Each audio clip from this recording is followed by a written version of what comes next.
Ladies and gentlemen, we would like to begin the 7th International Conference on Action with Women and Peace in just a few minutes. We kindly request all of our guests and participants to please take your seats.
Good morning, Excellencies, distinguished guests, ladies and gentlemen, and welcome to the 7th International Conference on Action with Women and Peace, hosted by the Ministry of Foreign Affairs of the Republic of Korea.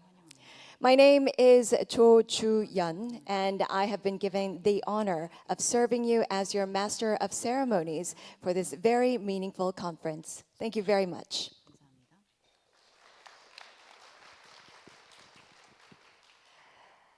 Well, today's conference will be held under the theme of Women, Peace, and Security at 25, Priorities and Innovation for the Future. And of course, our conference is also being live streamed on our YouTube channel. Then without further ado, with your round of applause, let us begin the opening ceremony of the 7th International Conference on Action with Women and Peace.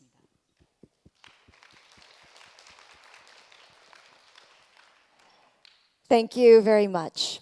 And first and foremost, it is my honor to introduce to you Her Excellency Kim Jin-ah, the Second Vice Minister of Foreign Affairs of the Republic of Korea, for her opening remarks.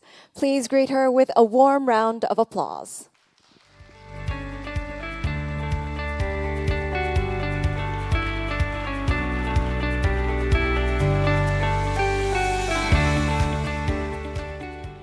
Distinguished guests, ladies and gentlemen, good morning. Well, it's a great honor to welcome all of you from academia, international organizations, government, civil society, and also I would like to extend my gratitude to women peace builders and young leaders who are with us. I also thank the organizers for making this conference possible. Actually, this year holds a special significance as we mark the 25th anniversary of the UN Security Council Resolution 1325 on women, peace, and security. Priorities and innovations for the future, which is the theme that we pursue. We recognize the progress that have been achieved, but at the same time, we also understand how much more should have been done. Over the past quarter century, more than 100 countries, including the Republic of Korea, have adopted national action plans, and women are increasingly participating in peace processes, peace operations, and humanitarian action. Yet, meaningful representation, resourcing, and protection are still insufficient. Conflict-related sexual violence still continues, and women's organizations facing shrinking space and funding resources, which is under constraint. And evolving technologies are shaping the conflict in a different way. The Republic of Korea has sought to be an active partner in advancing WPS agenda. We have worked to expand women's participation in peace operations, support survivors of conflict-related sexual violence, and strengthen international cooperation, including through this annual conference since 2019. During our recent term on the Security Council, we promoted the constant integration of WPS across the Council's agenda. Last year, we launched the Action with Women and Peace Fund to support efforts that protect women in conflict-affected areas and promote their full, equal, meaningful, and safe participation in peace processes, including in Sudan, Myanmar, and Afghanistan. This year's conference highlights innovation as a driving force for the next generation of WPS implementation. Emerging technologies, such as artificial intelligence, can serve as tools for peace and inclusion, but they can also deepen inequalities and reinforce harmful biases. So it is essential that women are not only protected in this digital landscape, but actively shape it as leaders and innovators in their own communities. The future of the WPS agenda also depends on young people. Around the world, youth are calling for peace that is inclusive, just, and sustainable. Their leadership must be recognized and supported. Ladies and gentlemen, for 7 years, this conference has served as a vital platform for dialogue, partnership, and collective action. As we commemorate the 25th anniversary of the Resolution 1325, we must renew our shared commitment and ensure that the path ahead builds on lessons learned while embracing new possibilities. Let us listen more carefully to the voices of women and youth. Let us support their leadership and innovation. And let us work together to ensure that the next 25 years bring us closer to the world where peace is truly sustainable. I hope today's discussions inspire fresh ideas and new collaborations that move the human peace and security agenda, this agenda moving forward. Thank you very much. Thank you very much, Your Excellency, for your remarkable remarks. Thank you very much. And now, ladies and gentlemen, we will take a commemorative photo with all of our speakers and Her Excellency.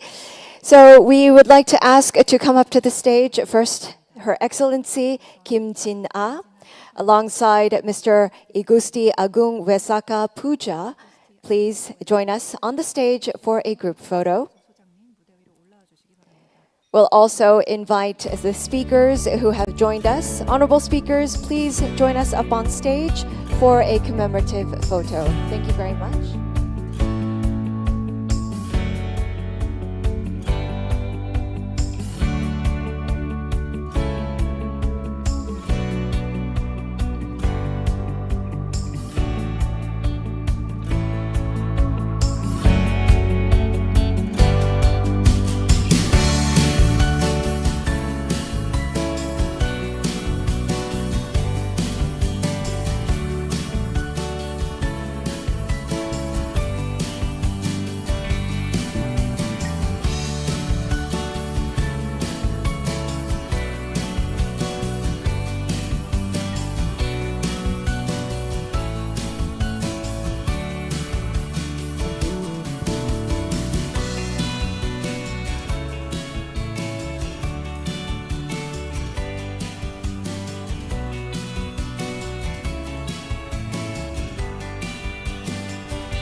Thank you very much for your cooperation. Once all of our honorable speakers are seated, we will proceed on with our opening ceremony. And now I believe that we will have the keynote speeches for our conference. So firstly, I would like to introduce to you and invite Ms. Ilwad Elman, the Chief Operating Officer of the Elman Peace and Human Rights Center, for her keynote address. Ms. Ilwad Elman, a peace activist from Somalia, was unfortunately unable to join us in person today due to local circumstances. However, she will be delivering her keynote address online. So I believe that she is now joining online with us. So, ladies and gentlemen, please welcome her with a warm round of applause.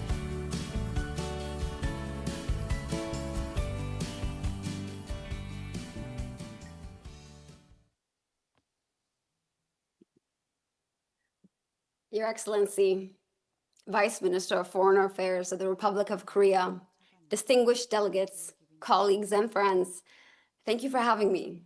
I wish I could be with you in Seoul, but perhaps it's fitting that I speak from Mogadishu, proof that across continents and time zones, we can still connect, collaborate, and make our voices heard.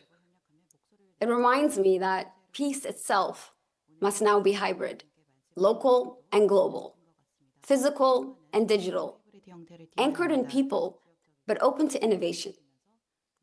In nature, survival belongs not to the strongest, but to the most adaptive.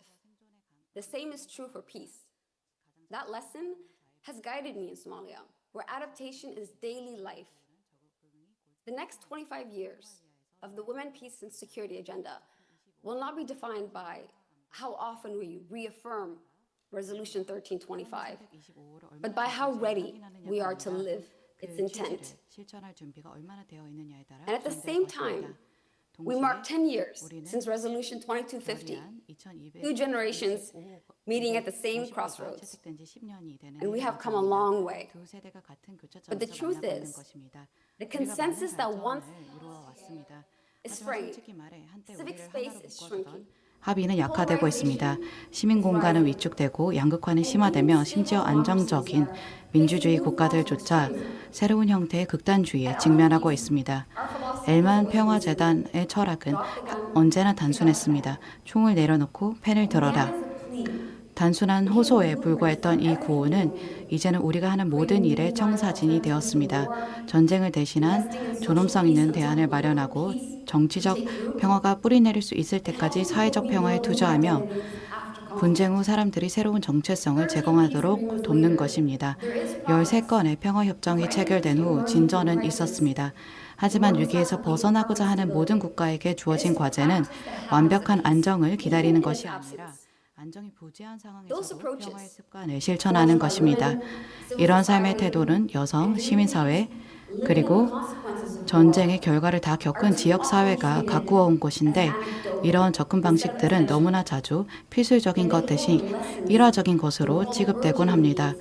그러나 이 방식들은 세계가 절실히 필요로 하는 교훈을 담고 있습니다. 즉 새로운 분쟁을 예방하고 취약한 민주주의를 보호하며 폭력의 구조적 뿌리가 굳어지기 전에 해결하는 방법입니다. 평화 실천이 어제의 전쟁을 위해서 만들어진 낡은 틀을 벗어나지 못한다면 문제가 생길 것이고 그리고 기술은 우리를 즉시 연결하지만 분열시키고 왜곡하기도 합니다. 전 세계 모두가 혁신에 대해서 얘기합니다. 하지만 바로 이 의제에 있어서 우리에게 혁신이란 진정 무엇을 의미해야 될까요? 우리가 일하는 방식을 바꿀 용기를 의미해야 합니다. 기술은 편견을 자동화할 수도 있고 포용을 가속화할 수도 있으며 참여를 확대할 수도 있지만 평화 구축자들을 특히 여성들을 디지털 괴롭힘과 보복에 노출시켜 그들의 목소리를 침묵시킬 수도 있습니다. 우리가 전쟁 기술에 막대한 투자를 할 수 있다면 평화 기술에도 투자할 수 있어야 됩니다. 이는 보호하고 연결하며 참여를 확대하는 기술입니다. The private sector now shapes social cohesion as much as governments do. So they must be at this table, not as sponsors, but as partners in shared responsibility and ethical innovation. When ecosystems fail, governance follows. In Somalia, a drought is never just a weather event, it's a political crisis. In these moments, it's women's networks, local organizations, and faith leaders who respond first. They are the de facto security institutions, even if unarmed, recognizing their authority through funding. 시한 기간을 하며 기여를 합니다. 이런 조직들은 자금 지원이 필요하며 여기에 지원을 해야지 가장 근본적인 단계에서부터 더 보호를 강화할 수 있습니다. 배제의 매 순간은 우리 시스템에 대한 감사입니다. 누가 보호받고 누가 이익을 얻으며 누가 결정하는가를 자명하게 보여주기 때문입니다. 우리의 도전이자 기회는 참여와 보호를 사치스러운 특권이 아니라 정당상의 척도로 다루는 거버넌스를 구축하는 것입니다. 오늘날 소말리아에서는 이 모든 힘이 한데 모이고 있습니다. 우리가 첫 번째 국가행동계획이 만료 일자가 다가옴에 따라 두 번째 국가행동계획을 작성하고 있는데 그 와중에 소말리아는 정치적 전환, 기후 충격, 이재민 발생 그리고 고조되는 지정학적 긴장에 맞서 나아가고 있습니다. 보호해야 될 진전이 있지만 매일의 현실은 평화가 얼마나 취약할 수 있는지 상기시켜줍니다. 여성들은 갈등이 불붙기 전에 중재하고 있습니다. 청년들은 무장단체에서 발걸음을 돌리고 있습니다. 수십 년 동안 우리 경제를 지탱해온 민간 부문은 안정이야말로 사업에 이롭다는 것을 알기에 재범을 방지하기 위해 저희와 같은 조직과 협력하고 있습니다. 일부 파트너들은 이제 평화를 관리해야 할 위기가 아니라 설계해야 할 시스템으로 보고 있습니다. 한국은 UNDP와 함께 지역사회 기반 재통합부터 성인지적 관점이 반영된 무장해제 및 폭력적 극단주의 예방에 이르기까지 일반 평화재단의 활동을 지원하며 이러한 변화를 실현하고 있습니다. 이는 포용과 혁신을 통해 인도주의 개발, 평화 노력을 연결하는 실질적인 예시입니다. 그러나 협력은 응급 대응에서 진정한 공동 창조로 진행해야 합니다. 우리는 강화하는 단연간의 책임감 있는 both 파트너십이 communities and 필요합니다. institutions. 이를 통해 지역사회와 And when 제도를 those 모두 foundations are 강화해야 strong, 합니다. women 그리고 officers, 그렇게 civil 되면 servants, peace 여성 builders 공무원, can lead 행정가, reform 평화 from within. 구축자들은 내부로부터 개혁을 And 주도할 that 수 is how 있습니다. development cooperation 이것이 becomes 개발 a 협력이 peace dividend. 평화 배당금이 되는 방식입니다. But there's another truth. 그러나 또 다른 진실이 있습니다. For many who risk their lives for 평화를 peace, 위해 목숨을 it's 거는 still too hard 많은 to even 이들에게 join the conversation. 여전히 대화에 참여하는 것조차 너무 어려운 현실이 If 아직 we want real 존재합니다. participation, 정말 we must 실질적인 remove the 참여를 obstacles that make 원한다면 it so difficult to 이들이 contribute. 기여하는 것을 어렵게 In 만드는 my own 장애물을 family and 제거해야 team, 합니다. we have lost people that we love 지금 현재 to this work. 소말리아에서는 많은 And that story 사람들이 is 이 shared by 일을 many of you in 하면서 this room 사랑하는 who believe 사람들을 peace is 잃었습니다. 그리고 worth the risk. 여기에 계신 분들 중에도 If we can budget for 평화가 every 위험을 other 감수할 operational 가치가 있다고 need, 믿는 많은 분들의 we 이야기를 can fund protection, 수 있을 것입니다. psychosocial support, 그리고 and mental health 모든 운영상에 필요해 for the people who keep peace alive. 평화를 유지하는 사람들을 위한 보호 심리 As we draft our second national action plan, 자금을 지원할 수 we 있습니다. can't do it in silos. 우리가 두 번째 Many of you here are on your third or fourth iteration, and we should be learning from each other, not restarting every cycle. 매 차수마다 다시 시작. And if we are serious about the implementation of WPS, 이행의 진정으로 it must live inside mandates, in planning tables, and command structures. 지휘 구조 내부에 살아 숨쉬는 I see this in our work with civil military coordination units. 민군 조정 When WPS is treated as an operational requirement, WPS가 stabilization and protection efforts are more trusted and they're more effective. 이루어질 때 안정화 So 보호 노력은 더 I ask 더 효과적이다. if we can command, 그래서 저는 한 가지 if we can fund command structures and peacekeeping operations with clear directives, 전에 자금을 지원할 why are we not funding WPS with the same clarity and mandate? 임무를 가지고 자금을 지원하지 않는 걸까요?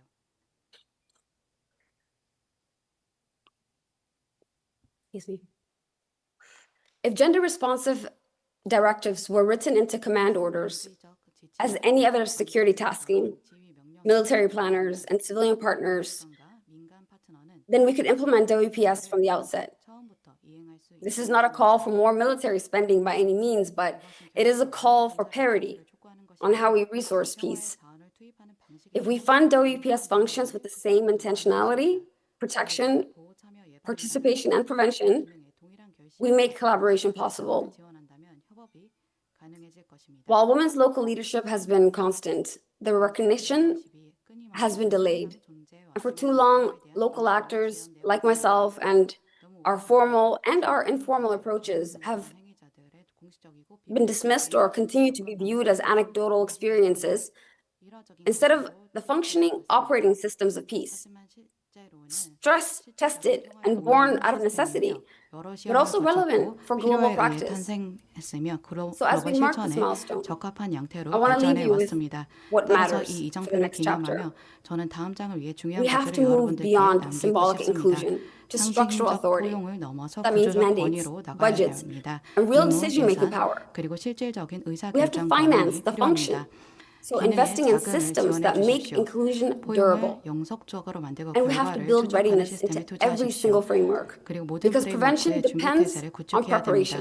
예방은 준비에 달려있기 때문입니다. Let the next 25 years be measured 다음 not by how many 25년이 우리가 conferences 몇 we 번의 convene, but 컨퍼런스를 by how many 개최했는지로 측정하는 communities 것이 can 아니라 govern peace 얼마나 많은 without us. 지역사회가 우리 없이 평화를 In 다스릴 수 있게 Somalia, 되었는지를 80% of our population is 측정되기를 under the age 바랍니다. of 30. 오늘날 소말리아 인구의 Our average age 80%는 is 30세 only 미만이며 평균 The young people I 연령은 know 겨우 16세입니다. that show up 제가 every 아는 day despite 청년들은 exclusion, 배제에도 불구하고 매일 그 they should not be 자리에 facing 나타나서 today 자기의 일을 합니다. the same barriers I did 이들은 제가 when I started to work in peace building at the age of 평화 19. 구축 시작을 했던 And given 연령 those 19세에 demographics, 마주했던 I 그런 officially now 장벽에 count as part 부딪혀서는 안 of 됩니다. Somalia's senior 그리고 generation. 저는 이제 공식적으로 So if 소말리아 that doesn't tell 선배 세대에 us 속하게 that we need to 되었는데요. redesign our systems for the 그래서 future, 우리가 nothing 미래를 will. 위해 시스템을 The 재설계해야 WPS 된다는 and the 것을 Youth Peace and Security 분명하게 agenda 보여준다고 must be 생각을 합니다. advanced in parallel. 따라서 They 정보 strengthen one 시민사회 안보 기관 another. 청년 운동 전반에 걸쳐서 Intergenerational WPS, co-leadership and YPS는 all the tools that we 병행해서 have today 발전해야 합니다. can enable us to 그리고 leapfrog, 우리가 to 가진 open 여러 source 도구들은 우리가 collaboration, 도약하고 협력을 and to 오픈소스로 reimagine 만들며 institutions that once 한때 felt immovable. 움직일 수 없다고 느꼈던 기관들을 I'm grateful 재구상할 수 to 있도록 Korea 해줄 for its 것입니다. leadership,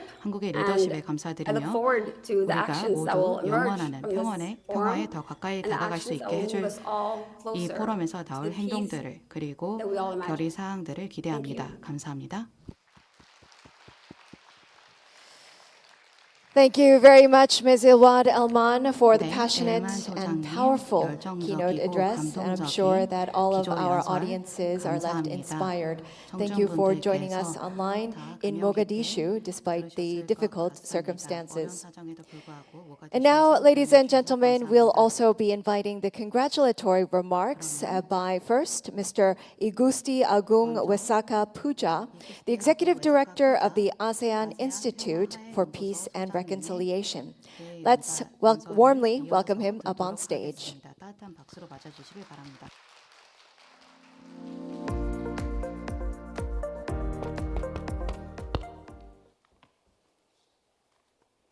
Very good morning, Excellency Kim Jina, the 안녕하십니까. Vice Minister of Foreign Affairs of the Republic of Korea. 제2차관 Thank you so much for the 차관님, very inspiring remarks, and of course, 개사 잘 the 들었습니다. 감사합니다. remarks before me. 그리고 Excellencies, 차관님의 ambassadors, and 인사도 members of 감사드립니다. diplomatic corps, distinguished delegates, ladies and 외교관 gentlemen, 여러분, 내외기빈 여러분, allow me 안녕하십니까. first to convey my sincere congratulations to the government of 먼저 and people 대한민국 of the Republic of Korea for their continued leadership in advancing the women peace and security agenda and for providing this vital platform for reflection and partnership like this conference. This year marked a historic milestone, the 25th anniversary of the United Nations Security Council resolutions 1325 on WPS agenda.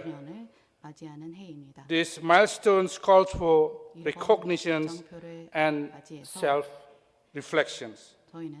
It is both a moment to celebrate the remarkable achievements of women peace builders around the world and a time to renew our shared resolve to advance their leadership and participation in all aspects of peace and security, in particular in this turbulent, disruptive world. Over the past 25 years, the WPS agenda has fundamentally reshaped how we understand peace. It has shown that women are not only survivors of conflict, but also powerful agents of reconciliations, recovery, and transformations. Their voices, experiences, and leaderships are indispensable to building lasting peace in our communities and across our regions. At this recent WPS summit in Kuala Lumpur last September, ASEAN placed at the forefront of ASEAN Community Vision 2045 a plan to elevate the participation and leadership of women in preventing conflicts and maintaining peace. As we look ahead, new challenges from technological disruptions to climate insecurity and protracted crisis remind us that peace and security today require innovations, inclusions, and collaborations. We must continue to create spaces where women can lead with equal voice and agency, where young people can contribute their creativity, and where partnership among governments, civil societies, and international organizations can flourish.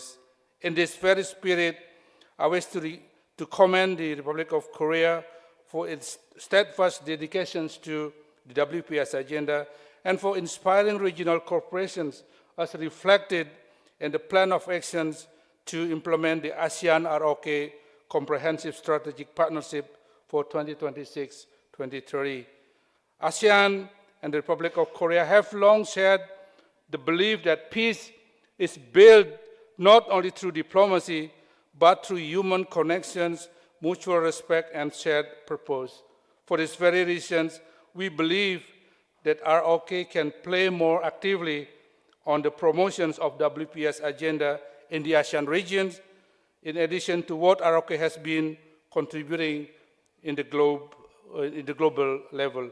Let us therefore reaffirm our collective commitments to ensuring that the next 25 years of women, peace and security are defined by innovation, solidarity, and hope for the benefit of all women, men, and communities who aspires to live in peace.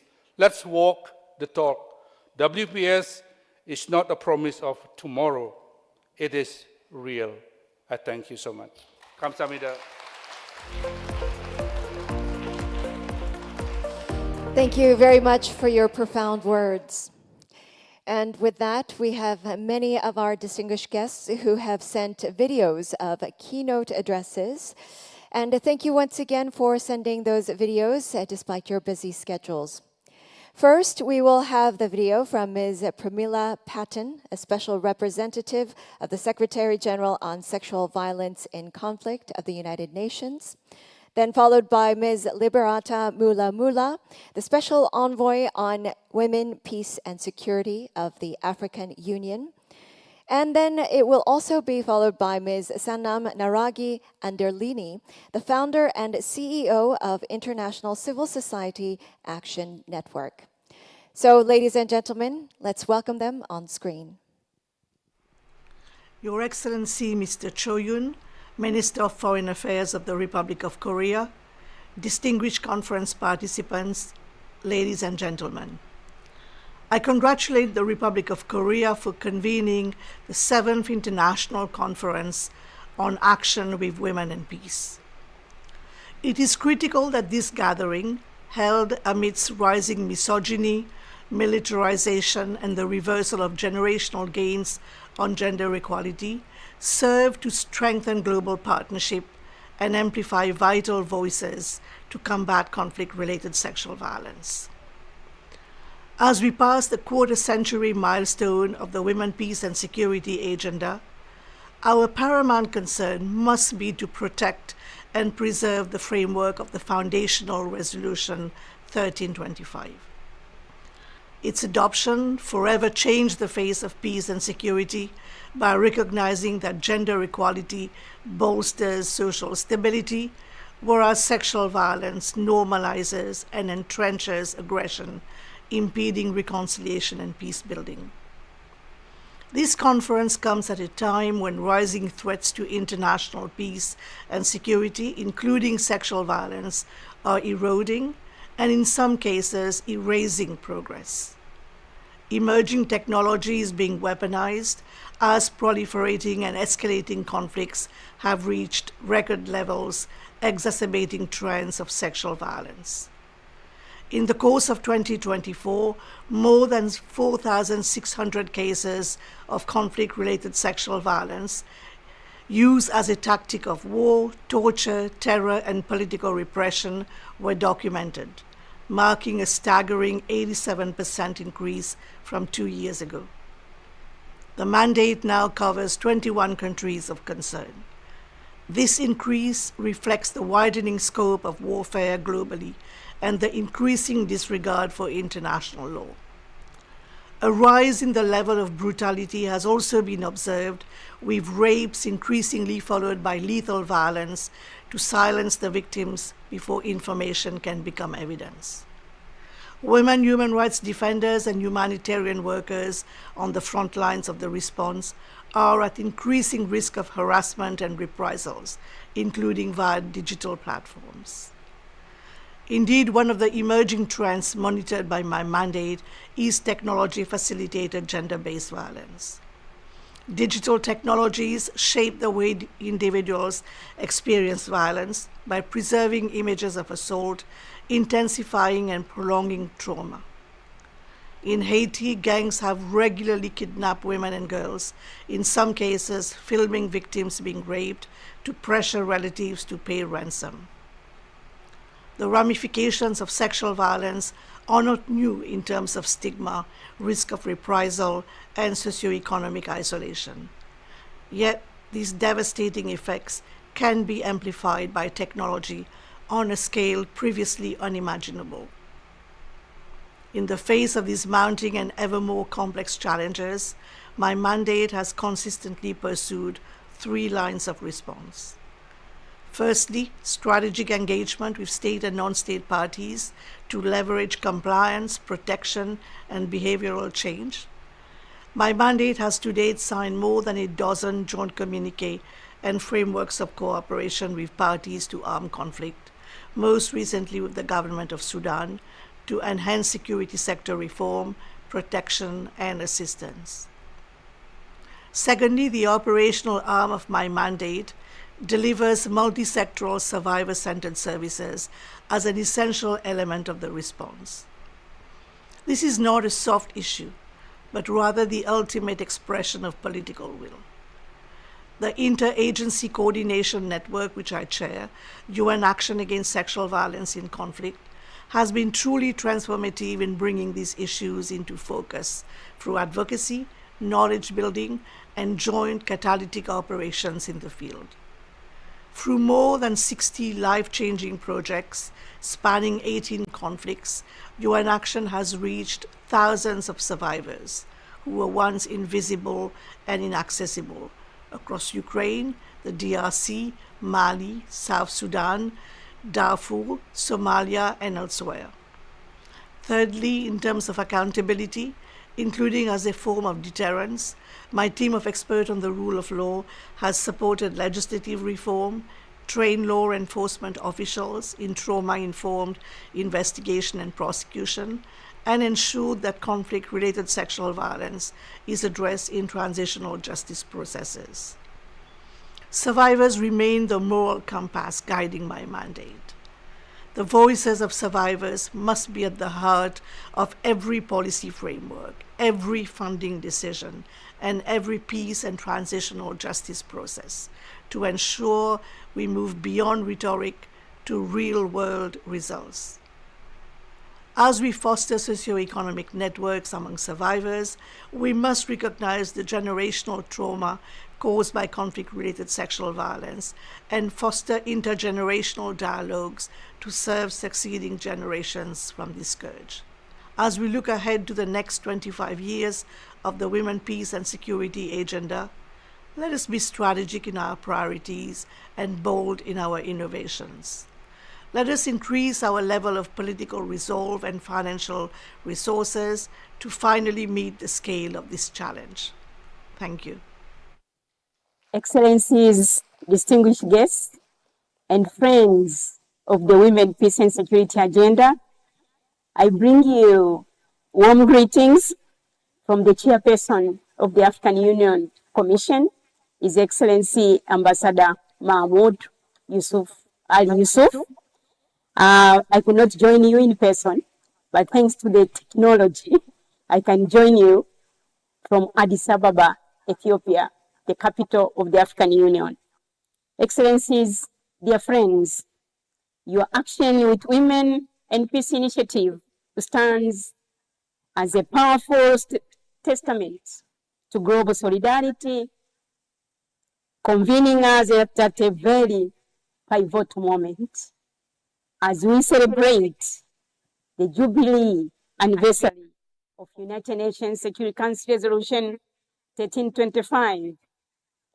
25 years ago, dear friends, Resolution 1325, when adopted, was not just another UN document. It was a revolutionary statement. Today, as we celebrate the 25th anniversary, it demands nothing less than radical renewal and reflection. We acknowledge the hard-won gains, the national action plans, the integration into peace operations, support operations, which have been achieved through the tireless efforts of women peace builders across the world. However, amidst rising geopolitical contestation, the shrinking civic spaces, and the frightening rise of hybrid warfare, the promise of 1325 remains partially fulfilled. We face new threats, that the framers of the revolution could not have foreseen. Let me say, Africa has led the way in translating this global framework into concrete action. Our guiding light is the Window Plus 25 Declaration, which provides a clear, non-negotiable directive that we must move beyond counting women's presence at the table to meticulously measuring the actual influence and impact on policy mediation and security architecture. Excellencies, dear friends, to meet the challenges of the next 25 years, we must focus on the two priorities so excellently framed by this conference, namely innovation and intergenerational leadership. First, on innovation and technology. The digital landscape is a double-edged sword. While artificial intelligence and digital platforms present risks from disinformation and online gender-based violence to algorithmic bias, but they also offer unprecedented potential. We must harness this potential. This means embedding the women, peace, and security perspectives into technology governance. Secondly, on intergenerational solidarity, our agenda's longevity depends on how we pass the torch. The baton of peace must not merely be passed, it must be actively shared. We must deliberately bridge the hard-won wisdom, the institutional memory, and resilience of our pioneers with the bold vision, with the digital fluence, and innovative spirit of the youth. Meaningful engagement with the new generation is not an option. It is a critical investment. It ensures that women, peace, and security remains dynamic, responsive, and relevant to the next quarter century and beyond. Excellencies and dear friends, this is a time for collective action. Let us leave this conference not just with resolutions, but with concrete implementation strategies that harness innovation and solidarity to deliver on Africa and a world where peace is inclusive and every single voice counts. I thank you very much for your attention. Excellencies, ladies and gentlemen, thank you for taking the time to listen to me. I have a very short address to provide to you. My name is Sanam Naragi Anderlini. I am the founder and CEO of the International Civil Society Action Network, where we spearhead the Women's Alliance for Security Leadership, a global alliance of women-led peacebuilding organizations in 42 countries around the world with some 85 member organizations and over 100 individual members. Today I speak to you on their behalf and on behalf of the countless women who have appeared before the Security Council these past 25 years with the same message.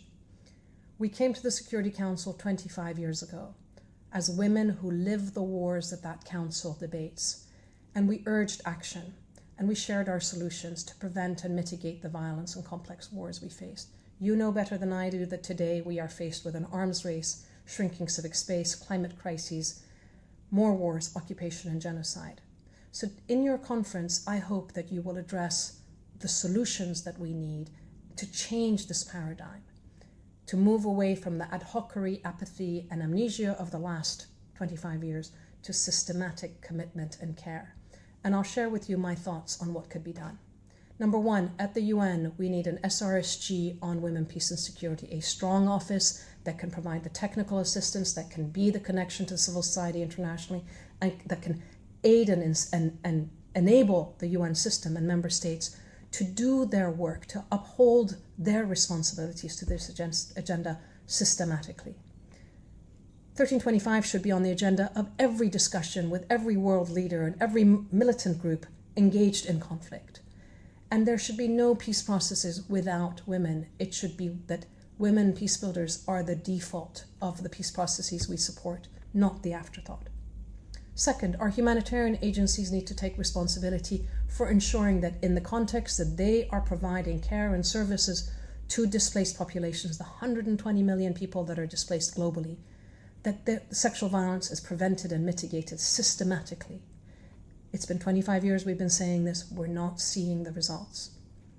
Thirdly, I appeal to you to support the financing and funding of civil society movements and networks and organizations that are at the front lines of dealing with conflict. At ICANN, we have the Innovative Peace Fund. We have distributed $10 million in the last 10 years. That's the cost of one tank. Imagine if we had 1% of the $2.3 trillion that is spent on wars. That would be $23 billion. Imagine what we could do for peace building globally. Imagine if we just had 0.1% of those resources to do the SDGs and peace and security and humanize security around the world. It's possible to do that, but we need political commitments and we need you with us. And I want to end with this.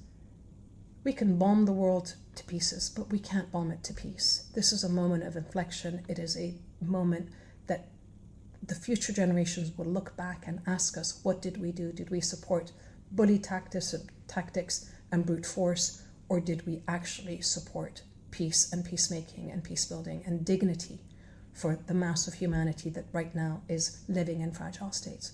These are the questions that I leave you with, and I wish you a successful conference and hope to be able to join you in future events. Thank you.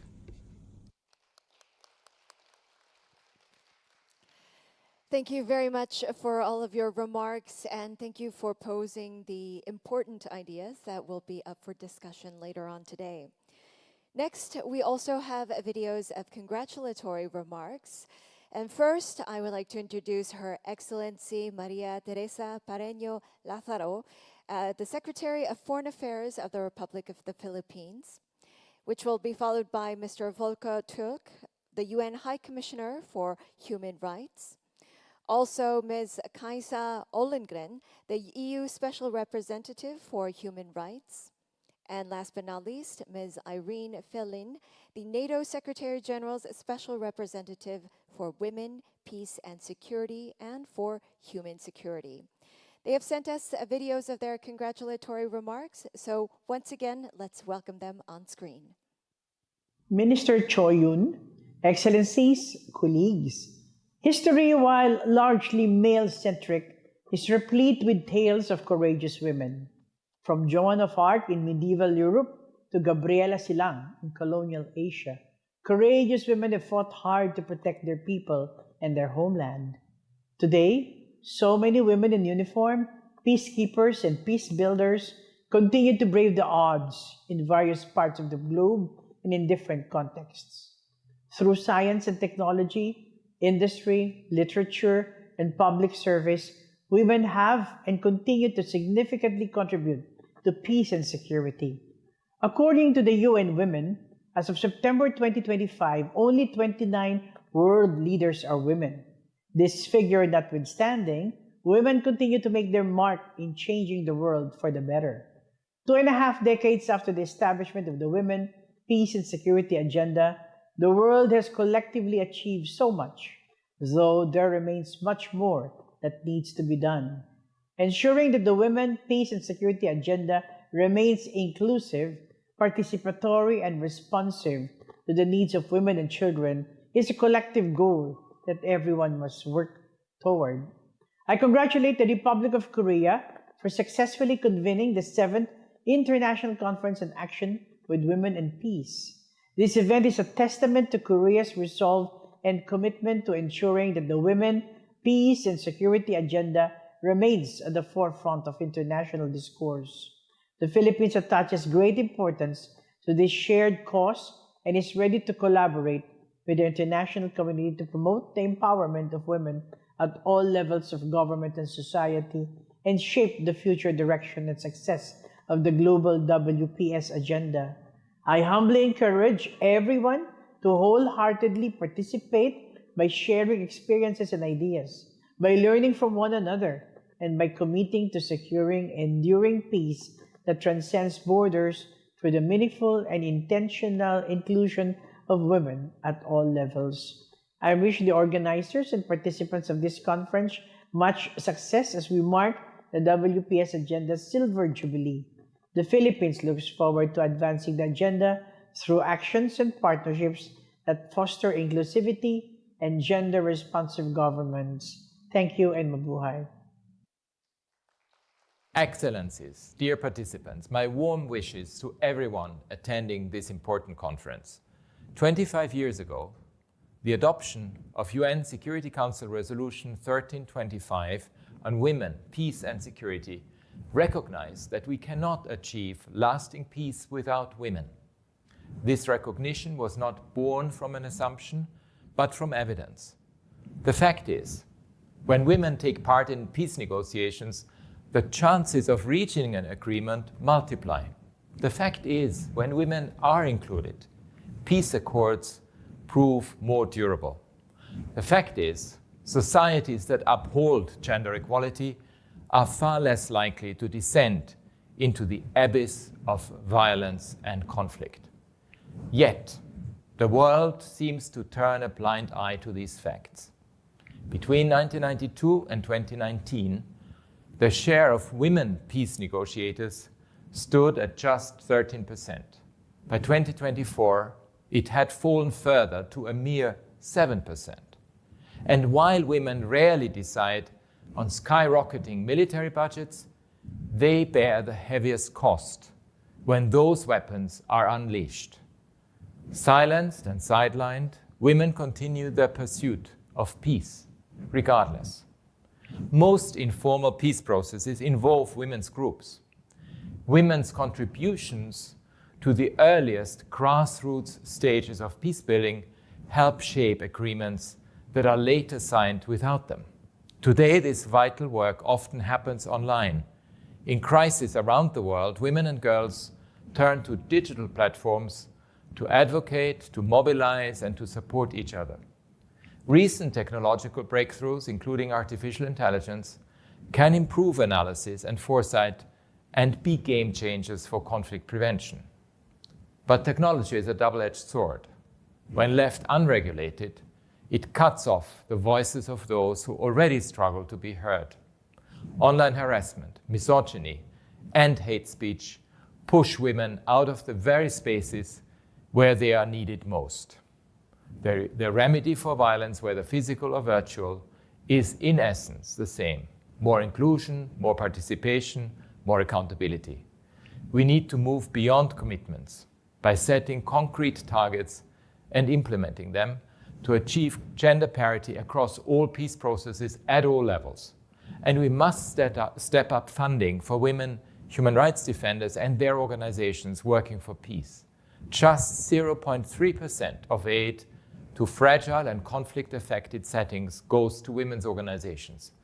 Lack of funding means lack of protection, fewer investigations, and weaker prevention. My office is ready to support. From Colombia and the Democratic Republic of the Congo to Ethiopia and Syria, we are working to ensure inclusive, gender-responsive peacekeeping, peace-building, and transitional justice processes grounded in human rights. Together we can do better, and Korea's leadership is critical. If we are to achieve and sustain peace, women's participation must be the norm, not the exception. I wish you fruitful discussions. Excellencies, dear participants, it's a great honor to join you for the 7th International Conference on Action with Women and Peace. I congratulate the Republic of Korea for once again convening this vital platform and for its steadfast commitment to advancing the women, peace and security agenda. This year, as we mark the 25th anniversary of the UN Security Council Resolution 1325, we celebrate the transformative power of women's contribution to peace and security, but also recognize how fragile progress remains. The global environment for peace and security is becoming more complex. New technologies, hybrid threats, and shrinking civic space, they test our collective resolve. Yet, as this conference reminds us, innovation and intergenerational leadership can ensure that the Women, Peace and Security agenda remains a force for change over the next 25 years. The European Union remains fully committed to this agenda, we are implementing our current EU Action Plan on Women, Peace and Security through 2027 and mainstreaming women, peace and security across all strands of our external action, from diplomacy to development, crisis response and defence. The EU's Gender Action Plan, the third one, and the civilian CSDP Compact make gender equality and women's participation central to how we operate in the field. Every EU civilian mission now includes a gender advisor. All staff are trained on women, peace and security, and strong gender analysis guides our operations and mandates. We're also working with our partners to strengthen women's leadership in security institutions, support victim and survivor-centered justice for conflict-related sexual violence, and finance women's rights organizations, the first responders and true defenders of peace and human rights. For me, as EUSR for Human Rights, it's key to acknowledge that women's participation and leadership are human rights issues, and therefore human rights are an important element within the Women, Peace and Security agenda. Women have a right to take part in decisions that concern their future, including in processes that relate to peace and security. As a former Minister of Defence and of the Interior, I have seen firsthand that peace and security are sustainable only when women's full and equal and meaningful participation is ensured at all levels of decision-making. It's a proven fact that when women participate in peace processes, it is more likely that a broader set of issues, including human rights, justice, socio-economic concerns, are featured on the agenda, and also that a broader segment of society is consulted in the talks. Women's leadership is not a soft issue, it's a strategic necessity. Inclusive security institutions are stronger, and societies that respect women's rights are more resilient to conflict and crisis. Similarly, the Women, Peace and Security agenda is not a nice to have. It's a strategic necessity for prevention, effective conflict resolution, and lasting peace. The EU is proud to stand alongside the Republic of Korea, a valued partner and a fellow advocate of multilateralism, in protecting and advancing this agenda. The Security and Defence Partnership Agreement between the European Union and the Republic of Korea has successfully embedded women, peace and security into security and defence cooperation, reinforcing joint responses to current and emerging security and geopolitical challenges. Together, we must ensure that digital transformation, artificial intelligence and emerging technologies serve as tools for inclusion, not new sources for disinformation or violence.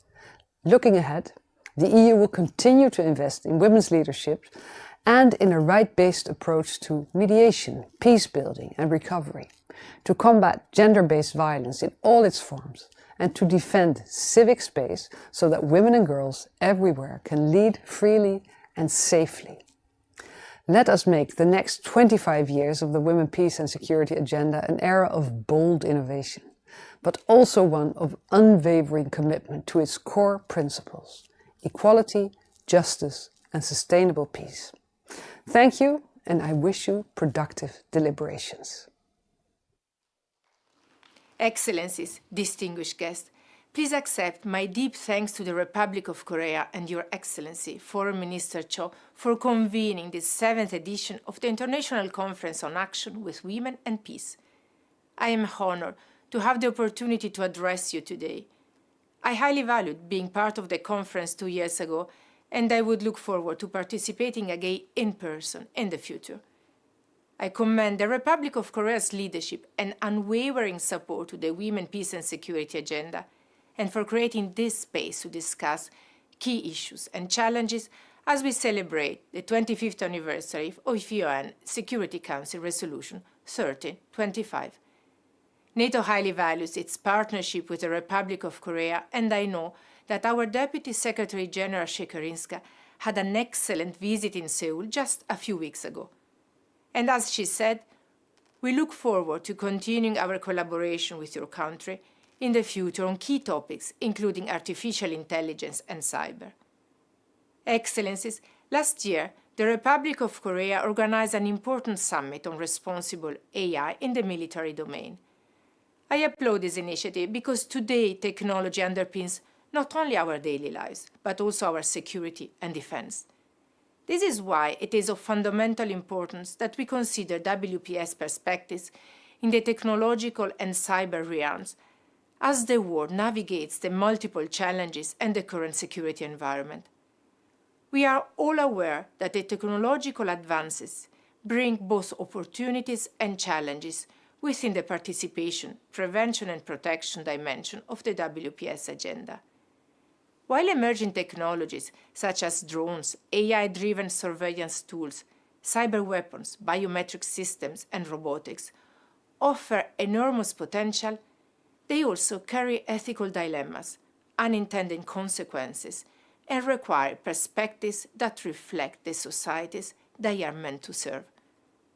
When women and gender perspectives are left out of this conversation, we lose both talent and insight. We risk reinforcing outdated paradigms in a world that urgently needs innovative and forward-thinking approaches. Distinguished guests, I see it as essential that more women and girls pursue careers in science, technology, engineering and mathematics, STEM, in our defense industries, in our armed forces, and in public services. Not just for the purpose of participating, but for shaping agendas, driving innovation and decision-making, and setting priorities. This closely ties in with the second key topic of this year's conference, intergenerational leadership. I have been taking a personal commitment for it in my previous and current role as a leader and as a mentor. As one would say, youth is the fire that fuels innovation and progress. Promoting women's leadership and participation are also at the heart of our policy on women, peace and security. Because we understand their importance for better decision-making, especially when addressing complex and multidimensional security challenges.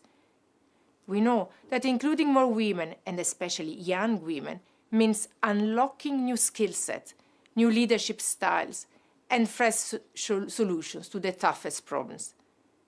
I firmly believe that leadership plays a crucial role in promoting such participation and in considering WPS perspectives across all topics, including in AI and cyber technologies. And ultimately, it is our shared responsibility. Governments, international organizations, the private sector, we must drive this work together to create environments where young women are not only welcome, but expected to contribute, to lead, and to meaningfully shape the future of technology for all. Thank you.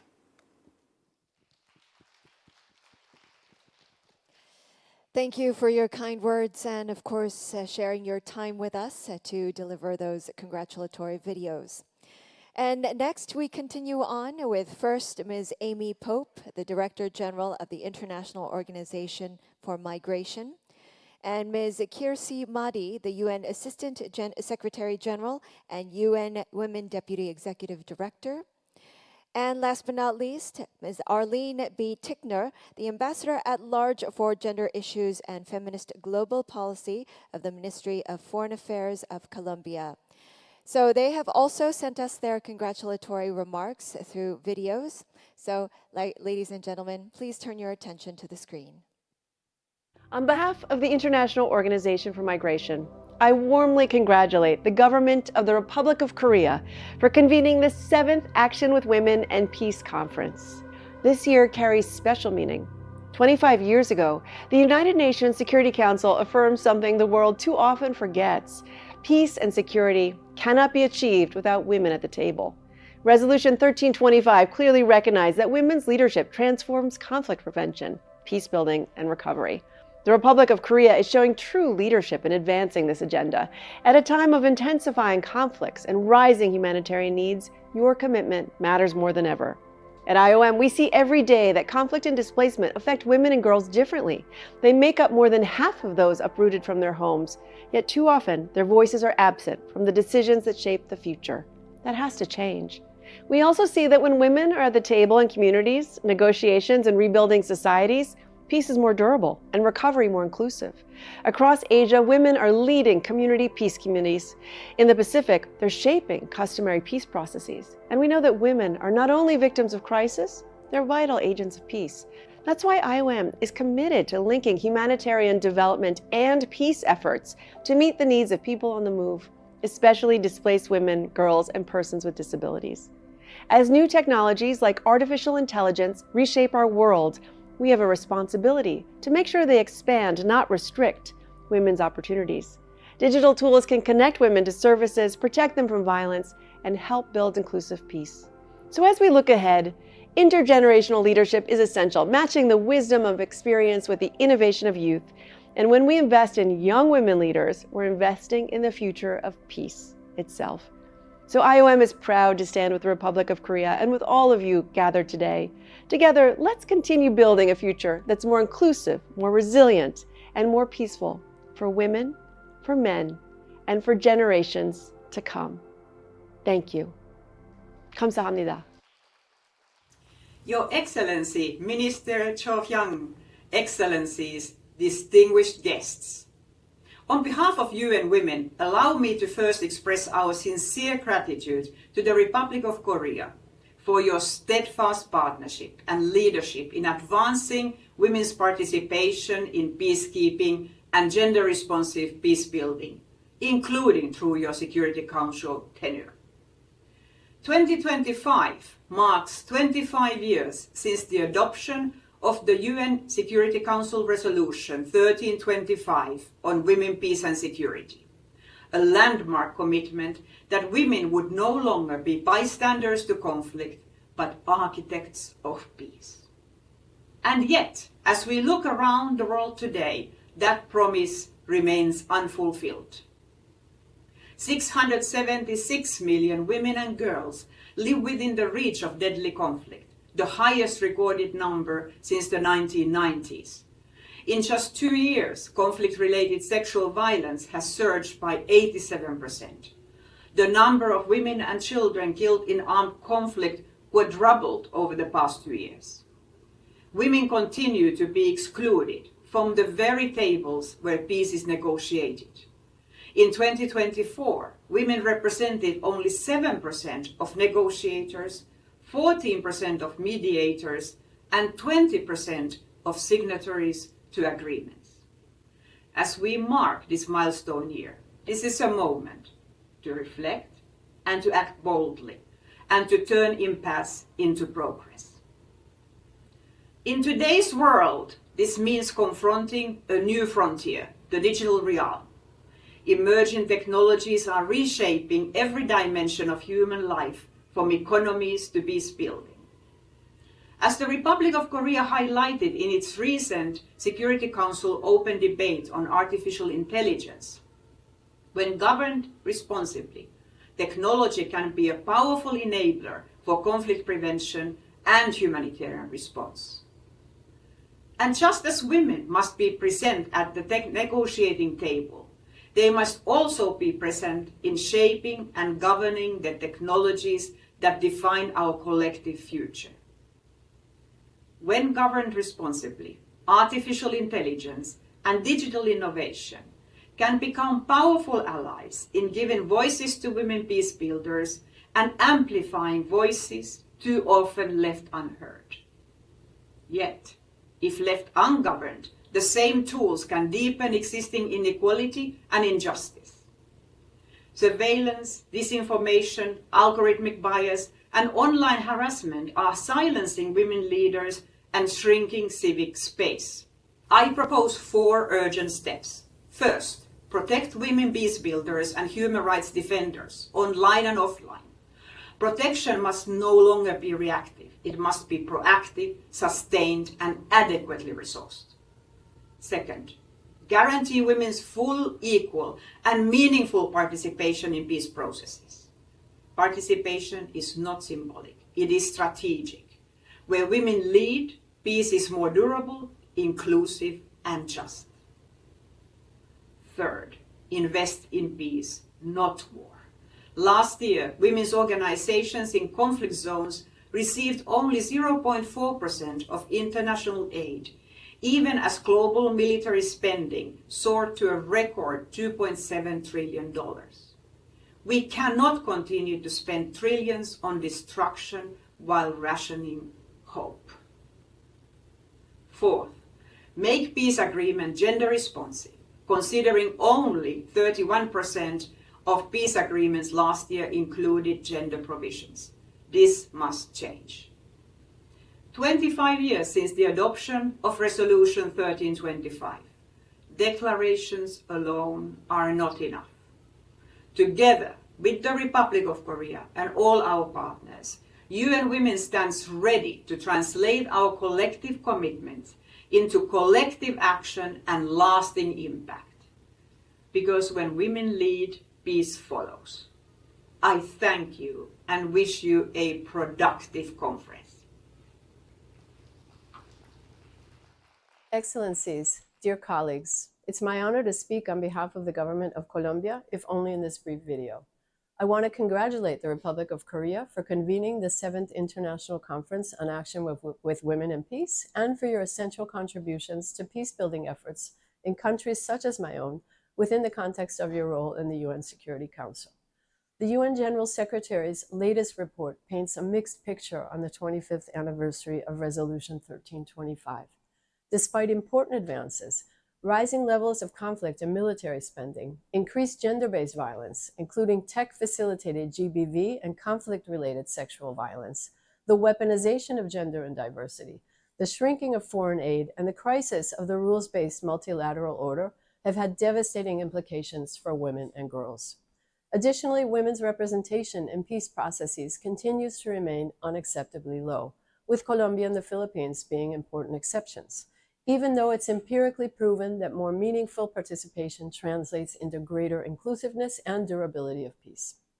Conferences such as this one offer a critical opportunity to defend hard-won gains and to work together to materialize the full potential of the Women, Peace, and Security agenda, which remains fundamental to the realization of gender equality, the elimination of gender-based violences, and the creation of lasting peace worldwide.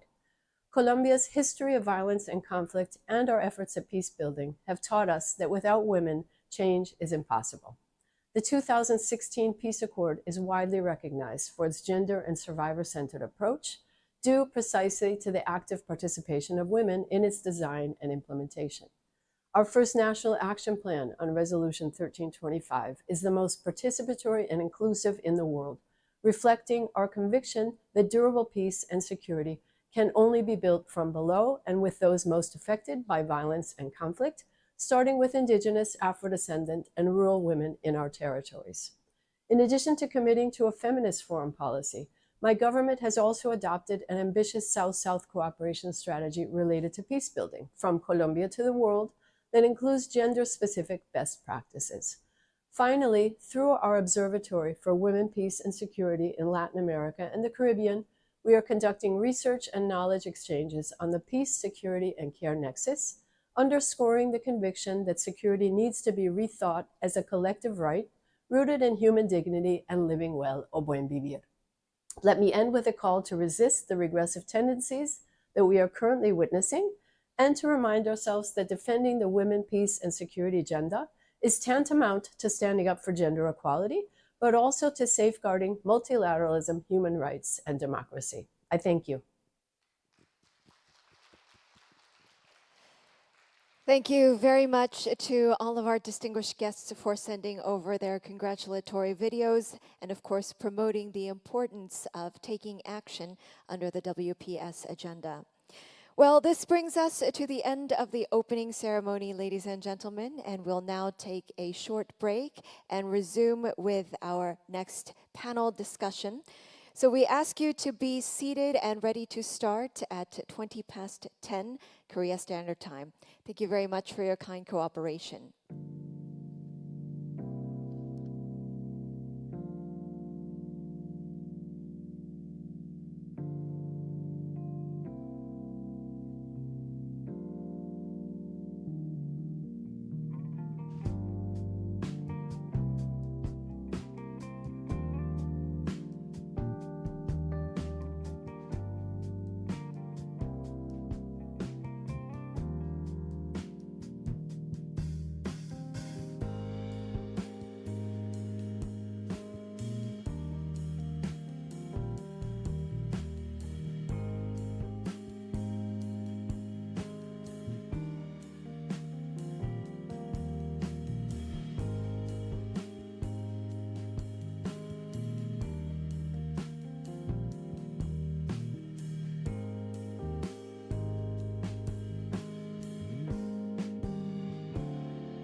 Ladies and gentlemen, we would like to begin the panel discussion number 1 shortly.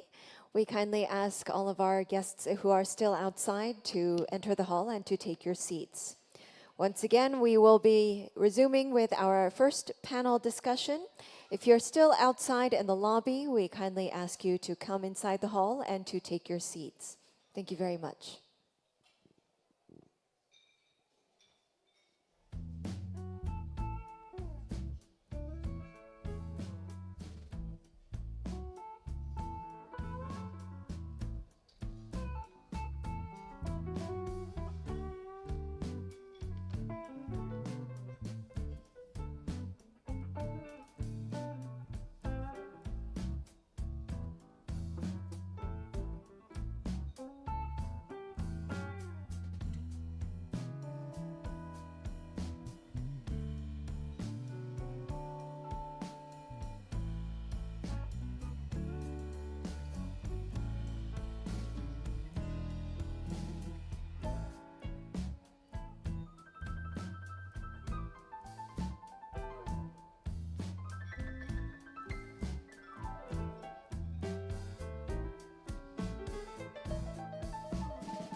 Good morning, ladies and gentlemen, and thank you for coming back for panel discussion 1.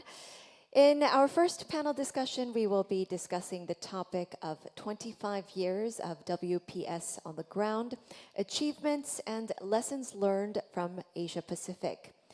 And on stage, we have our moderator and our panelists all ready to go. And so I would like to introduce our moderator to you, Dr. Jasmine Nario-Galas, the Senior Program Director of the Global Network of Women Peace Builders.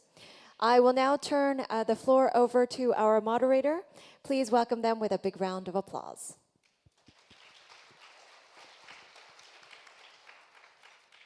Thank you very much. Good morning, everyone. Annyeonghaseyo. Happy 25th anniversary of the Women, Peace and Security Agenda. As mentioned, the panel discussion 1 will talk about the 25 years of Women, Peace and Security Agenda on the ground, achievements and lessons learned from the Asia Pacific, MENA, and beyond.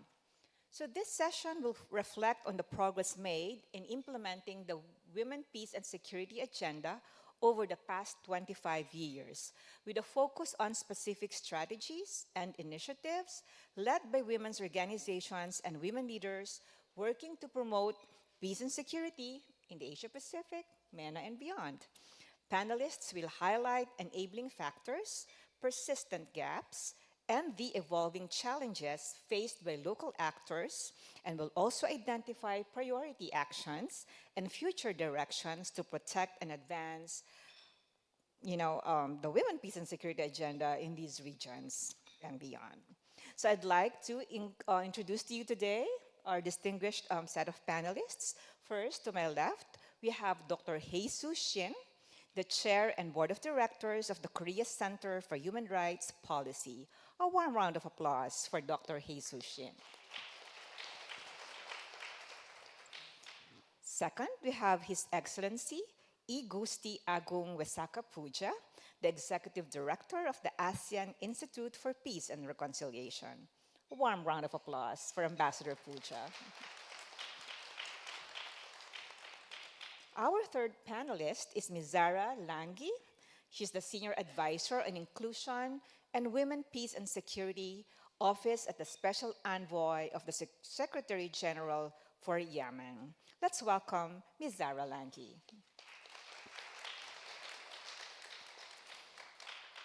And last but not the least, we have Dr. Asa Torkelson. She's the Chief of the UNFPA Seoul Representation Office. A warm round of applause for Dr. Asa. So I'm so excited to start the panel. So there will be 3 rounds. So there will be 3 questions asked of each panelist. And our first round will be about marking the 25 years of the Women, Peace and Security Agenda. So for this panel, we will reflect with our panelists on what has worked well in the Asia-Pacific, the MENA region, and beyond. So my first question will be for Dr. Jesus Shin. And by the way, each one will have 5 minutes each for this first round of questions. So Dr. Shin, national efforts play a crucial role in advancing the Women, Peace and Security Agenda. In your view, what have been the key achievements in the Republic of Korea? Well, the Korea's WPS efforts over the past 25 years, and what factors have been instrumental in driving this progress? Floor is yours, Dr. Shin. Thank you. Good morning, everyone. Let me first thank the Minister of Foreign Affairs and the organizers of this conference. Since you are asking what has been the achievements in the Republic of Korea, I can say that maybe first it's important to understand the situation of Republic of Korea in terms of historic and geopolitical factors. I can point out 2. First is Korea has experienced wartime sexual violence and grave violations of women's human rights during World War II by the Japanese Imperial Army, the so-called comfort woman issue. So that is an important background for WPS. The second factor is the Korean War from 1950 to 1953, and Korea remains still a divided country, which brings a lot of tension and conflict between North and South, but also in the sub-region of Northeast Asia and beyond. So with these 2 factors in the background, I can point out 2 achievements of Korea. Excuse me. First is, of course, our National Action Plan, which started in 2014, and now it's in its 4th round, which will be continuing until 2027. I have participated in the formulation, implementation, and evaluation process of the National Action Plan. And from the beginning, it involved relevant, important ministries, as well as public institutions, which involved 8 in the beginning, but now in its 4th phase, it increased to 11 ministries and institutions, including National Police Agency, KOICA, the Korea International Cooperation Agency, as well as the Peaceful Unification Advisory Council. So it has expanded, and one more focus of this National Action Plan is that it has the 5th pillar, which is monitoring and evaluation, which is added to the 4 pillars originally scheduled. So that is the first achievement I can point out, National Action Plan. Second achievement, I can say that this conference itself is a big achievement. This is the 7th conference, and it is part of the 2 pillars of Action with Women and Peace initiative, which was launched in 2018. I have been on its advisory committee also from the beginning. And I think this conference, in addition to this, another pillar of giving ODA to women victims of sexual violence during wartime, this conference has been an important forum for public discussions and discourse. And this conference has been survivor-centered, Asia-Pacific focus, and as well as with the youth participation. So I think it has been very successful, and I hope that it will be continuing. And of course, behind this National Action Plan and this international conference until now, there has been strong push from the civil society, and I can proudly say to you that Korean civil society movement has been very active and vibrant, and has been the engine, the moving force behind the legislations and policy changes, as well as transformation of the Korean society up to this point. So that is my assessment. Thank you. Thank you very much, Dr. Shin. And it's really, very important that we have spaces like this, because this is where, women from the ground actually bring their perspectives, to be heard by other actors in the field. Thank you so much. So I'd like actually to proceed to our second panelist. And as you know, we have Ambassador Puja with us. And I'd like to ask Ambassador Puja, alliances and intergovernmental cooperation have been central to advancing the women, peace, and security agenda. Could you share how ASEAN's engagement with WPS has evolved over the past decades? And please provide us a few illustrative examples of the progress made. Ambassador, the floor is yours. Thank you so much, Jasmine, and thank you for this opportunity.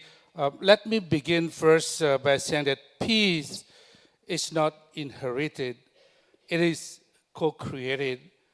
Of course, as I said, WPS is not the promise of tomorrow. It is real. It is not only brings women to the table, but they can shape the table. On this, when UN Security Council Resolution 1325 was adopted in 2000, ASEAN member states were already engaged in promoting peace, dialogue, and reconciliation as core principles of our regional identity. It was a landmark commitment to ensure that peace building and security processes recognizes women as essential partners in shaping peace. Yet, translating WPS into a regional framework required a gradual process, and one that connected global commitment to Southeast Asia's realities.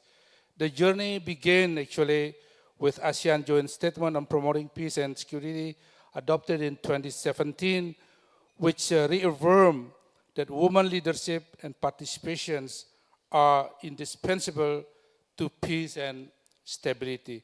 This actually then was followed by years of consolidations and consultations and collaborations led by the ASEAN Committee on Women and ASEAN Commissions on the protections and protection of the rights of women and children, and not forgetting also the contributions that the ASEAN Institute for Peace and Reconciliation has provided to the discourse on this very issue through our ASEAN Women for Peace Registry, the only pool experts we have established in 2018 following the 2017 joint statement. Major milestones came in 2022 when ASEAN leaders adopted the regional plan of actions on women, peace, and security, the first such regional framework outside the United Nations. The regional plan of action is a significant achievement because it translates the 4 pillars of WPS: participation, protections, preventions, and relief and recovery into concrete regional actions that reflect Southeast Asian diversity and evolving challenges. Over the years, we have seen important progress across the regions. First, several ASEAN member states have developed or are developing national action plans on WPS, while others have embedded gender-sensitive approaches into national security and humanitarian frameworks. In our ASEAN, there are 4 countries already adopted these national action plans. Of course, the Philippines, Indonesia. Now we start with Malaysia, Vietnam, and of course, Timor-Leste, who just joined ASEAN last month. Second, ASEAN has mainstreamed WPS priorities into cross-sectoral mechanisms, and the WPS Agenda Project 2025 to 2025, funded by Canada, ROK, and UK, support ASEAN and its member states to strengthen women's participation in leadership, in conflict prevention, resolution, and recovery. And WPS is now firmly embedded in ASEAN Vision 2045, ensuring that women's voices and leadership are central to the region's path toward peace, stability, and resilience. Third, we are witnessing local innovations that bring WPS principles closer to communities, from women mediators in Mindanao and southern Thailand to local networks working on peace, education, and disaster preparedness. These are concrete illustrations of WPS on the ground. They remind us with peace in Southeast Asia is sustainable not only by institutions, but by resistance and leadership of women in village, schools, and community organizations. This shows that peace is not built in the conference rooms. It is sustained daily in homes, villages, and local networks led by women. Thank you, Jim. Thank you so much, Ambassador Puja. And well, I really love the ASEAN IP here, and thank you so much, for listening to our lobby to establish the community of practice. The community of practice is a space where the ASEAN ministers and mechanisms and civil society actually interface to discuss WPS matters. So thank you, ASEAN IP, also for leading that. So I'd like to now to proceed to our third panelist, Ms. Zara Langi. And for Ms. Langi, I'd like you to discuss with us how you ensure women's meaningful participation in peace processes, particularly from CSOs, remains a persistent challenge. However, it is also an area where the UN has made continuous efforts since 2000.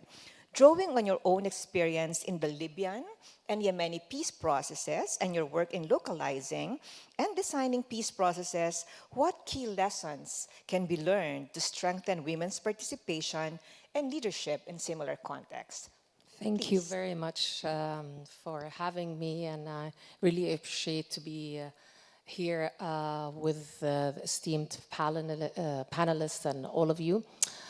Let me start by saying I don't believe that this is a moment of celebration. With the figures that we've just heard from the earlier opening remarks, we only had, if we're talking about peace processes, 7% women were on the table, formal negotiations.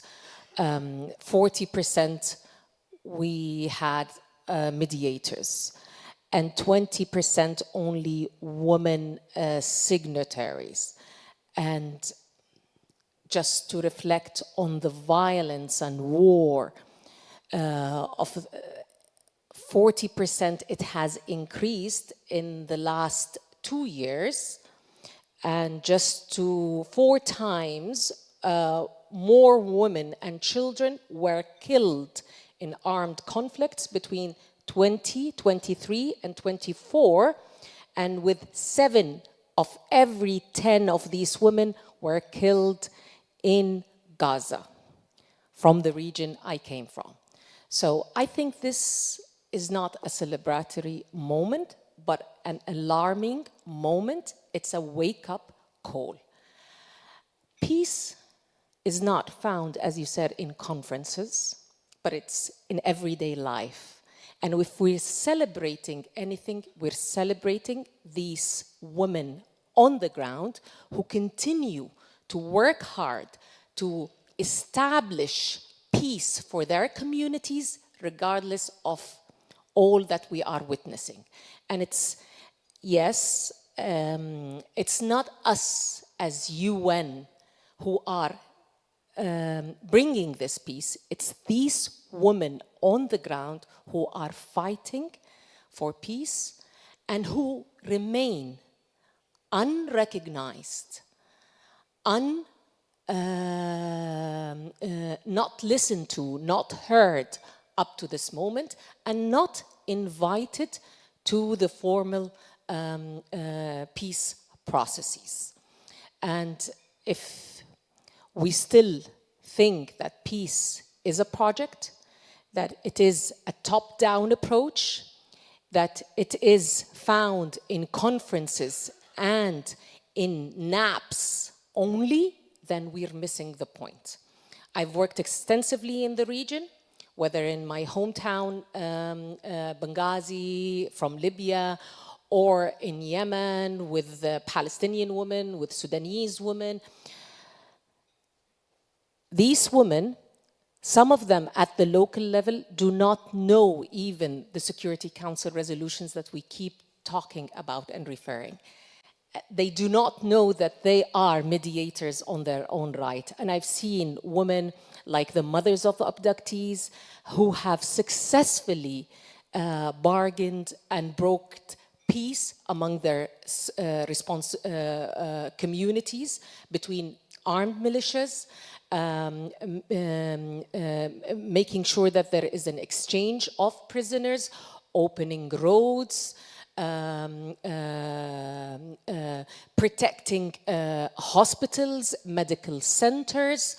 They managed to establish all of this where we have not been able to walk the talk, to implement 1325. So there is a lot that can be done, but it's first when we realize and we start to design peace from the bottom up, when we realize that peace should be people-centered. It's like these women local mediators. They listen empathetically to the members of their communities. They heal their societies.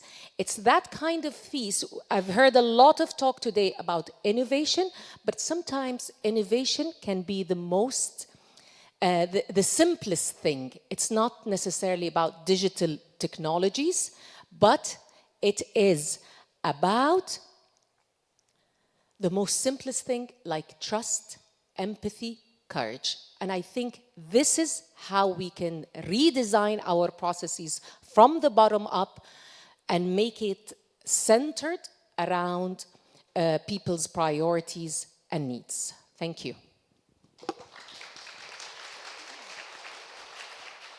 Thank you so much, Ms. Sarah Lange. We'll remember that we have to design peace from the ground, and it has to be people-centered and prioritize the needs of the people from below.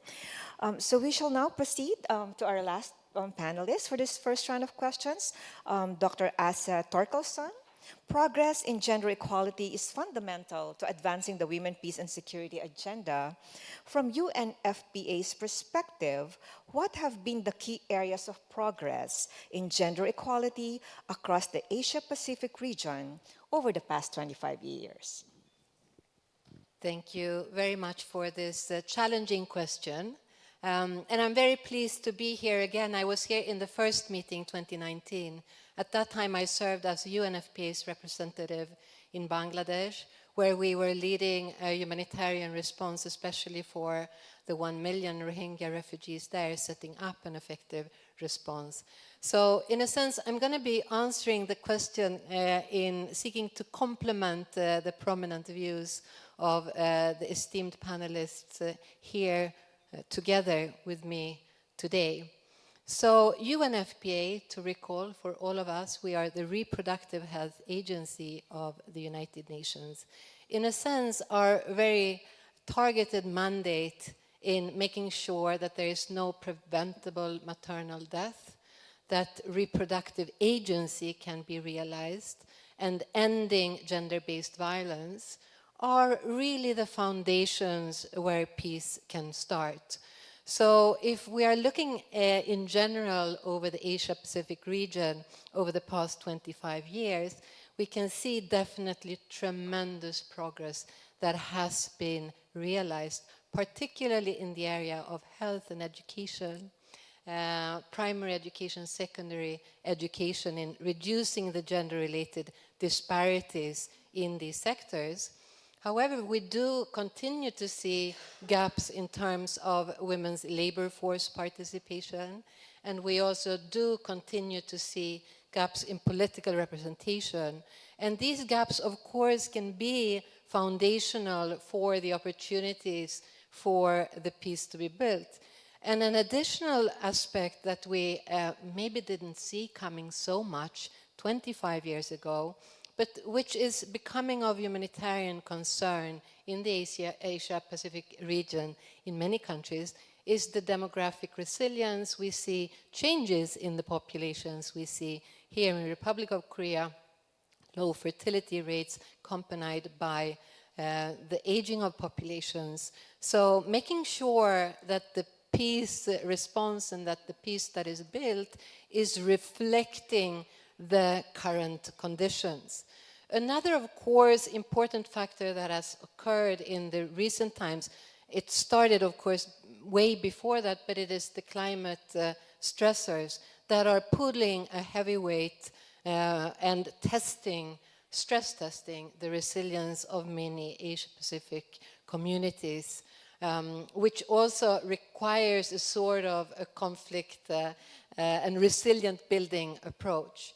But just to circle back to UNFPA's work also in how, and with the Republic of Korea's support, we are strengthening peace-building opportunities through our conflict and fragility program funded by COICA in 6 countries where the populations are suffering perhaps among the most, in Mali, in Lebanon, South Sudan, Central African Republic, Somalia, and also in Palestine, where we are working with community-based organizations, women-led organizations, with midwives, with local different local forms of representations to make sure that no woman is dying giving birth, and really accentuating the opportunities, building that resilience for the gender-based violence to ensure the protection from it and healing from it when it occurs.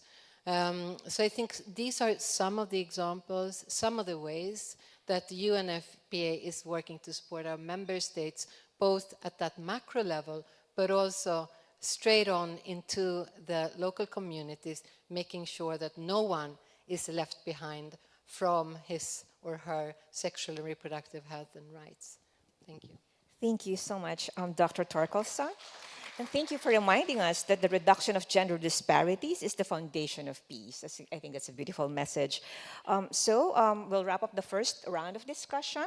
And thank you so much for inspiring our audience, with all the gains from the different spaces where you work with, whether the gains be, the creation of national action plans, or, having more women on the ground, working for peace despite the challenges.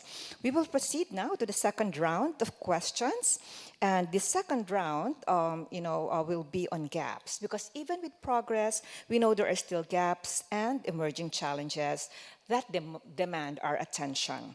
So I would like to begin again to ask Dr. Shin, What do you consider to be the most significant challenges currently facing the advancement of WPS in the Republic of Korea and the broader region?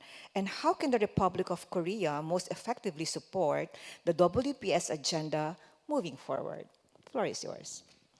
Yeah, I think the biggest challenge now is escalating tension between South Korea and North Korea in the Korean Peninsula, but also in the sub-region of Northeast Asia, China, USA, as well as in Asia and over the world.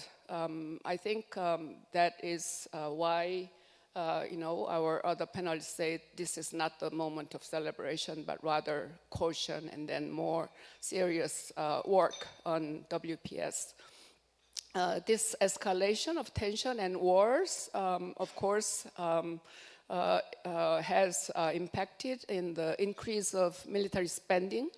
And we see every day in the newspapers and TVs that this import and export of tanks and military drones and then all these weapons involved in war. And of course, it affects negatively on the funding for WPS, for civil society especially.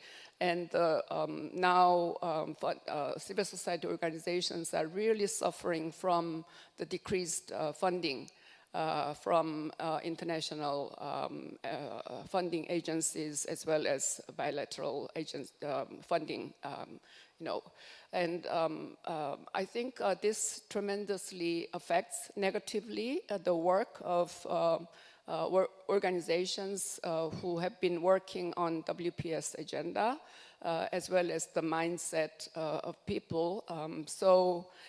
Maybe at this time, Republic of Korea should increase. It has been increasing its funding ODA every year, recent years.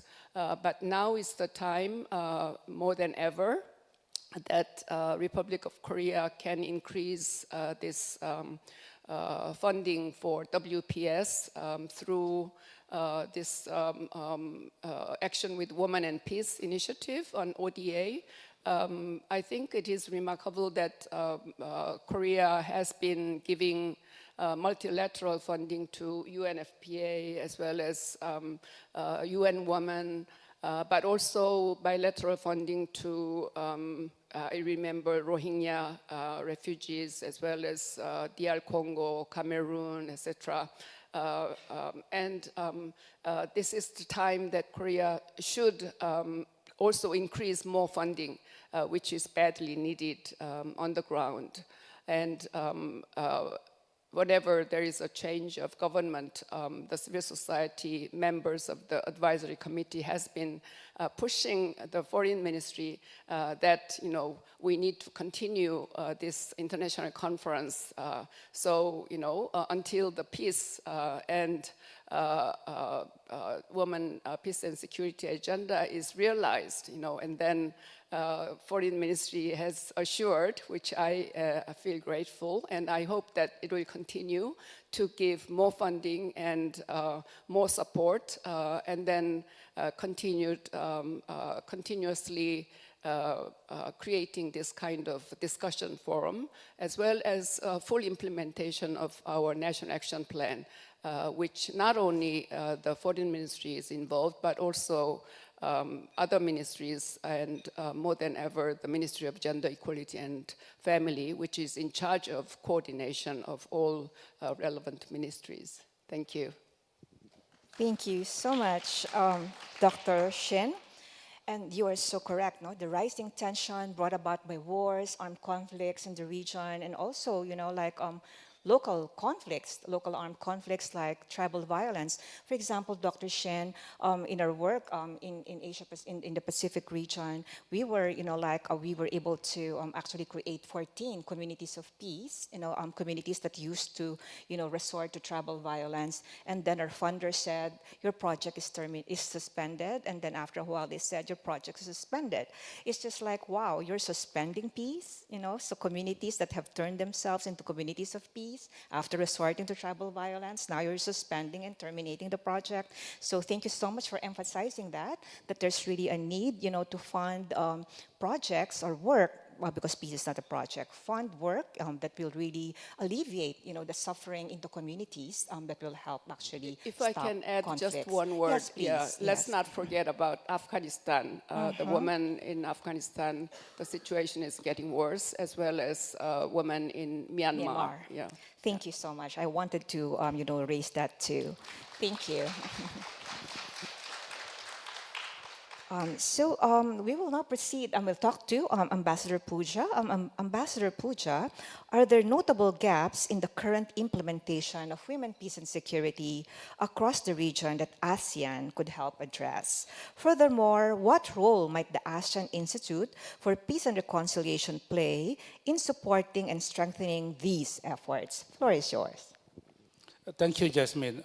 Let me say first that speaking as the ASEAN Institute for Peace and Reconciliation, our work actually to move the ship further.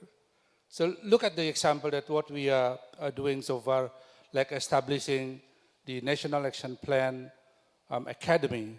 It's called NAP Academy, which bring all ASEAN's officials to know more about the WPS agenda. And in addition to this, we also recently established what we call, and Jasmine also mentions about this WPS community of practice. Through this community of practice, we aim at encouraging peer learning among ASEAN member states, connect practitioners from the grassroots to regional level, and build evidence base for more gender-responsive peace and security policies. Of course, through this community of practice, we aim to connect the regional framework of the Regional Plan of Actions on WPS with the realities and innovations happening in the local level. It is about ensuring that women experiences and solutions inform the policies we develop, making WPS a living agenda and not just a document. We also developing a project, it's called ASEAN IPR Women in Peace Process Program, supported by Norway. This program seeks to highlight and strengthen the role of women in peace building across ASEAN by documenting their experiences, amplifying their voices, and enhancing their capacities to contribute meaningfully to peace and reconciliation efforts. And one of its key outputs in Women in Peace microsite to provide a comprehensive and regularly updated catalog of case studies of women's involvement in peace as reference to policymakers, scholars, and researchers on WPS. Indeed, we have very much realized that there are notable gaps that still require attention. Of course, we witness that the political commitments is very, very strong. However, implementation remains uneven across member states. Funding for WPS initiatives is often very limited and very short term. And many women's peace builders and civil society organizations continue to face shrinking civic space. They work with limited supports, insecure fundings, and increasing risk to their safety and digital privacy. I give you an example of one experience that have by the civil society in Myanmar. The civil society is named the Third Story Project in Myanmar, which actually spreading peace spirit through storytellings. But because of the COVID last time and because of the military coup in 2021 in Myanmar, their initiatives just completely freeze now. It's so pity. There's grassroots levels. Initiatives like this cannot be continued. Thank you, Jasmine. Thank you so much, Ambassador Pooja, and for reinforcing, that really funding is limited and short term, so something should really be done about that. So we will now proceed again to speak to Ms. Zara Langi.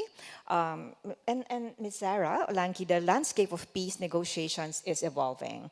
With new actors increasingly involved, in your view, what implications does this shift have for the realization of WPS? And what challenges does it create for ensuring women's meaningful participation? And how can we best address or overcome these challenges to keep WPS moving forward in this changing environment? Thank you. So let me start by saying there is a backlash at the local, national, and global level against gender equality and the WPS agenda. And that is not helping the women on the ground, because there is a backlash against these women who I mentioned earlier. Just last month, I came from Taiz, Yemen, a city that is besieged by the Houthi armed group.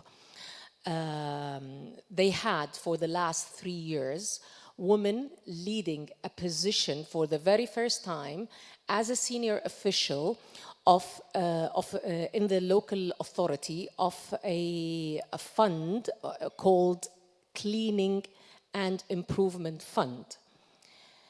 She was known for her integrity, service to her community. She was assassinated in daylight with 30 bullets. Now, this issue of women leading or having public positions that are under attack, we see it, and we see it with zero accountability and with impunity.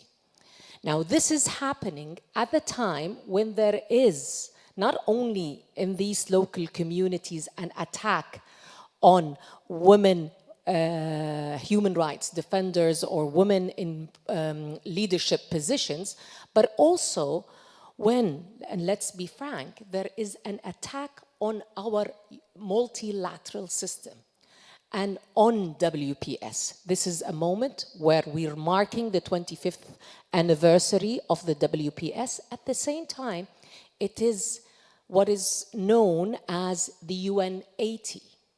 And the UN 80, there is a lot happening here. I will not go through it. But there is a risk, there is real concerns for the risk of gender equality under what is might be seen as merging of certain institutions, agencies, and WPS in particular. Now, one of the real challenges in the work that we do in mediation and peace building is, quite frankly, the siloed approach. I was talking earlier about what some call dark UN and blue UN, and this reflects a real problem where we as UN still are struggling to work as one UN. We have great resolutions, but we as UN need to implement it. We need to hear these voices of women on the ground, to amplify their voices, to bring them to our negotiations, formal negotiations. Always a challenge that we have is how we are linking the tracks, how when we are designing our peace processes, it's not only about power distribution of the entrenched elite, but it should be about shared responsibilities, meaningfully participatory and inclusive of those voices who are on the ground. Thank you. Thank you so much, Ms. Langi. Thank you for keeping us grounded with the comments that you're making today. Indeed, there's so much emphasis on participation, but we forget that protection is a very important aspect also of the work. It's also a very important pillar because the women, we want to participate on the ground. If they're not aptly protected or amply protected, it's going to be difficult, because as the example that you gave, we will lose all these women one by one from the attack, not just on WPS and the multilateral system, but the women themselves, who are working, from the ground. So we will now proceed with Dr. Asa Torkelson, who will also share with us, some gaps that she has encountered in her work. So what would you identify, Dr. Asa, as the principal challenges currently hindering further progress on gender equality and the full implementation of the WPS agenda? How is UNFPA working to safeguard the gains made while advancing women's rights, participation, and empowerment in the face of these challenges? You have 3 minutes, Dr. Asa.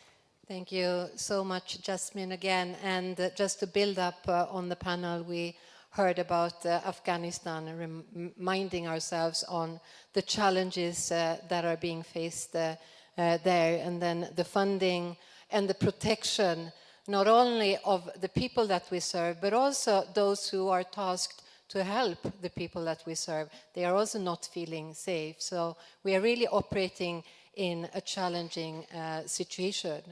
And my previous question was really around the progress that has been made, but we just need to remember that in terms of gender-based violence, for example, it's still endemic in this region.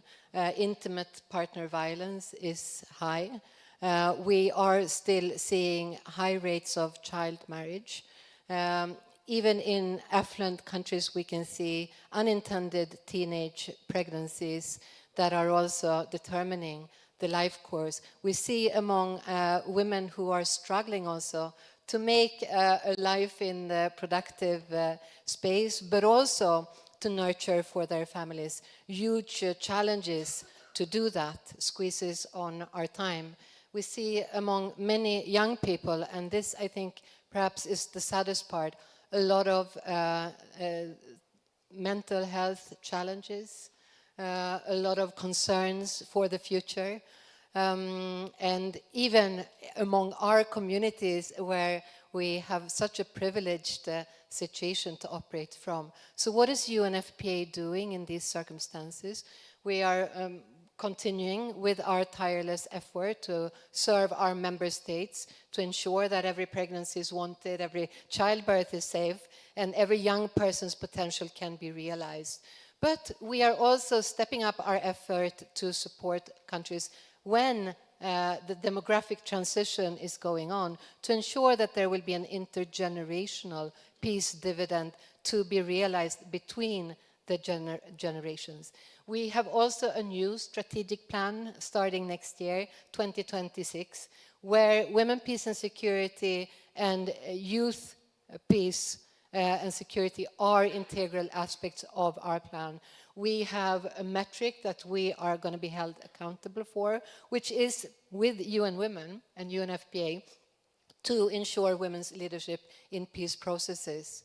And just to not stop at the too sad note, but also to say that we have to remember that everything of this can change into optimism. And there I want to commend Republic of Korea's being really a light in this time, showing that compassion can be cool again. We have termed it at UNFPA as the K-ODA, just as K-culture has influenced the world. We hope that the K-ODA could also be an inspiration to others, showing that if you have been helped, you can also help others on the way, and making the effort towards peace a centrality of collective concern. Thank you. Thank you so much, Dr. Asa, for that, and for letting us know that there's hope despite all these gaps that we have mentioned. We have we do have member states of the UN like the Republic of Korea, helping, in this regard, in filling the gaps that we experience, because of the rising tensions, because of the limited funding and short-term projects, for peace, because of the zero accountability and impunity, the attacks on WP as a multilateral system, the siloed approach in the way we work. Despite all these gaps, despite all these challenges, there are also member states, civil society organizations, people on the ground who do their share, to be able to face and, overcome these challenges. We shall now proceed to the last, round of discussion. And in this last round of discussion, we will actually invite our panelists to share some parting messages. But, we'll still ask them some questions so that their parting messages will also be as meaningful as their first two rounds of interventions. I will now begin with Dr. Asa Torkelson. So just to reverse, actually, the way we speak to you. Dr. Torkelson, what key message or call to action would you like to leave with our audience, especially the next generation of peace builders? Or how can they help advance the women, peace, and security, and perhaps the YPS agenda? Thank you. Floor is yours. Thank you. You are the next generation of peace builders. So if you have a paper and a pen and you would like to sign something, we can think that these matters are very complicated and that change is difficult. We know that from ourselves. Even if we want to change the smallest thing in our life, it's very overwhelming. So therefore it can seem quite complicated to also realize the peace agenda. But everything that you can bring will matter and be valuable. And very lastly, to share with you, we can remember that if it is possible to travel to the moon and have advanced plans for a civilization there, I mean, certainly it is very possible to make peace a reality. Even if gender equality, sometimes we say it's not a rocket science, we are underestimating that. It is actually more hard than a rocket science. And therefore, it should be very intriguing for us. We should be very inspired to try to find this very peculiar composition, the model. How can we actually realize gender equality? Maybe in future there will be a Nobel Prize for gender equality efforts. And with that, just for you to note that change absolutely is possible and you can do it. Thank you so much for that very inspiring last message, Dr. Asa. Ms. Langi, how is rising militarization impacting women's rights and civic space? And as a parting message, what measures can counteract shrinking space for civil society and protect women's organizations? Thank you, Jasmine. It's not only the rise of militarization. There are, as in the opening remarks, there are new kinds of emergent AI technologies that are reshaping the world conflicts and our concepts of security. So again, I would say more attention to humanizing these approaches to security, more centralized approaches to peace and security, where we put the people at the center, focusing and more on protection without undermining the agency of women. Strengthening synergies between participation and protection, creating conducive, enabling environments for the full, equal, meaningful, and safe participation of women. I think we also need we talk a lot about the empowerment of women, but we don't talk about disempowering warlords. So accountability is still missing. Ending impunity is at the center of what we should be doing. Pushing the pushback is what I will call for. Thank you. Thank you so much, Ms. Danki. Empower women, disempower warlords. No, we won't forget that. Okay, Ambassador Puja, collaboration has always been at the heart of this work, especially between local actors and larger regional or international partners. How can these partners do a better job at supporting local women peace builders and keeping their voices at the center? The floor is yours.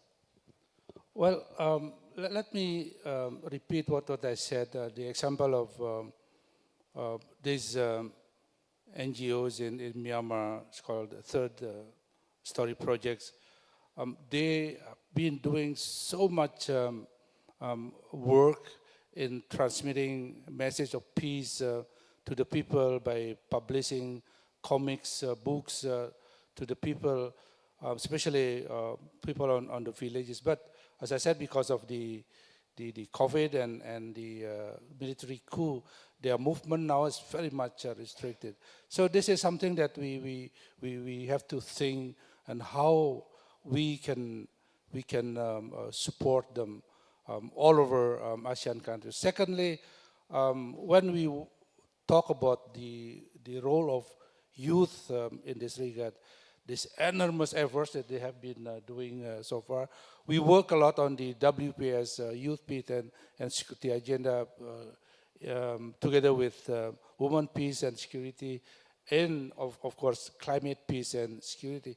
These three peace and security issues, I think, need to be taken really serious consideration, taking into consideration what we are facing now, not only about the classics conflicts, but also what is called the non-traditional conflict. With this, I believe we have to work together, and I believe the sincerity of the youth in this respect, how they promote peace and security, because I believe youth courage is not triumph over fear, but I believe this is the genuine wish of them to play more, and this is where I believe the Republic of Korea can play more, especially how to support them, especially in our region, Southeast Asia.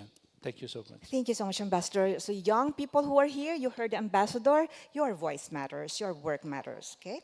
So last but not the least, we'd like to hear from Dr. Jesus Shin.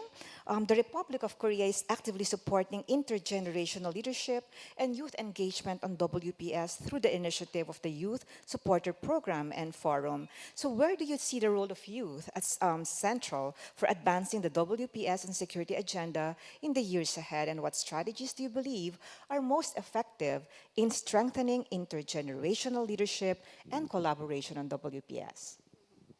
I'm happy to see that this year, this Action with Women and Peace initiative first started Youth Supporters Forum. You know, from the beginning, there has been involvement of youth in terms of contest awards, and there has been video contest or poster contest, written contests. But this year is the first time that actually 30 youth around the world have been selected, and then participated in a series of educational sessions, and I participated in one of those sessions. So it was an intergenerational meetings between these selected 30 young people with some experts of WPS, yeah. And I think this kind of intergenerational encounter will give a lot of lessons. We need to listen to what young people's frustrations, aspirations, their needs and their desires are. and what peace and security means from their point of view. Young people nowadays suffer from unemployment, a lot of anxiety for the future, as well as climate change threats, and many other environment which is different from ours. And I think young people need to reinterpret what peace and security means for them, and then how men should work with women together for peace and security.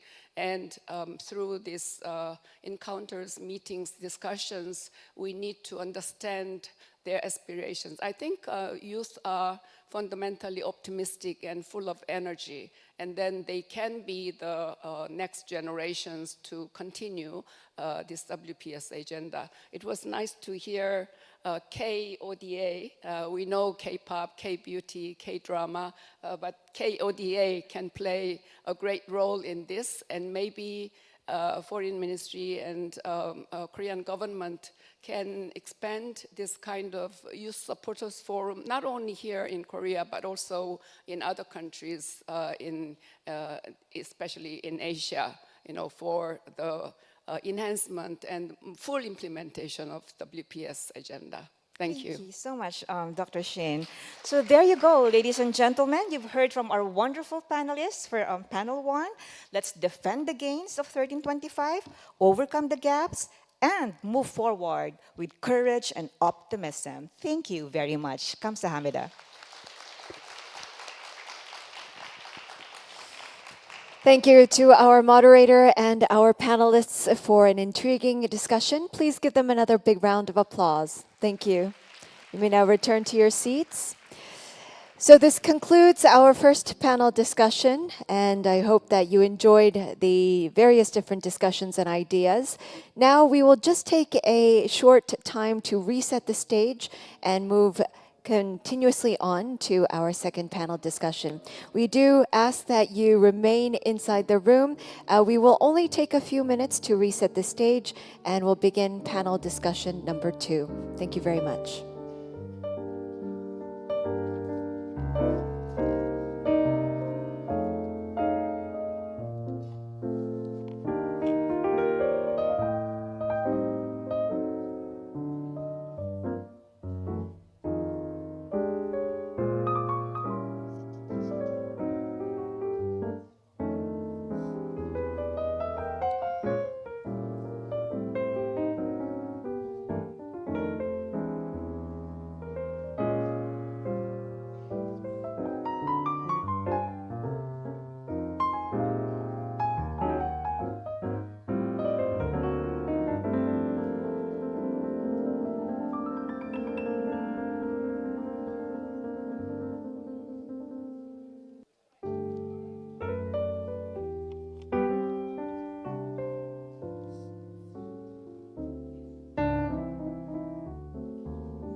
Thank you for remaining inside the room. Ladies and gentlemen, we will resume with our second panel discussion.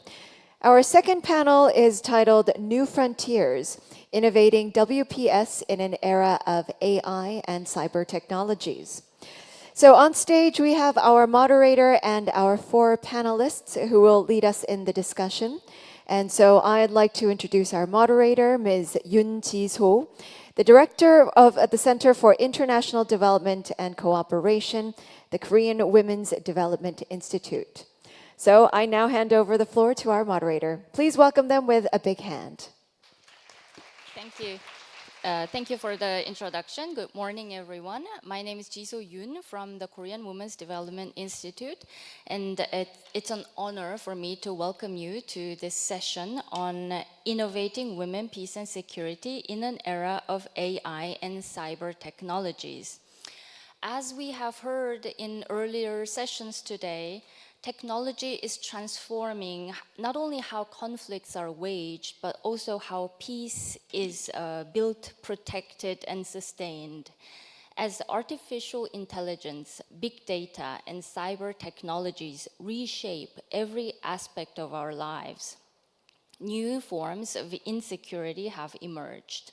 Online violence, algorithmic bias, digital surveillance, and disinformation campaigns that target women peace builders and human rights defenders are a few of such examples. So at the same time, though, technology also opens up new opportunities to strengthen early warning systems, improve humanitarian coordination, and also amplify women's leadership in decision-making. And so this is what we will talk about today. And specifically, our discussion aims to explore how the WPS agenda can adapt and innovate in this digital era. And I am delighted to be joined today by four distinguished speakers who bring expertise in different areas of technology, peace, and gender equality. I would like to devote some time to introduce them to you, maybe just a two-sentence description of their background, because I think this background is important to help you understand the conversation that will follow. And so our first speaker is Dr. Paula Vesco. She is a senior researcher at PRIO, who is also former deputy director of the Violence and Impacts Early Warning Systems project at PRIO. And her research centers on leveraging advanced quantitative methods and machine learning to study and predict armed conflicts and their societal impacts. Our second speaker is Dr. Mona Dimeidi, who is the Vice President of Artificial Intelligence and the Director of International Relations at Arab American University, where she spearheads AI integration across education, research, and innovation. And you can look through her CV. She has great achievements in both academia and in private sector. And based on her records, she was named among the 100 brilliant women in AI and ethics and the 100 brilliant women of Davos in AI. And our third speaker is Ms. Gaëlle de Mollis, who is a Policy and Program Specialist at UN Women Regional Office for Asia and the Pacific. Gaëlle has worked for the United Nations for many years, over 18 years, but specifically in the past 8 years, she has provided policy and programmatic support to UN Women country offices in Asia and the Pacific on WPS, with a specific and increased focus on cybersecurity. And let me introduce our final speaker, Ms. So-yeon Shin, who is the Humanitarian Affairs Advisor at the ICRC Seoul Mission, also with about 18 years of experience in development cooperation and humanitarian affairs across both the public and private sectors. At the ICRC, she currently leads policy engagement with the Korean government on peace and security, tech diplomacy, and the protection of civilians, and coordinates the partnership under the Humanitarian Development Peace Nexus. Okay, so please welcome them with a big applause. So as we move into our first round of questions, we turn to the heart of today's theme, which is how artificial intelligence and digital technologies are reshaping peace and security. And I'd like to begin by hearing from each of our speakers on how they see technology influencing the Women, Peace and Security agenda in their own area of work. And I have requested each speaker to maybe talk for about 8 minutes. So let me first turn to Dr. Vesco. So Dr. Vesco, you're a peace and conflict researcher, a field where AI and machine learning are beginning to have a substantive impact. And in your view, what are the main benefits of these emerging technologies for advancing our knowledge on how to promote the WPS agenda? And if I may ask a further question, what do you see as the primary risks of these technologies these technologies pose to our understanding of how to achieve peace? And how can those risks be effectively addressed? Thank you.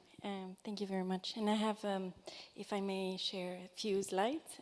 Thank you. I'm very honored to be here. So in my research, I mostly experienced the benefits of AI for conflict prevention, especially designing early warning system for predicting violence. But I think reflecting on AI tools, I think there's a lot of potential to strengthen many of the areas and the pillars of WPS. So I'm going to try to summarize them quickly here with you today.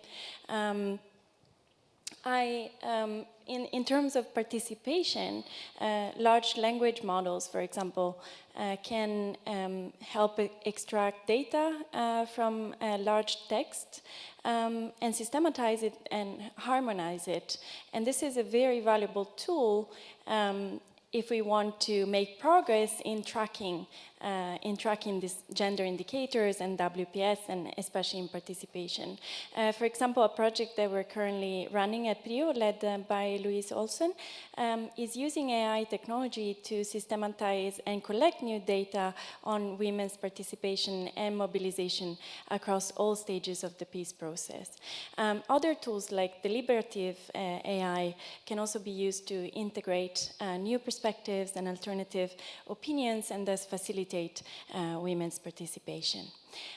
In terms of protection, tools like biometric identification and predictive analytics could also be used to track episodes of violence and sexual trafficking, and other tools like agent-based models powered by AI and counterfactual analysis could also be used to evaluate the costs and the benefits of interventions aimed at assisting women. So overall, these tools could help decision makers evaluating the risks, but also assessing when and where to intervene in terms of providing assistance and protection to women. As for prevention, in my work, I mostly focused on this area and saw the potential of these AI tools for prevention. There has been rapid progress in terms of designing early warning systems for conflict prediction at many academic institutions, including PRIO and Uppsala University. We now have early warning systems that predict armed conflict risk and fatalities, and VIEWS, the project I'm part of, is also expanding now currently to predict the secondary impacts of conflict on food security, water access, health, income, and so forth. And since we know that unfortunately women and girls are mostly affected by the secondary impacts of conflict beyond the battlefield, I think this is a very promising development for the WPS agenda. These tools are already being used by decision makers. For example, we have had collaborations with colleagues at the UNHCR and the UNESCO to integrate our forecast in their decision-making process. And I think there is an increased understanding that these tools can be a complement rather than a supplement or replacing human in-depth analysis. So I think there's potential to expanding these tools to also predict sexual violence and gender-based impacts on women and girls especially.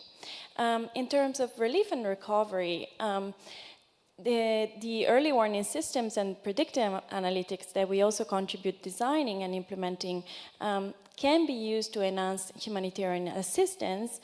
For example, colleagues at VIEWS have been working with the UN FAO to design an insurance-based mechanism to provide cash transfers to farming communities ahead of crisis.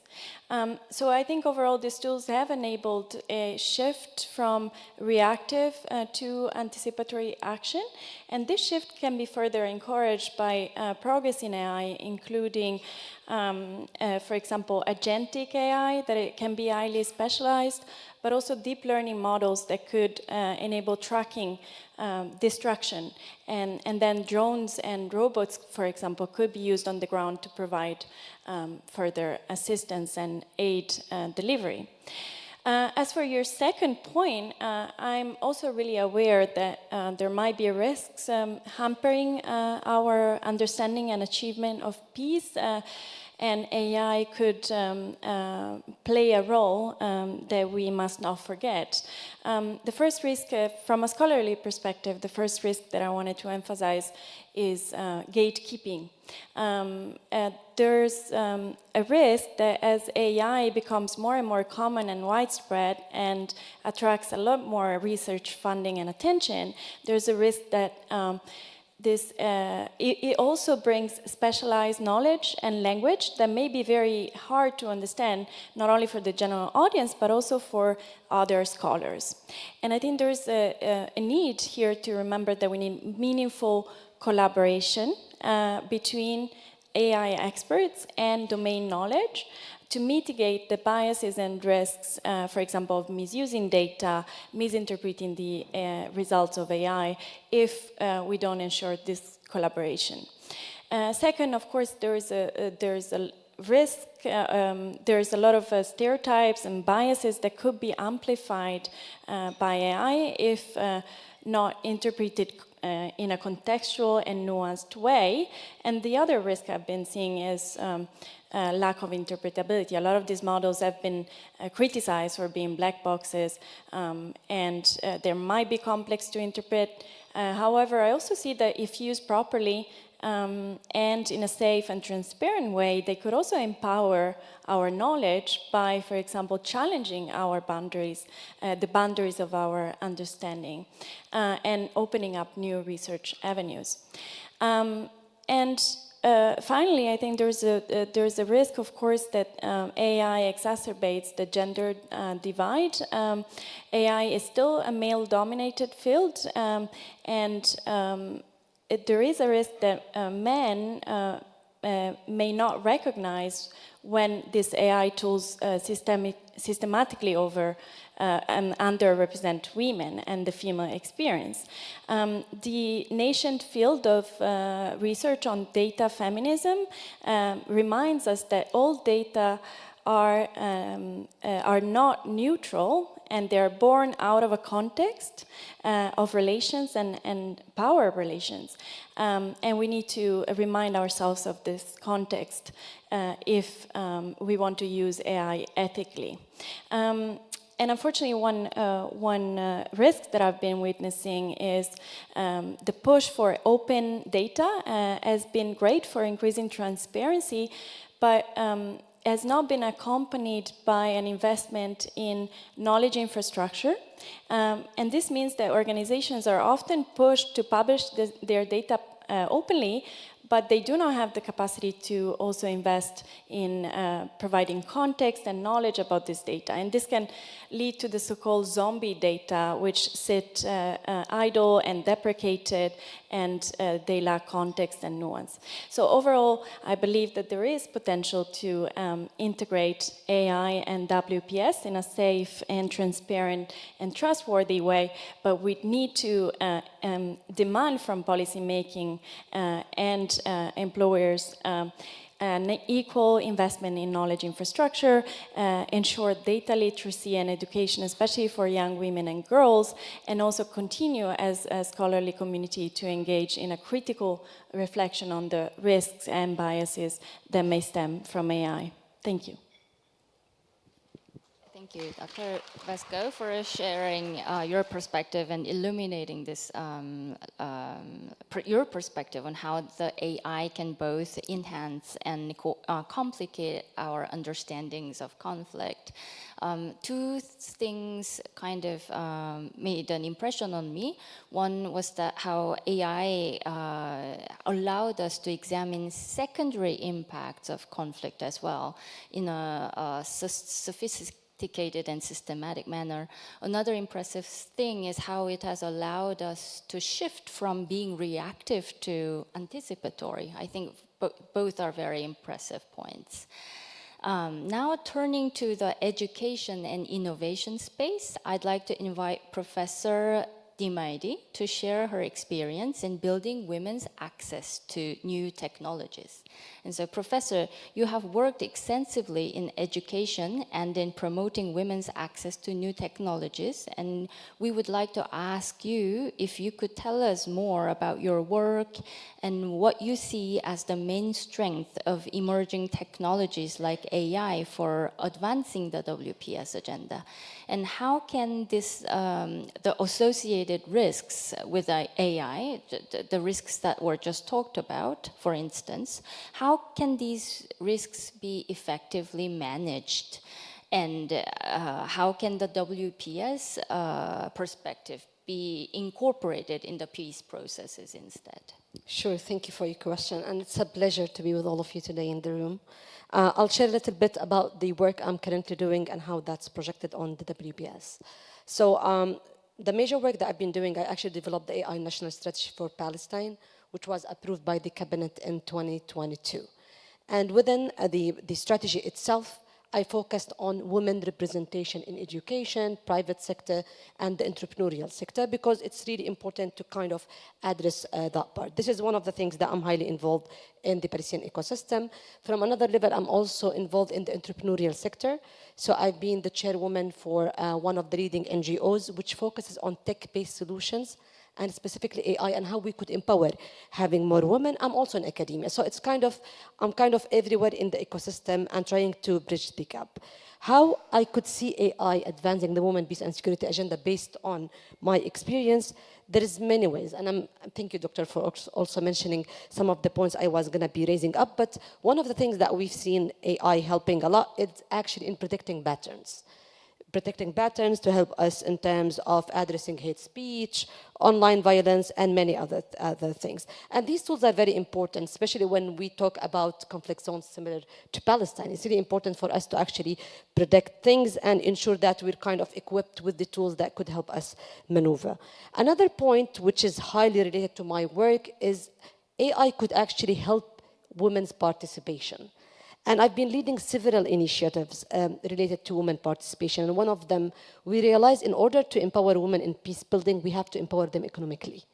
And one of the things that I've been running in the previous 2 years is to actually address that. We realized that women have super low awareness. They're good in running their businesses.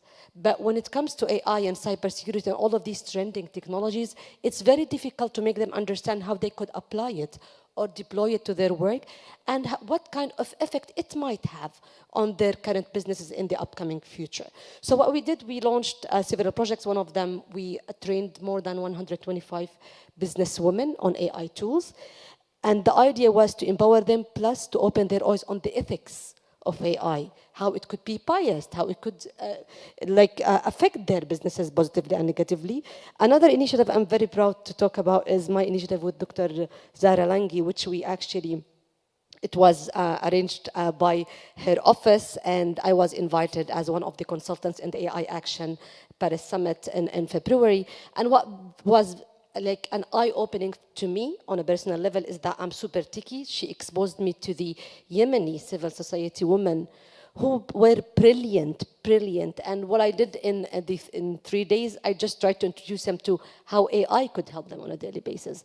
I learned a lot about the Yemeni context, and I'm sure me and Dr. Zahra are going to be working on many other aspects. And another thing that I was focusing on also, we've been talking about participation, but protection, relief is also very important. How could I include women in coming out with solutions? So what we did when the war in Gaza started, since I'm already in the entrepreneurial sector and we've been talking a lot about tech, is that how could we empower the young generation and women to come out with solutions which could help in such very difficult situation. So what we did, we presented to them several challenges, which we actually took from civil society, and they worked on in 3 days to come out with technical solutions. And one of the solutions was actually in Gaza, and it focused much more on relief in terms of using AI and virtual reality and many other ideas. What I want to finish this intervention is that we really need to ensure that women are part of the narrative. We want to shape the narrative. We don't want just to be there sitting and perceiving information. For the other part of your question about managing the risks, thank you so much for talking about bias. We talked about access gap and many other things. I think one of the main things we have to start with is AI governance. This is one of the main challenges we're still facing, especially in the global south. And when I mention AI governance, it's strategies, policies, including the private sector, educational institutions, including the civil society. That's one thing we have to focus on. The other part is how could we ensure that women are involved in the AI life cycle? If we look at statistics, by the way, in the global south, it's really interesting to see that women in educational institutions, they form 50% in STEM. So we're not having any issue in educational part. The issue comes later when we start talking about their involvement in the private sector. So how could I ensure having more women skilled in AI in terms of data collection, designing the solutions, verifying the solutions? And she like Dr. talked about the black boxes. How could they be involved in verifying such a model? How could we ensure that they have high representation in data? One of the startups I was mentoring was called Middle Frame. And what we found out is that the percentage of, so if you go to the large language models and try to generate images for women in the MENA region, it's totally biased. So one of the startups came out and they're like, you know what? We're going to be collecting the data and we're going to be ensuring that the data is representing women in the Middle East. So we want to support having more representation in data. Just to finish my intervention, how we could incorporate women, peace and security perspective in the AI life cycle, policy level, we have to have strategies, policies, ethics, all of that should be on the ground. Institutional level, I've been talking a lot with the private sector and the civil society. Unfortunately, the awareness is super low. Yes, everybody is following the hype, but I'm not seeing them having digital transformation and AI strategies across their institutions and how to have higher involvement of women. We also have to work with the community. How could I encourage women to co-create and be part of the process? Thank you. Thank you very much. I think as you have all heard, Professor Dimedi has kind of reiterated what was already said before by Dr. Vesco, that AI technology really has helped us to predict, and also in addition to that, it has and it can make women participate. But at the same time, protection and relief, also important pillars and relevant when we talk about AI and WPS. I think this second remark by Professor Dimedi on inclusion and also responsible AI, this discussion set the stage perfectly for our next speaker, who will speak about building institutional and community capacity. And so our third speaker is Ms. Dimolis. Ms. DeMollis has led capacity building initiatives on AI and cyber technologies for women leaders, particularly civil society organizations. So could you share the background and rationale behind the Women, Peace and Cybersecurity program and why it is important to link the WPS agenda with emerging technologies? And what have been the key takeaways from your collaboration with women's groups in building capacity on AI for advancing the WPS agenda? Please. Thank you very much for the question and thank you for the invitation. It's a pleasure to be here. I want to start by sharing my experience. Maybe 5 years ago, I was leading a program on trafficking in person. So a very meaningful program. We wanted to have a video. We interviewed survivors of trafficking in person. So very powerful interview, and we released the video. I think we reached 400 people, so a very low number. Then we work with social media influencers, and then we reach 800,000 people. So now more than ever, the UN Women, other UN agencies have the possibility to reach through algorithm, through social media. We have the possibility to reach a very large number of people. Government can also reach a large number of people. So this is really how we can leverage social media for peace. We are sharing our message.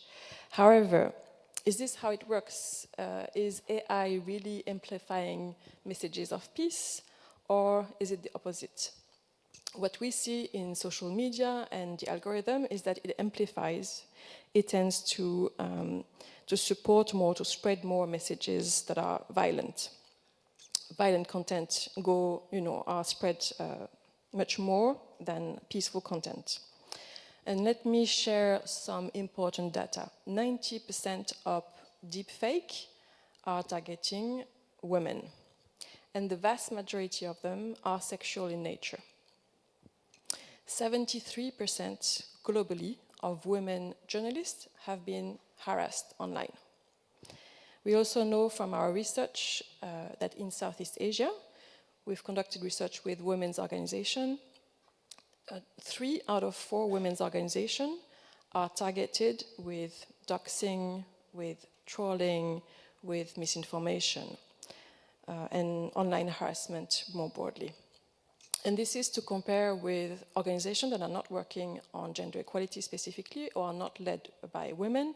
Those organizations are still targeted, but at a lower number. It's 2 out of 4 compared to 3 out of 4. And in terms of parliamentarians in Asia Pacific, 2 out of 3 women parliamentarians report being targeted by hate speech, disinformation, image-based abuse, doxing. And this is the highest rate in the world. So let's remember these important data, because behind these data are real lives of women who are impacted. And what does it mean? What is the consequence? The consequence of all of this is the silencing of women in public life. We are talking about women peace builders, we are talking about women human rights defenders, women in politics that are pushed out of the public life. And really, there's a strategy to silence them online. So we often talk about foresight in the UN. We are trying to understand, what is the worst case scenario in the next 5, 10, 20 years? And what is the best case scenario? From a gender equality perspective, and when we think about AI, cybersecurity, what is the scenario? What does it look like for women? The future does not look very reassuring, I must say. Maybe, 10 years from now, what if women in politics decide that there is too much harassment out there? I've seen how women in politics are treated in my country. I do not want to engage. And this is actually already happening. I was in the Pacific earlier this year, and young women who were contemplating the idea of being involved in politics were telling me, I'm not going in that pathway. The level of harassment online is too important. Can any society function when half of the population is pushed away from public life?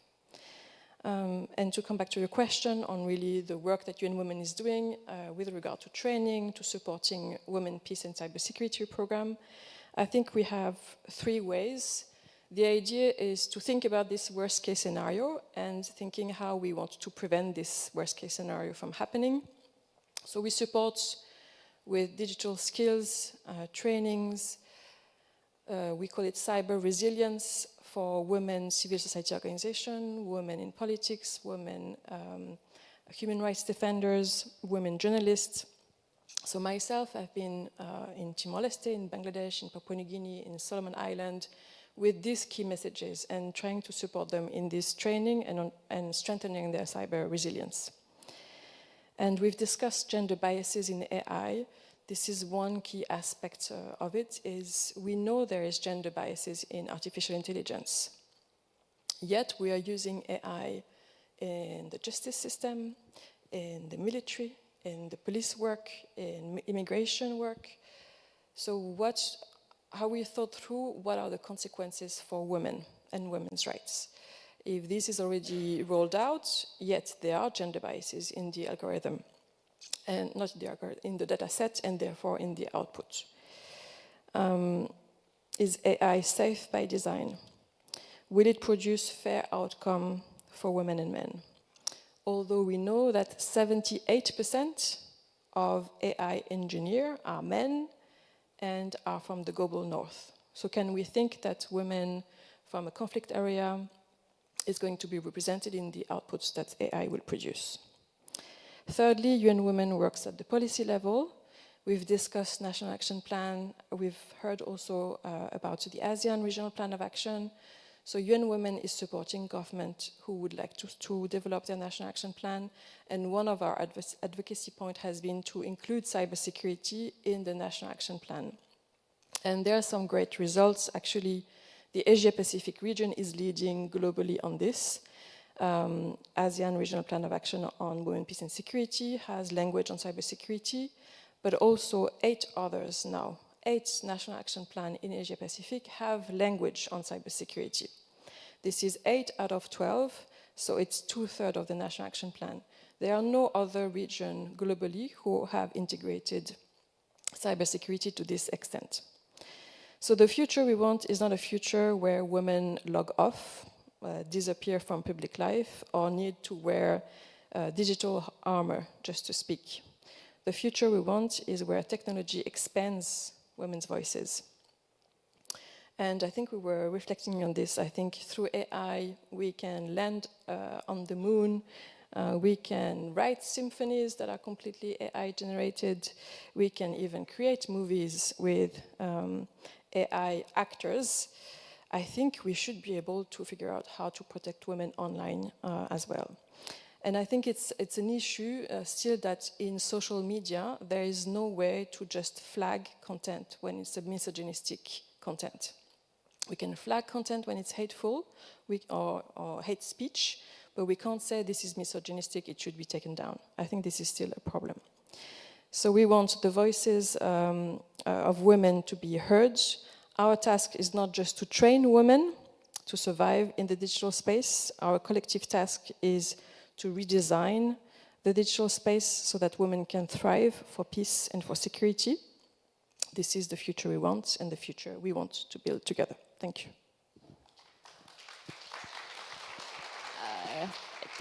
Thank you, Gael, for many things. But first and foremost, thank you for broadening our understanding of cyber insecurity, and that when we're talking about risks associated AI when it comes to women, peace, and security, that we're also talking about the lives of women who are impacted, including people like public figures or journalists or just women in general. And also the implications of this it has an effect on silencing women. And thank you also for sharing UN Women's impressive work on cyber resilience. Yeah, so let's now turn to the humanitarian perspective, where a question of ethics, oversight, and protection are central. So Ms. So Yeon-shin we know that the ICRC is working for human oversight and regulation of AI in military applications. And as the ICRC stated in the recent UN Security Council debate on artificial intelligence and international peace and security, this is what it writes: algorithms cannot replace human judgment and control in life and death decisions. And so what I wanted to ask you is, how do you think that the principles of WPS are relevant for strengthening these efforts of oversight and regulation? And equally important, how can the risks, again, the risks associated with these technologies be managed to ensure that they support rather than undermine the WPS agenda? The floor is yours. Okay, thank you so much. Thank you very much. First of all, I'm pleased to be here and to join in this very meaningful discussion on behalf of the ICRC. I would say that the key principles of the WPS agenda can definitely go hand in hand. The oversight and regulation that you just mentioned, and the ICRC already mentioned during the UNSC in October. And then focusing on the how, I'd like to first very briefly touch upon how ICRC perceives and observes the gendered impact in the conflict situations. And then I also explain about how the ICRC identifies and addresses the concerned part of the AI in the conflict situations. So first of all, I'd like to note that as the guardian of the international humanitarian law, ICRC definitely firmly oppose the spirit of WPS agenda, UNSC Resolution 1325. And as a humanitarian organization with the international mandate based on Geneva Convention, ICRC actually has observed that armed conflict affects women, men, girls, and boys all in different ways. So that means that actually we call like the gendered impacts on the conflict settings. Well, as already many keynote speakers and my fellow panelists already mentioned quite a lot of like the gendered impacts in the conflict settings. So I want to just skip that part. But I'd like to highlight that the ICRC has observed that the women and girls actually sometimes deliberately targeted as a tactic of war in the conflict zones, as you might know very well. And then at the same time, the ICRC has witnessed that the nature of warfare is changing very rapidly. And the armed forces around the world are now investing heavily in artificial intelligence, as my fellow panelists already pointed out. And then the military use of the AI has become reality. So the ICRC is well aware of the risk of these technologies with dedicated experts and organization in-house. And that's why we continue to engage with the international community on how serious these risks are and how they can be managed. And the ICRC has always argued for the humanitarian, human-centric approach for these military applications of the AI. So let me very briefly share some of the key risks related with the military use of AI. Actually, my fellow panelists already mentioned, but very briefly. So AI can process vast amounts of data, but it also comes with serious challenges. Actually, ICRC identified the common challenges of AI in the military domain are four: unpredictability, lack of transparency, and semantic gap and bias. Which means actually AI often operates like a black box, as Paula already mentioned. And it can be very hard to understand why an AI system produces a particular result.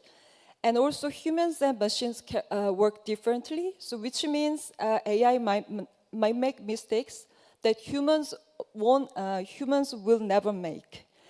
This is a very dangerous point and sticking point. So for these reasons, ICRC has expressed deep concern about the use of AI-based decision-making in warfare in particular, Actually, AI in military domains, ICRC identified like the three concerns majorly: autonomous weapon system, and then the cyberspace, also the AI decision support system, or AIDSS.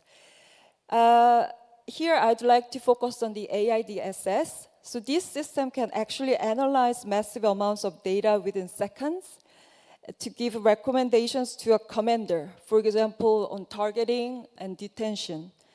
And their speed and scale, combined with automation bias, may cause human users to simply approve AI outputs without sufficient questioning, thinking, or judgment.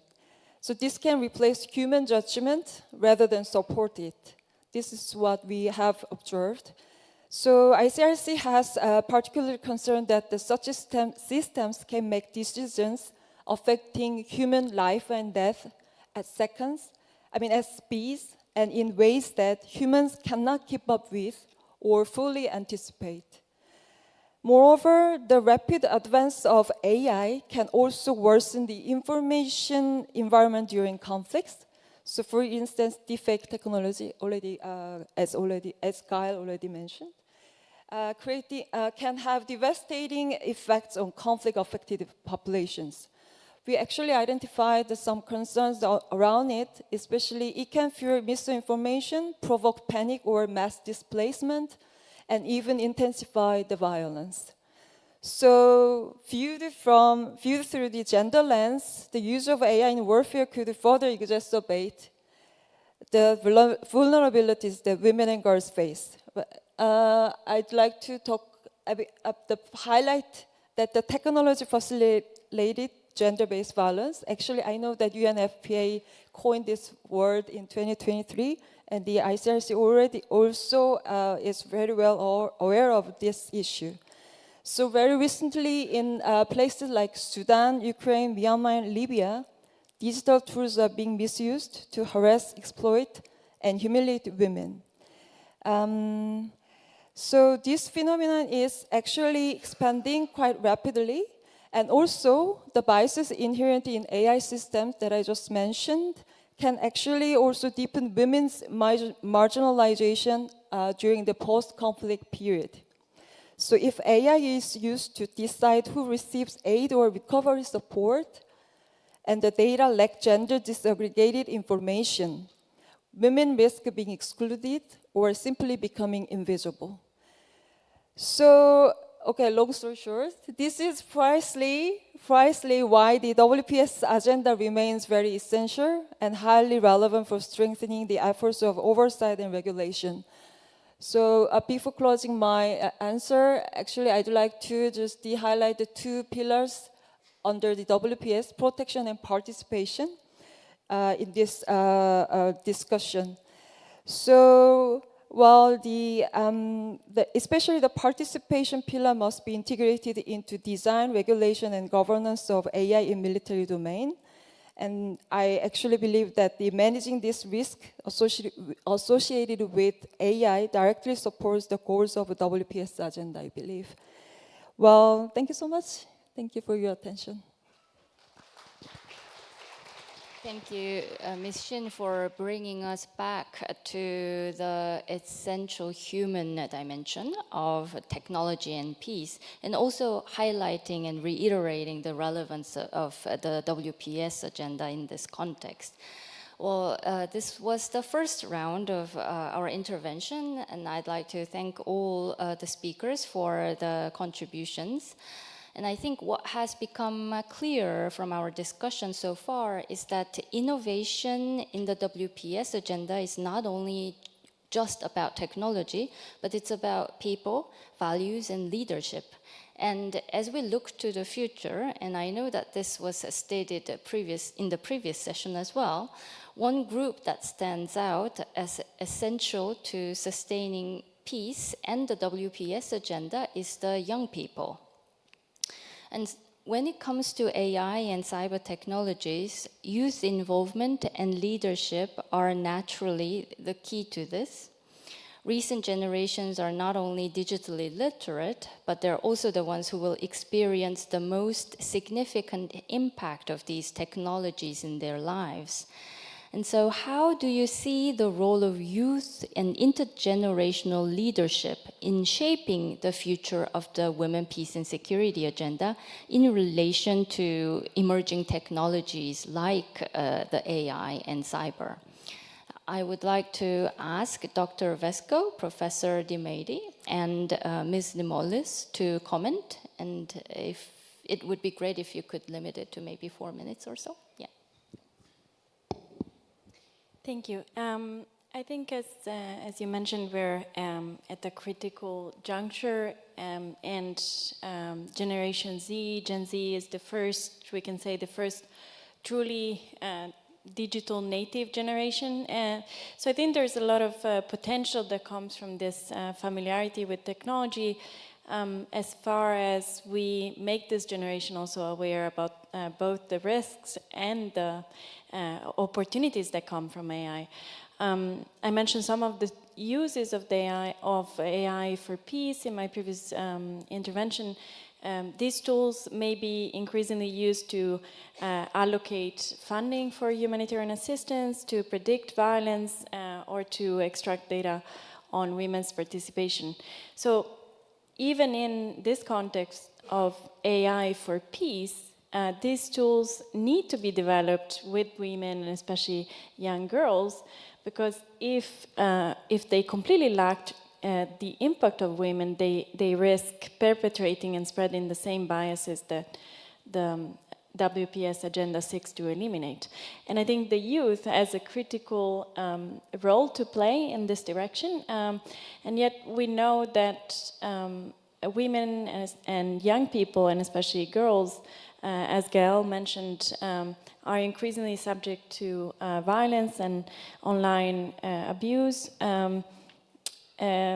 The majority of women and girls document their first experience of online violence between the ages of 14 and 16. And increasingly we see generative AI being used to target women and to create harmful content, especially to harm women in public offices. So this generation of young women grow with a lived experience of these risks, because they've lived through the dangers of AI. And so this is yet another reason why we need to include women and young girls not only in the design of AI, but also in the governance. So it's critical that we train these generations not only on technical, on programming skills, on enhancing the understanding from a technical perspective of AI, but also to critically question AI tools and to audit them for fairness and to identify what are the discrimination and biases that may arise from these tools. And yet we know that, as Gail mentioned, women are unfortunately still underrepresented in AI. According to the Global Gender Gap Report 2024, women only make up for 18% of AI researchers. And I think the young generation has an opportunity to fill this gap, as I was mentioning yesterday at the Youth Forum, where I met brilliant, talented supporters. The young generation also has potentially an opportunity to fill this gap because the present moment can present an opportunity.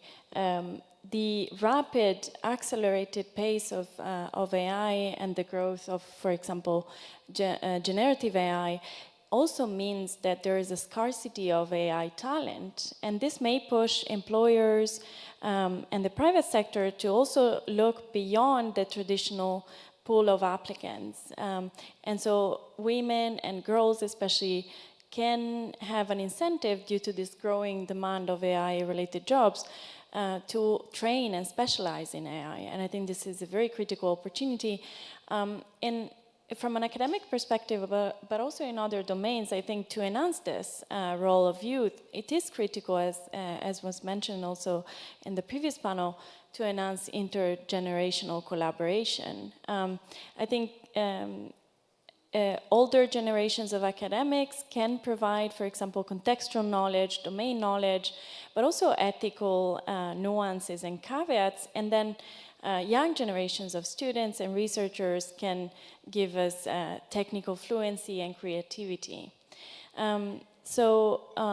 I think it's great to invest in mentorship programs and supervision to enhance this intergenerational collaboration.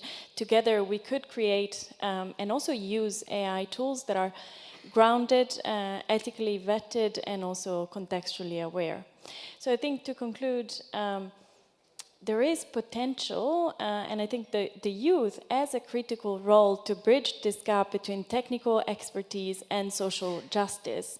They have grown with this technology, so they're really aware of the risks and the opportunities that come with AI. And I think they are well equipped to demand transparency and also to make sure that these algorithms and the data reflect and are shaped by women's experiences rather than being erased by these tools. Thank you. Thank you. Of course, I agree with everything that have been said. And I want to add on the top of all of that, that I think one of the ways also to ensure that youth have a huge participation is to give them a seat on the table as well. So this is one of the main challenges that we're still having. When I developed the national strategy and also the policy later on, it was not one of the mandates to actually speak with the young generation. It was much more, speak with the private sector, go address the educational sector, speak a little bit with the government representatives, but nobody was speaking about the young generation. So this is one of the things that we have to focus on. Another thing where I see also the young generation pushing towards the WPS and ensuring that we're achieving all of these goals is that what I've been noticing in the past 3 years, especially when ChatGPT came out, is that this young generation, they don't need us to actually teach them the technical skills anymore. They're much better than what we could imagine that they know. They know everything. I think one of the things that we have to focus on is give them more skills on how to validate the data. That's one of the things. And the other thing, to help them push new policies which could help them reshape the future. In other words, when I started working on the AI and higher education policy, one of the conversations we had, again, it didn't have any young generation in the room. It was much more, why do we need to include AI in education and in terms of administration processes and all of that? And that was one of the debates in the room. And I kept pushing. I'm like, you know what? Like, what are we waiting for? This generation, they're already deciding what to study at the universities based on ChatGPT. They're not waiting for me to provide them with guidance or mentorship. So how could we ensure to actually develop policies that take into consideration their input what they aim to achieve in the upcoming future? I'll stop here. Thank you so much.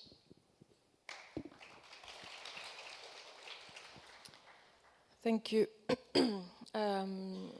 From Young Women's perspective, the work that we've been doing is really to look at women, peace and security through an inclusive lens. And this is, first of all, with young women. So for instance, to give just an example, in Bangladesh, we had put in place what we call peace cafe, women peace cafes within universities. So these are spaces where women have a safe space to discuss women, peace and security and any issue that is important to them, but also with the support of young men students who are there also for gender equality and who are supporting these women. And we did an initiative called My Power, which is meant for these women to develop, as you said, they already know a lot about how to produce videos, how to do content, but really to do content that is related to peace and security and gender equality, and to combat disinformation, to combat violent narrative. So this is one example of the work that we have with young women within university, and that is sustainable and still exists now.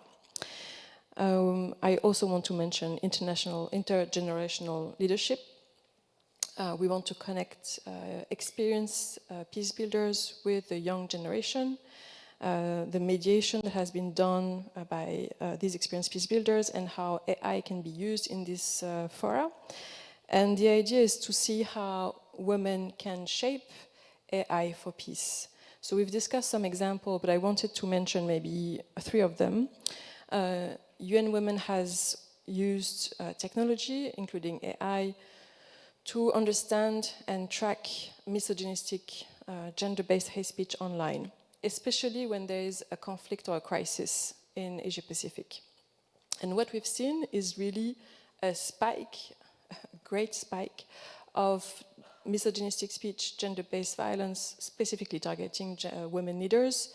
But this is very important because we see that this could be an early warning of offline violence coming. So we would like to be able to see that young women are also shaping this and this technology and can use that alongside other peace builders. So it's really about an early warning before widespread offline violence. The second option also is to work, we know AI can detect patterns. So for instance, when we think about conflict-related sexual violence, can we think of how AI can be used to detect patterns, displacement, movements, and therefore protect women from this? And the third one is, it has been tested already, I think in Yemen in particular, but including in other countries. Maybe 20 years ago, when there was a peace agreement, it would be the vast majority are men. Maybe sometimes women are invited to the table. But now with large language model and consultation that can reach thousands of people, you have the possibility to really reach a vast number of people and have and not have, for instance, those women who are in conflict area that maybe if they join, they might be at risk physically. You remove this risk by having these consultations that are large and, you know, in the dialect or in the language of this person. So this is also important. So we want to see women leading AI for peace. And going forward, including with the support of the government of Korea, we will be working on WPS in an even more inclusive manner and extending this to women with disability. I think when we think of how women are in the cyber diplomacy, this is one issue. But then when we think of how AI is revolutionized the world of persons with disability, yet they are not at the table when we discuss cybersecurity policies, etc. So we need to work with them, and they need to be leading also the discussions. So going forward, we'll be working with young women with disability, and with male allies who are supporting this agenda. So we aspire, what we want to see is this Gen Z becoming the Gen WPS, a generation of digital peace builders shaping the women, peace and security agenda for the future. Thank you. Thank you. Thank you for your thoughtful reflections on youth and intergenerational leadership. I think I just remember a few key words and key messages from this dialogue.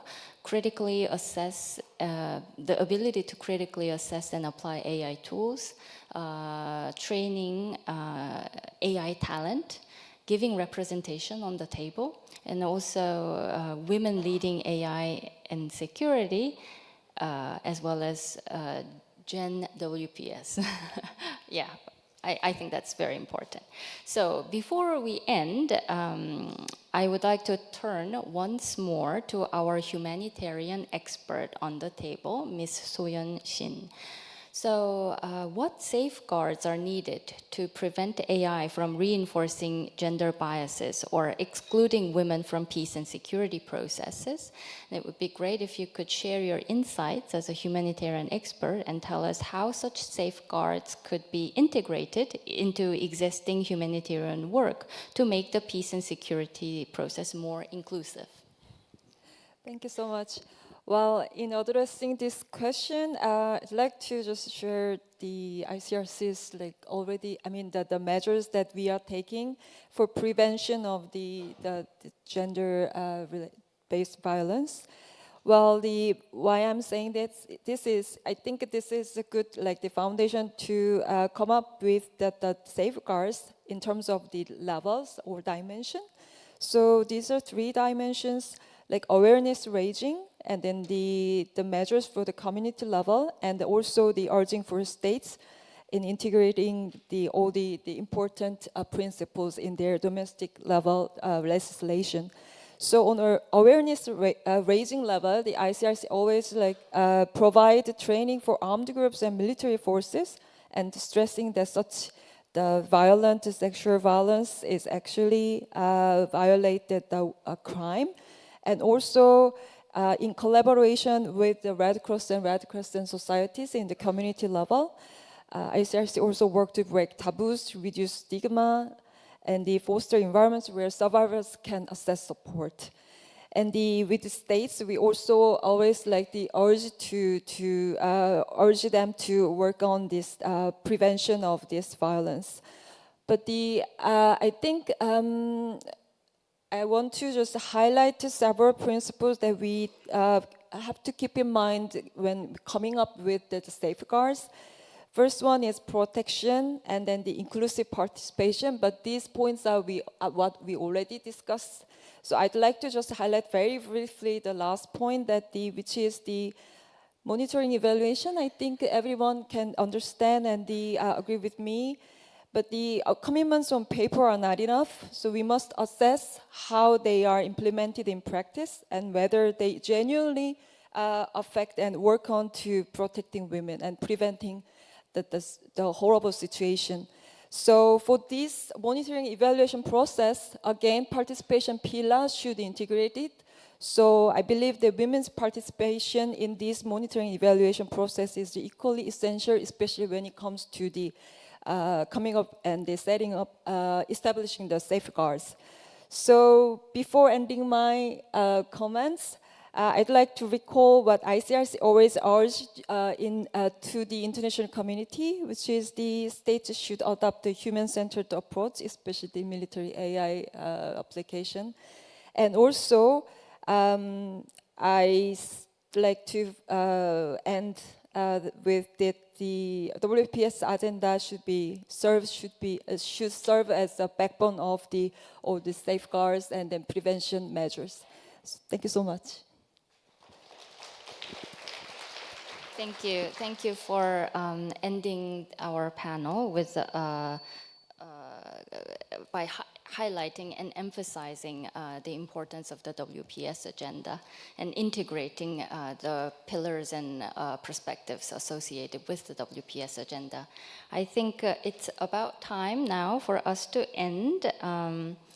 I think what was made clear from our discussion today is that AI and cyber technologies are influencing how we predict conflict, manage information, and design peace operations.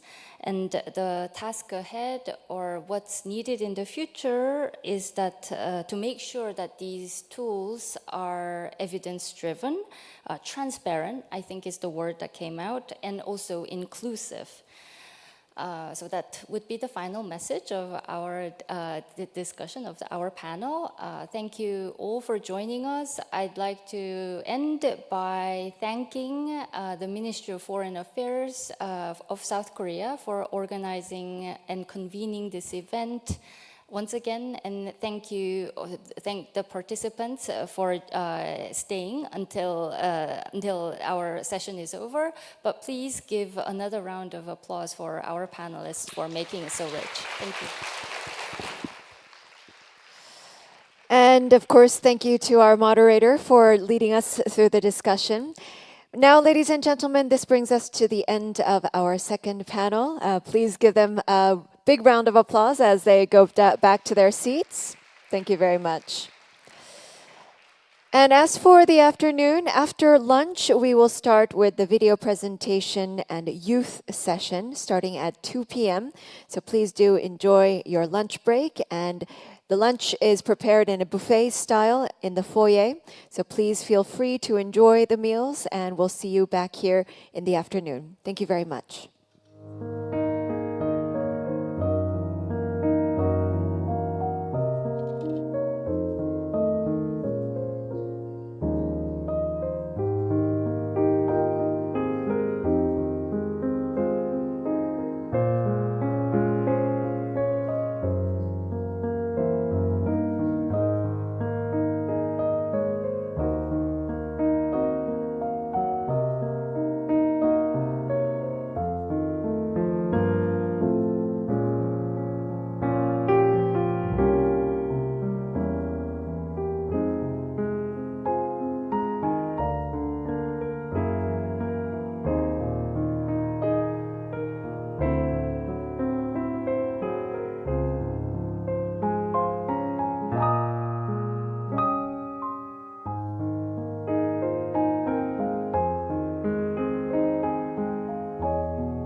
Distinguished guests, ladies and gentlemen, we will soon begin our video presentation and youth session at 2 p.m. sharp. We kindly like to ask all of our guests to come inside the halls and take your seats.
Well, good afternoon, ladies and gentlemen, and thank you for coming back to our afternoon session.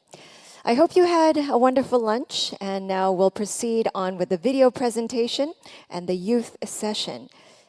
Well, this year's AWP conference focuses on the youth voices and leadership, particularly in shaping the WPS agenda for its next chapter. We launched this year's youth program and invited the passionate supporters to join us on this meaningful journey. Since September 30th, they have engaged in an online seminar, in-person workshop, and the youth forum, which concluded just yesterday. So we've captured their journey all throughout this process in a video. So now let's take a look at the presentation and their inspiring story together.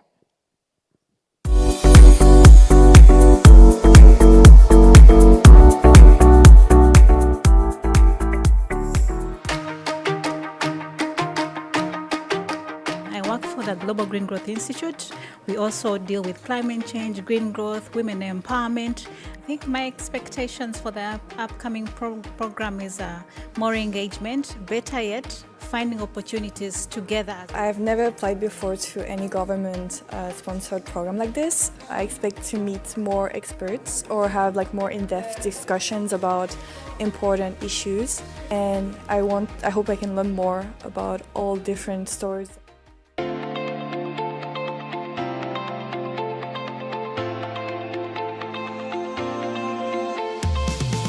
We do now peace negotiations, other formats that existed in the previous world is now changing, and how can we continue to move forward around this? And I think here, as I said, your knowledge is going to be equally important to mine.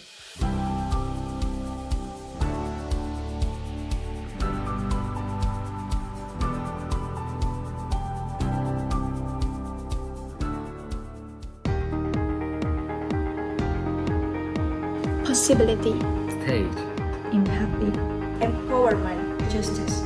AWP is implementation to me. Movement, The bridge, connection. For me, AWP, if I describe it as one word, the word is agency. To me, AWP is women's taking ownership, taking action, making choices, and leading the peace building. It will require creating more platforms for the youth to participate in global issues of peace and women. Because WPS agenda cannot be resolved by the participation of only a few people or only women, we must move forward by expanding inclusion through solidarity with men, minorities, and other marginalized groups.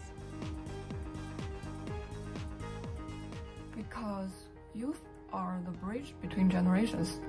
We are inheriting today's conflicts, but also shaping tomorrow's solutions. So our engagement in WPS isn't optional, it's essential.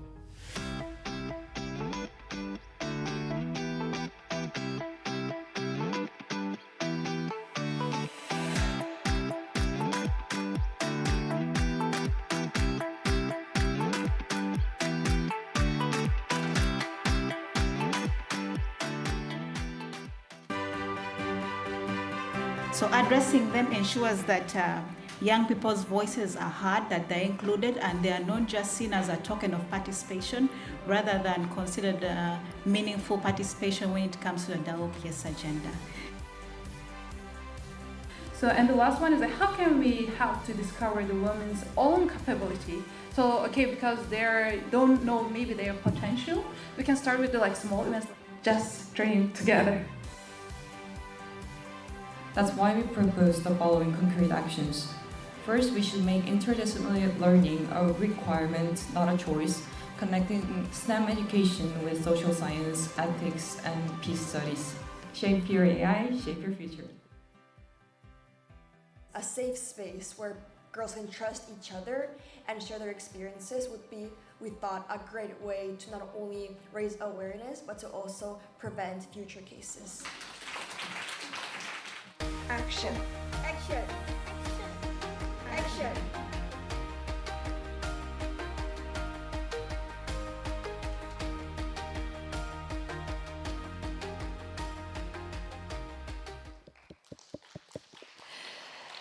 How inspiring. Thank you very much for that video. I hope you enjoyed it as well. And I believe that it was a great opportunity to learn a little bit about what the youth are thinking, which will continue on in our next session. So once again, we'd like to express our gratitude to all of the supporters who took part in this experience. And now we will begin the youth session, joining hands, empowering intergenerational leadership and learning. So may I invite our moderator and two panelists who are here on site to join us up on stage. And ladies and gentlemen, please welcome them with a big round of applause.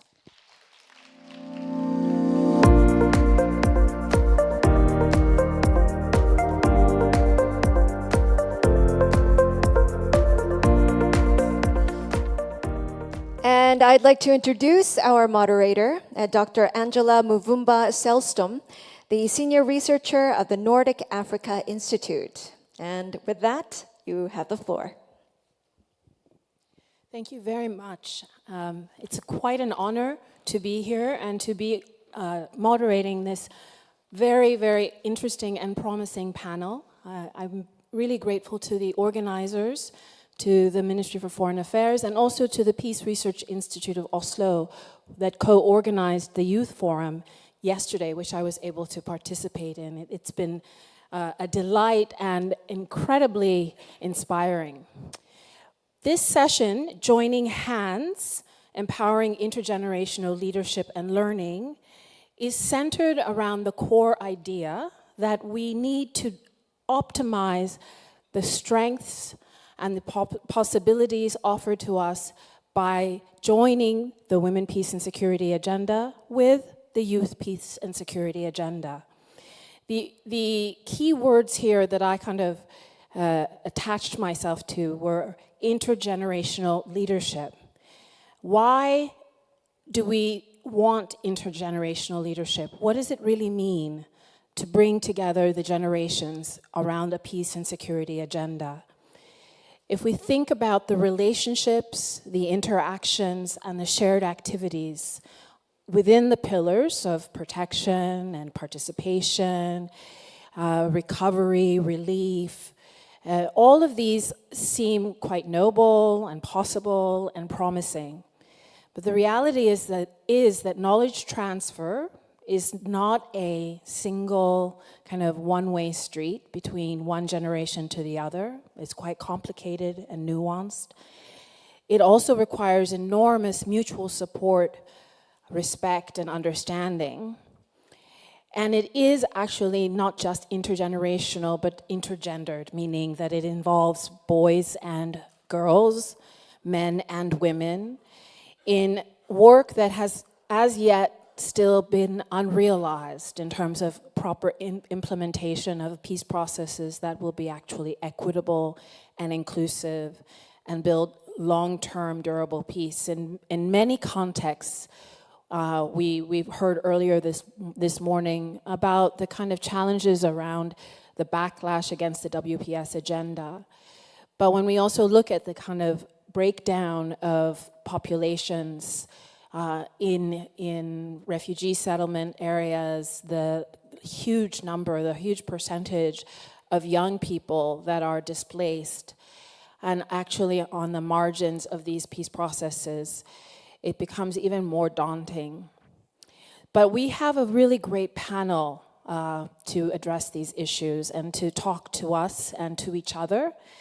I'm very excited because we have individuals who have been working both from a personal and a professional standpoint on these issues and who bring a wealth of experience and insights from around the globe.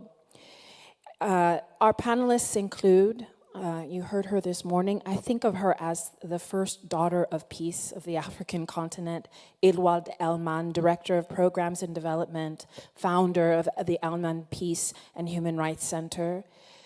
Seiro Kim, to my left, who is the representative of UNHCR in Korea. Emilia Hanuksela, who is a consultant with the UN Office for Disarmament Affairs, but has been actively engaged for many years and as a youth ambassador working with the UN. and also online, Wei Wei Nu, founder and executive director of the Women's Peace Network in Myanmar. Please give a round of welcome and applause to these panelists.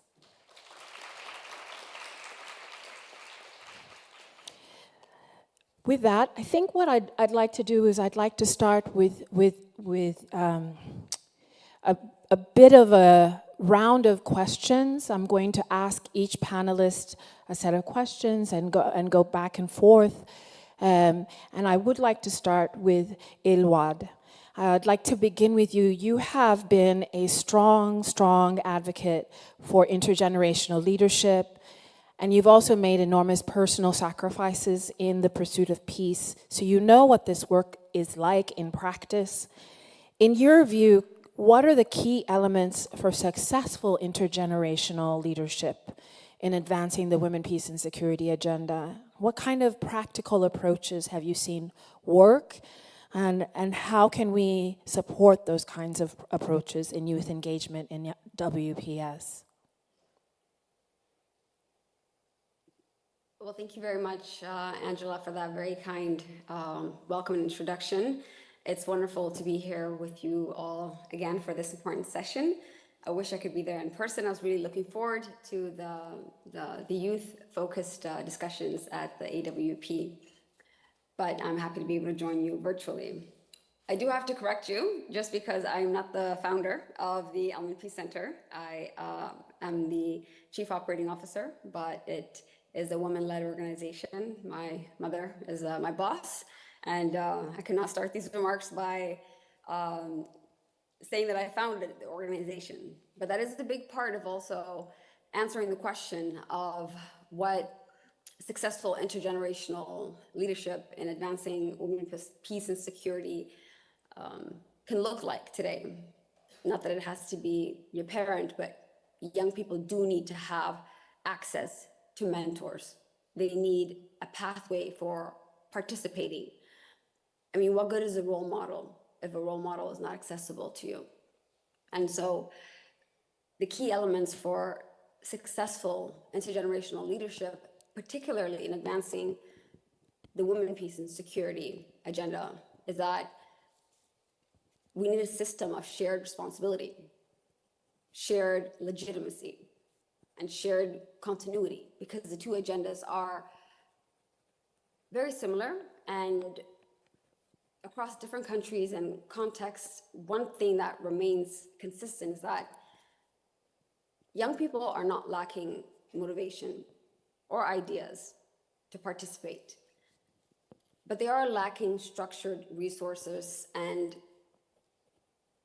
intentional pathways that allow them to move from community-based action, volunteerism, and now we also have to acknowledge the reality that there's still so much progress that needs to be made on the WPS agenda, that many women leaders have raised that as attention grows on the topic of youth engagement, and there is a fear perhaps that now the WPS agenda will become a space where everything is housed under, where a whole other agenda like youth participation has to be merged in. And it's not the first time that we see women being grouped with children or women being grouped with other special interest groups, and the progress that still has been painfully slow for women's meaningful participation, that there is a challenge there. And that happens when the Women, Peace and Security agenda is framed as a humanitarian add-on and a catch-all platform for every single marginalized voice, rather than a political framework about power redistribution. And intergenerational leadership only works when we keep both agendas strong, distinct, but connected, and not blend it in a way that dilutes women's leadership or pits women and youth against each other for the very limited resources. And that is a reality that I think we need to have serious conversations about, because it does make it more challenging for young women, particularly, who don't neatly fit in either agenda. In the youth agenda, which is predominantly young, vibrant, elite young men, and then you have iconic women leaders that are at the forefronts of 1325, and rightfully so, but in many places, including my country, it is not a cultural custom to speak when you have elders in the room. And so, in terms of what does work though, what stands out to me is that we need to move beyond endless training cycles for young people and create actual pathways into influence. And for many, many years, there has been a concerted effort in readiness, and that has been very important. But the next milestone after the 10 years of 2250, or in the next 25 years of 1325, in many peace and security systems, youth are still allowed in non-threatening spaces only, in soft spaces, but not in the harder areas of DDR, stabilization planning, climate security. And that's not only in conflict settings, even just now with the recently elected mayor in New York, how often do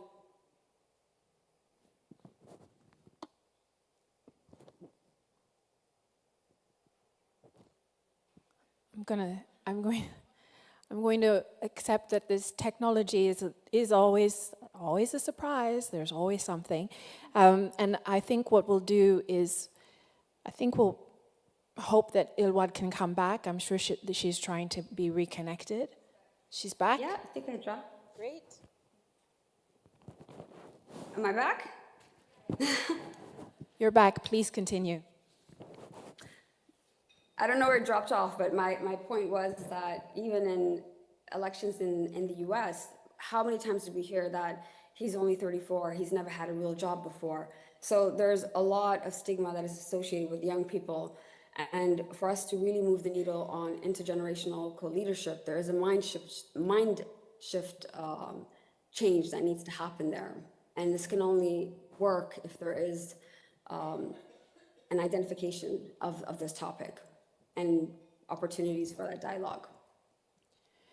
Great, thank you. I really picked up on this, first of all, the very kind of telling issue about women and youth being still, the danger of being pigeonholed, the problem of being set up to compete with one another, and then the challenge that young women particularly will feel caught between the two agendas. I'm not saying that's what you said, Ilwad, but it's an interesting dilemma to think about, and how maybe that's something that we should take into account in terms of providing more nuanced messaging and support about the different roles of the agendas and the ways in which they can be used. You said, kept distinctly, but complementary, supporting one another. I want to turn to Seiro Kim now, and we'll come back to you, Ilwad, with more questions. I want to ask you, Seiro, given all of your experience in the context of displacement and rapid technological change, we're going through so many different kinds of transformations. How can youth harness AI and digital tools to advance the agenda? Digging much more sort of like down to this particular issue around technology, how do you see displaced women and girls addressing digital gender gaps? How can we support youth-led initiatives that will amplify their voices? And where do you see the greatest needs for stronger intergenerational leadership on these issues?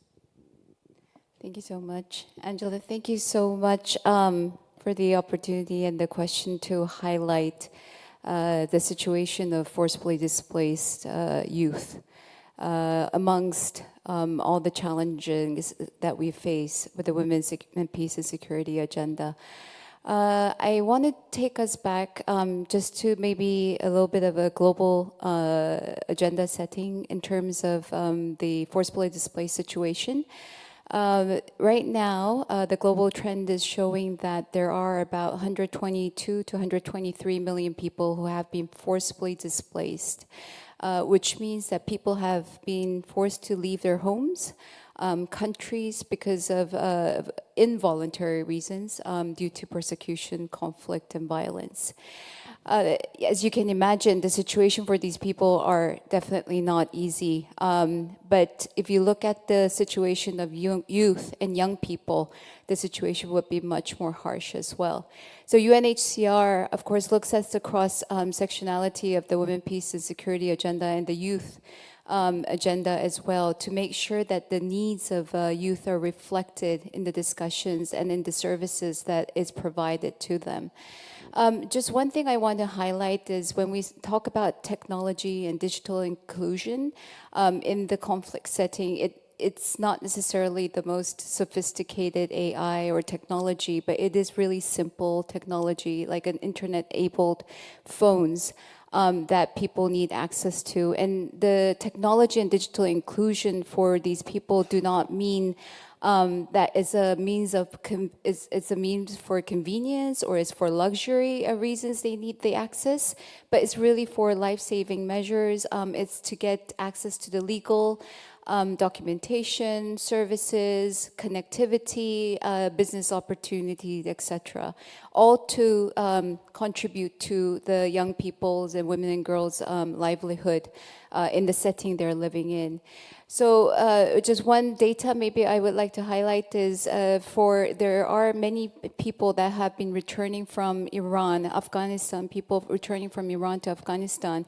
And the data point shows that as compared to the men who have phones that are internet-enabled, only about 25% of women and girls have access to those phones. So there's a great disparity even there just to be able to access very basic digital means and connectivity. So just going back to the youth agenda and your question, Angela, how can youth harness? I think to a certain extent, youth already do use and leverage the digital tools. I think we do need to invest more, however, is the structural barriers. The access to whether it's phones, tablets, but also the infrastructure side of things, the connectivity in many of these developing countries or conflict-prone areas, the connectivity is an issue, and this poses practical challenges for the young people. Some of the practical things UNHCR is doing as part of our global digital strategy to reduce the gender gap is to bring technology to young people. So for example, in Northeast Nigeria, where there is a population of about 4 million IDPs, internally displaced persons, who have, and young people among these IDPs have had traumatic experiences. We have been using digital photography, videography, to take control of the narrative and storytelling for youth to be able to tell their stories from their point of view. And by being able to take control using the digital means, they're able to go through a healing process, but also share some lessons learned with their peers. And similar things are happening through virtual meetups in Czech, in Algeria, and in Uganda, all really contributing to mental health and healing process as well. In terms of investment, on the intergenerational side of things, I think there's a benefit of bringing different generations. Ilwa has spoken to it so powerfully in her example, but really women, older women who are usually invisible in the society, and younger women, their voices a lot of times don't count, but bringing these intergenerational people together, being able to talk together, contributes to coming up with, culturally sensitive and future-looking pathways for them. Thank you so much, Seiro. This was a really nice segue and also introduction to some very practical examples. I think for me, the information about some of the gaps in just really sort of helping people become more, giving them better access to basic, what we who are privileged might consider basic technologies can make and it has such an important role to play in having an impact. And I appreciate very much this real gap that you mentioned around, digital tools that are, as simple as internet-based technologies or internet-abled, having access to the internet. And then lastly, how important it is to remember that when we talk about intergenerational connections, we are also talking about the invisible older woman and young women, and how they can together actually create some real understanding about the local context and make WPS and other agendas resonate with real local needs. It's important to remember that they are intergenerational too. I think that this is a good opportunity also then to pivot a little bit back to Emilia, who will help us understand a little bit more about how to best connect WPS and YPS based on her experience with various parts of the UN system. Emilia, can you share some examples of progress that you have seen or been party to, and maybe think a little bit out loud about the kinds of investments that are most effective in supporting the development of leadership capacity among young women? Thank you so much, Angela. And good afternoon, everyone. I hope you're doing well. So, if we can all take a minute to close our eyes and just reflect on where were you 15 years ago? What did the world look like 15 years ago? What can you see if you close your eyes? Just for a second. Well, 15 years ago, I was actually myself a grassroots young activist who was knocking on those closed doors and trying to advocate for a seat at the decision-making table. This was way before the YPS agenda existed. This was a time when young people were not really invited to the policy spaces. But then if we fast forward until this point in time, today, for the time being, I'm working with the United Nations, and I have had actually the privilege to be in these rooms where the decisions are made and where the policies are shaped.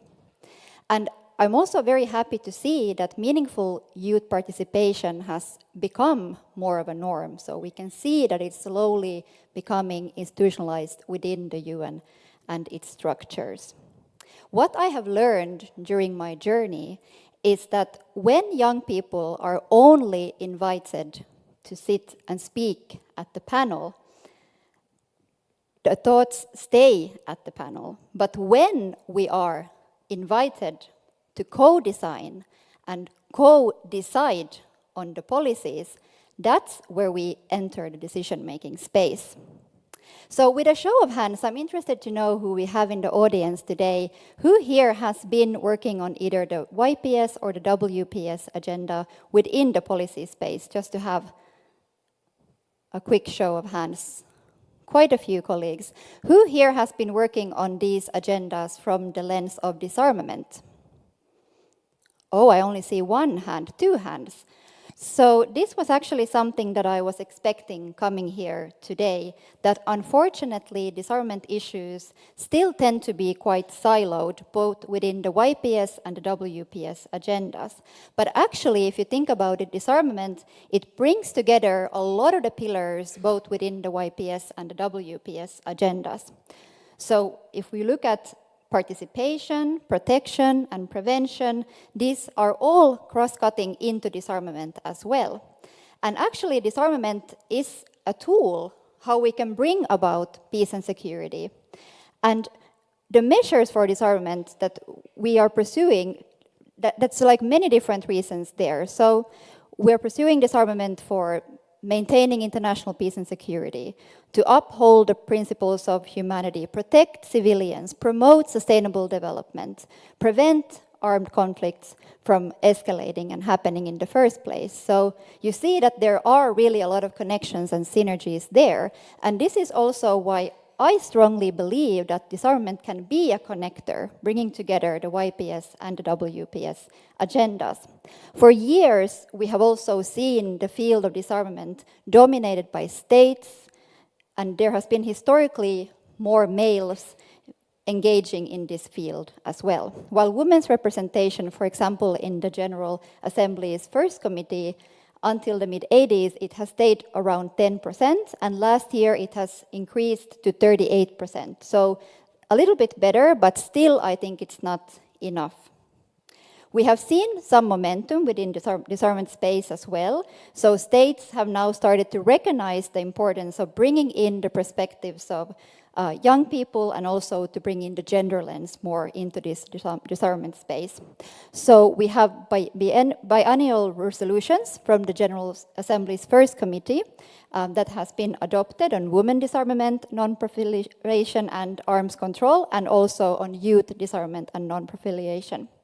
And I think these resolutions really make the point that these perspectives of young people and of women are starting to become the norm. And it's important to realize that we cannot really maintain or build peace and security without having a whole of a society approach.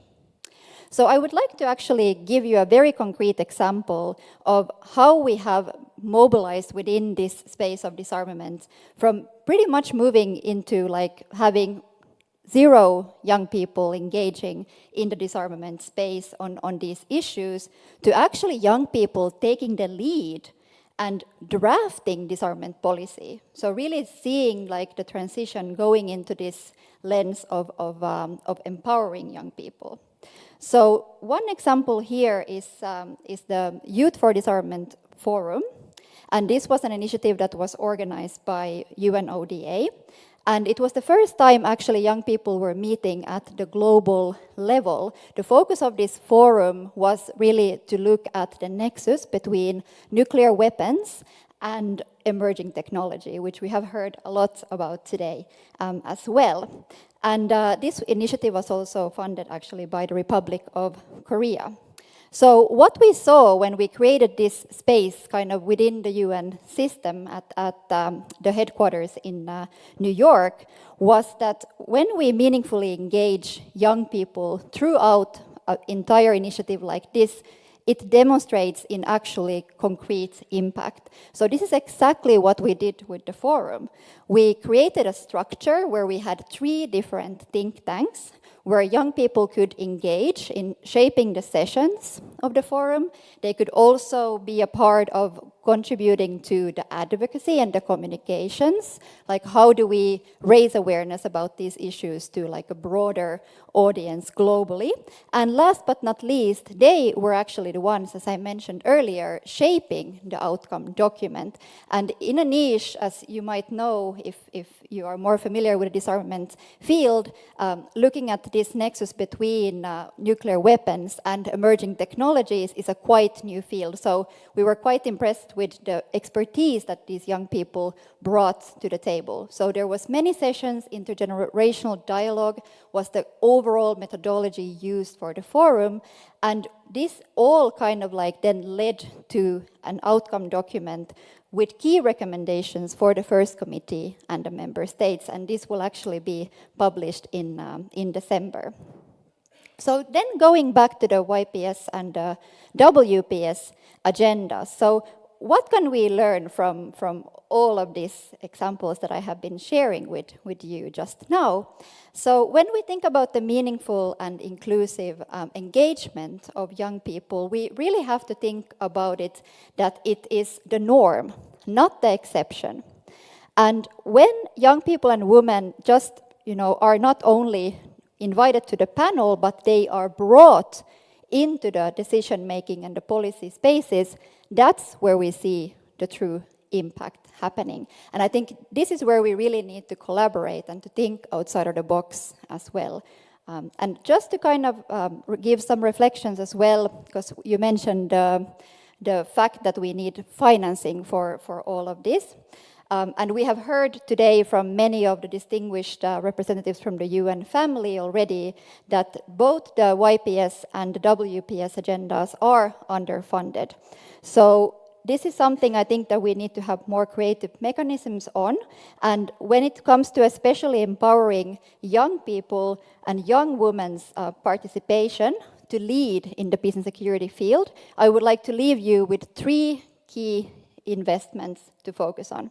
So the first one is really to invest more in removing structural barriers. So this is about ensuring that young people have the visas to participate. They have the financial stability to be a part of these decision-making rooms and spaces. The second one is the skills investment part. So building the capacity there when it comes to public speaking, negotiation, participating through social media, like how can we really empower young people and young women to come into the decision-making spaces and really to take on these leadership positions. And the final one that I would like to leave you with, the final food for thought, is investing in the narratives and in the advocacy. So really making a strong case, why is inclusion important of young women and young people, and how does this connect back to the outcomes? Collecting evidence-based best practices and really shaping a strong narrative so that we can ensure that we mobilize the resources we need to continue meaningfully engaging young people. Thank you. Thank you so much, Emilia. That was incredible. That was such a thorough overview and also very insightful, as with all the other speakers today and on this panel, giving us a lot to think about. I don't dare to try to kind of pick out 1 or 2 things, but I do want to note that these 3 aspects that you've left us with, the recommendations around addressing structural barriers, skills, building skills, or even around aspects like public speaking and advocacy, and then investing in in narratives. All those 3 are very strong recommendations, which I think we can apply to different other aspects of policy formation and policy development and engaging youth. I want to turn to Weiwei Nu, who is also online and joining us. And Weiwei, you have built a strong women's rights organization. And you've become a role model for many young women who are working to promote peace today. Can you share with us some of your most important lessons that you've learned along the way? And particularly, I think we would like to hear a bit more about advancing women's participation for peace. I'll turn over to you. Thank you. Thank you very much. And it's an honor to join you all today. My apology that I'm not able to join in person. However, I'm very, very happy to be here through online. It's midnight in the US. I'm joining from New York. So still, I have a lot of energy for young people when we talk about, if it is about youth and women, I always have energy. So I'm happy to be here. The point that I would like to bring here when it's come to lesson learned is connected to, it's actually alluded in all of the previous speakers' perspective and interventions. I would say the most important lesson I have learned is this: women must move from the margin to the center, not only as advocates, but as decision makers, and that requires both courage and structural change. Courage within, with the commitment, with motivation, with resilience, with consistency, and determination. For far too long, peace processes have treated women as victims rather than as agents of transformation. I learned that waiting to be invited into space of power rarely works. Instead, women, especially from the marginalized and conflict-affected communities, must organize, build alliance, and claim their space, even when the system is not ready. When I founded Women's Peace Network, we didn't wait for permission to speak. We began documenting violations, building community solidarities, bringing women together, advocating for justice from the ground up. As a Rohingya woman, my very presence in national or international space challenge assumptions about who belongs in those rooms. That was not easy, but it was necessary for me. So I guess my message to young women is this: do not let your identity, whether based on ethnicity, religion, gender, or age, be treated as limitation. Let it be your sources of power, perspective, and moral clarity. To advance women's participations, we must support each other, lead collectively, confront structure that exclude us. We should not wait until the structure is ready or the systems is ready. We must act and own the space. At the end of the day, it is our cause. It is about our future. It is about our generations and next generation. So we must own it. When we talk about marginalizations, exclusions of women, in Myanmar, women, especially from minority communities, have often been excluded from formal peace talk. But grassroots women's network across the ethnic line have been meeting, strategizing, organizing, and issuing joint statements calling for an inclusive federal democracy. Their actions have shifted the conversation today, even when they are not given formal seats at the table. So that is the power of organized international women's, organized women's leaderships, both domestically as well as internationally. When it's come to our case, sometimes women's space can feel quite isolated or marginalized, but then when women step into it, whether within your country or internationally, and it's actually creates space. So try to build allies and reach out to the fellow women's leaders and create your own space. Thank you.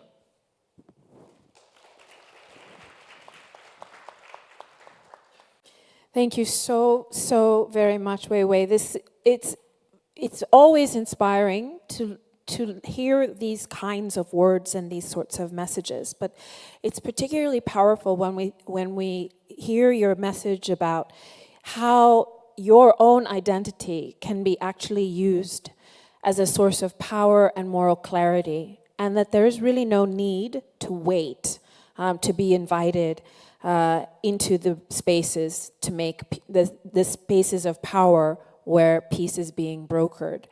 I think that message, Wei Wei, is particularly resonant with the delegates and the people in this room, but it echoes back to the words spoken by Ilwad at the beginning.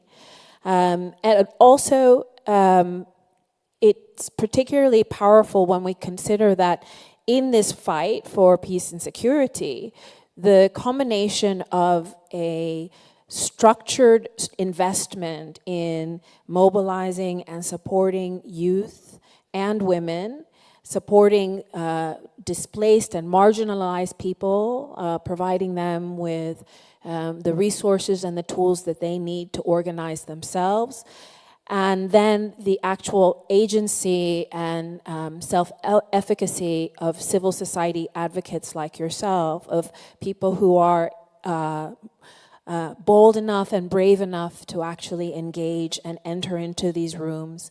That the combination, those three kind of spokes in a wheel, all can have a major contribution and an impact, and are particularly needed at this time in our collective human development.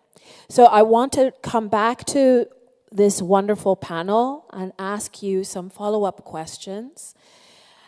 You've heard all of your interventions. I would really love for you to kind of reflect a little bit more deeply. I mean, you've already been quite deep, I know, but a little bit more based on what your other colleagues have said, and also on kind of your own area of expertise and your story.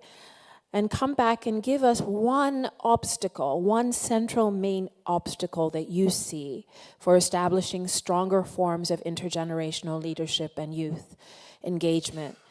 And if I may, I would like to ask Ilwad to start this round. Ilwad? You said just one point? One main obstacle to establishing stronger forms of intergenerational leadership and youth engagement. If there's more than one, I mean, I know there are many, but I want us to... There's many. Yes. But I also think that there's low-hanging fruit, and that there is a way to overcome these challenges that we've been facing for many years. And you know, there is progress. I also remember when the 2250 resolution was first conceptualized, the lead up to it, the presentation of it. I had the honor of working with then Secretary General Ban Ki-moon on it, and it's, time flies. It's been 10 years now. And so there's been a lot of progress in moving away from recognizing young people as assets and credible actors in the space of peace building. The following resolutions also have further demonstrated with empirical evidence the role that young people can take and should take. But our role, and this is both connected to the Women, Peace and Security agenda, but also with youth, is that there is a lot of resolutions, declarations, commitments, mechanisms in place that have the right rhetoric, but the mechanisms for participation and commitments that haven't yet evolved from policy addendums to performance indicators that actually have governance legitimacy is the biggest barrier. And I believe that we need to embed WPS and particularly specific indicators of young women's role in, or youth's role in WPS into every phase of the peace process. And so not just in gendered chapters, but in security sector reform, in constitutional design, economic recovery, and measuring this participation, not by presence, but by actual influence. And if we align this to transitional justice and reconciliation process, and not just making commitments, but actually having something that can be a benchmark, is what I believe to be what will move the needle forward. In doing so, we can actually future-proof both WPS and the participation of young people and the YPS agenda, and ground it into more institutional accountability and not just advocacy cycles. And I just want to react to one point that one of our fellow panelists also spoke about, that there is a lot of progress that's being made in young people also influencing now in the other pillars beyond just prevention and protection and participation of both WPS and YPS, including now in DDR. But the fact that there is still youth siloed processes is what I think is what we need to move away from. And young people need to be in the same spaces, and their contributions can't be an afterthought, because we can trust young people to wield weapons and to fight in wars, and yet they need a separate room to negotiate peace and to put those strategies forward. So if they are the most affected, disproportionately, they're the ones that are trusted to wage wars. Why do we need a side event for young people to be a part of the peace-building process and disarmament? And so this is something that I think progress has been made on, but the context of today around the world has changed so rapidly, so significantly, that the frameworks and the preconditions of the wars from 50 years ago are not always fit for purpose today. And young people that have lived the consequences of war, that were born into it, that have inherited it, have not only moral authority and expertise to be in those rooms and to be architecting the new reference for peace, the new frameworks and mechanisms. So I would like to see mechanisms in place that actually move those commitments to performance indicators. Thank you so much, Ilwad. So turning from, I don't want to take up everyone's time. I just want to note this, your obstacle that you have kind of pivoted around is around this lack of accountability or ways to measure and track in a much more fine-grained way implementation in WPS and YPS around very specific things like women's role in SSR, constitutional reform, constitutional development, very specific things. And I want to just then turn really quickly to Emilia, who can kind of reflect back on her obstacle that she's identified. Thank you. I think Ilvar touched on some very important points there, so I'll try to build a little bit on those as well, because I do agree with what you mentioned, and I think it really comes down to the lack of trust. I feel like this is something that we need to take quite seriously, that there isn't enough trust among young peace builders and the government counterparts and other actors that are engaging in this space of building peace and security. So the question is then, like, how do we do this? Ilvad also mentioned that even though there are structures and there are mechanisms, they're not always youth inclusive, and that young people tend to still be put on the sidelines and somewhat siloed from the discussion. And what we see a lot as well is that, like, when it comes to thematic issues, hardcore security issues, many times you don't see young people around those tables. But then again, there might be a side event, or there might be a youth-specific event where we bring in young people. But how do we kind of bridge that gap and ensure that these ideas and the contribution and the engagement that we get from young people, how can we really put that into practice? And as I was saying earlier, bring it into the policy space. And going back to the point of trust, as I mentioned earlier, how do we build that trust?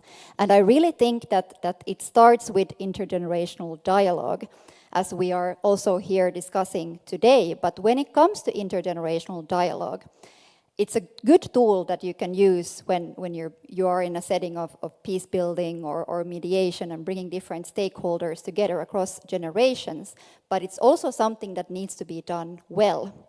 It's a two-way stream where communication is really much key.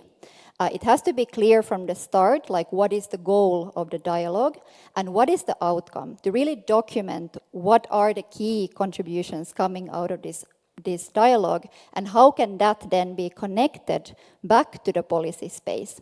And I think by creating this kind of like safe spaces and bringing together diverse stakeholders to discuss various thematic issues through using intergeneral dialogue as a tool, we can really get to where we need to be.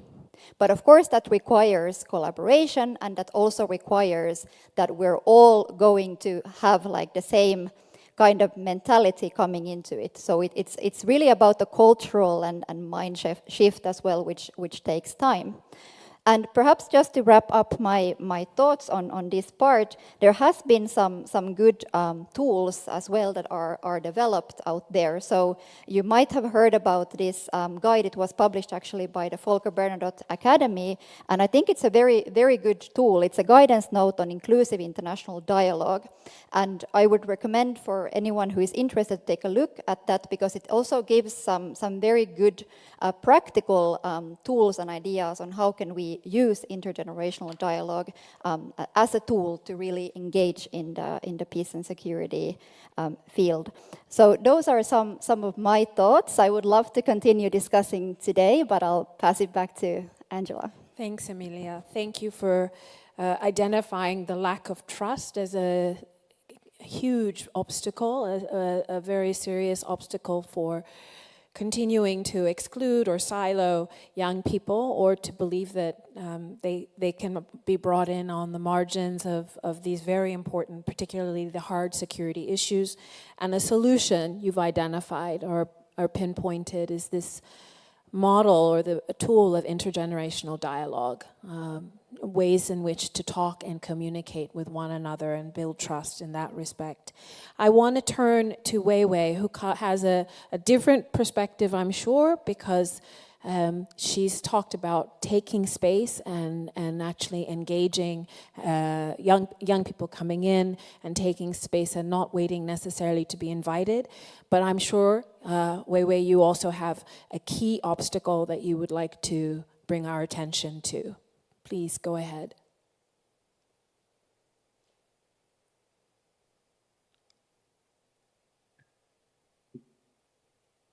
Sure. Thank you very much for the question.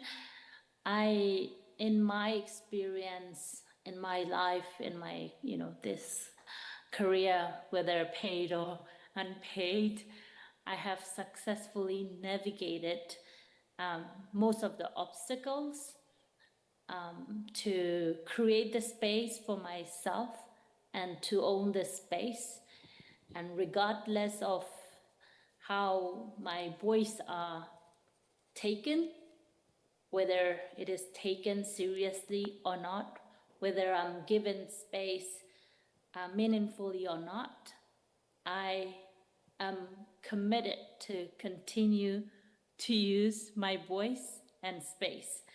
So although there are obstacles, I don't see them, personally, I don't see them as obstacle. I often take them as a task to overcome, to achieve bigger goal.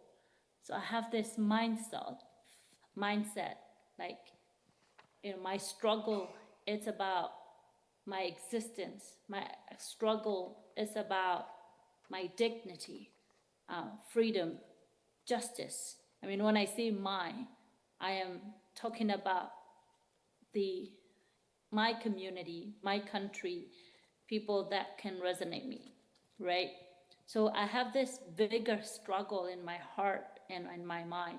So when it's come to the obstacles such as exclusion, tokenization, lack of resources, many other things, I would think them as another barrier to just overcome, to another challenge that I need to overcome to continue to do, to work for them, like a bigger goal.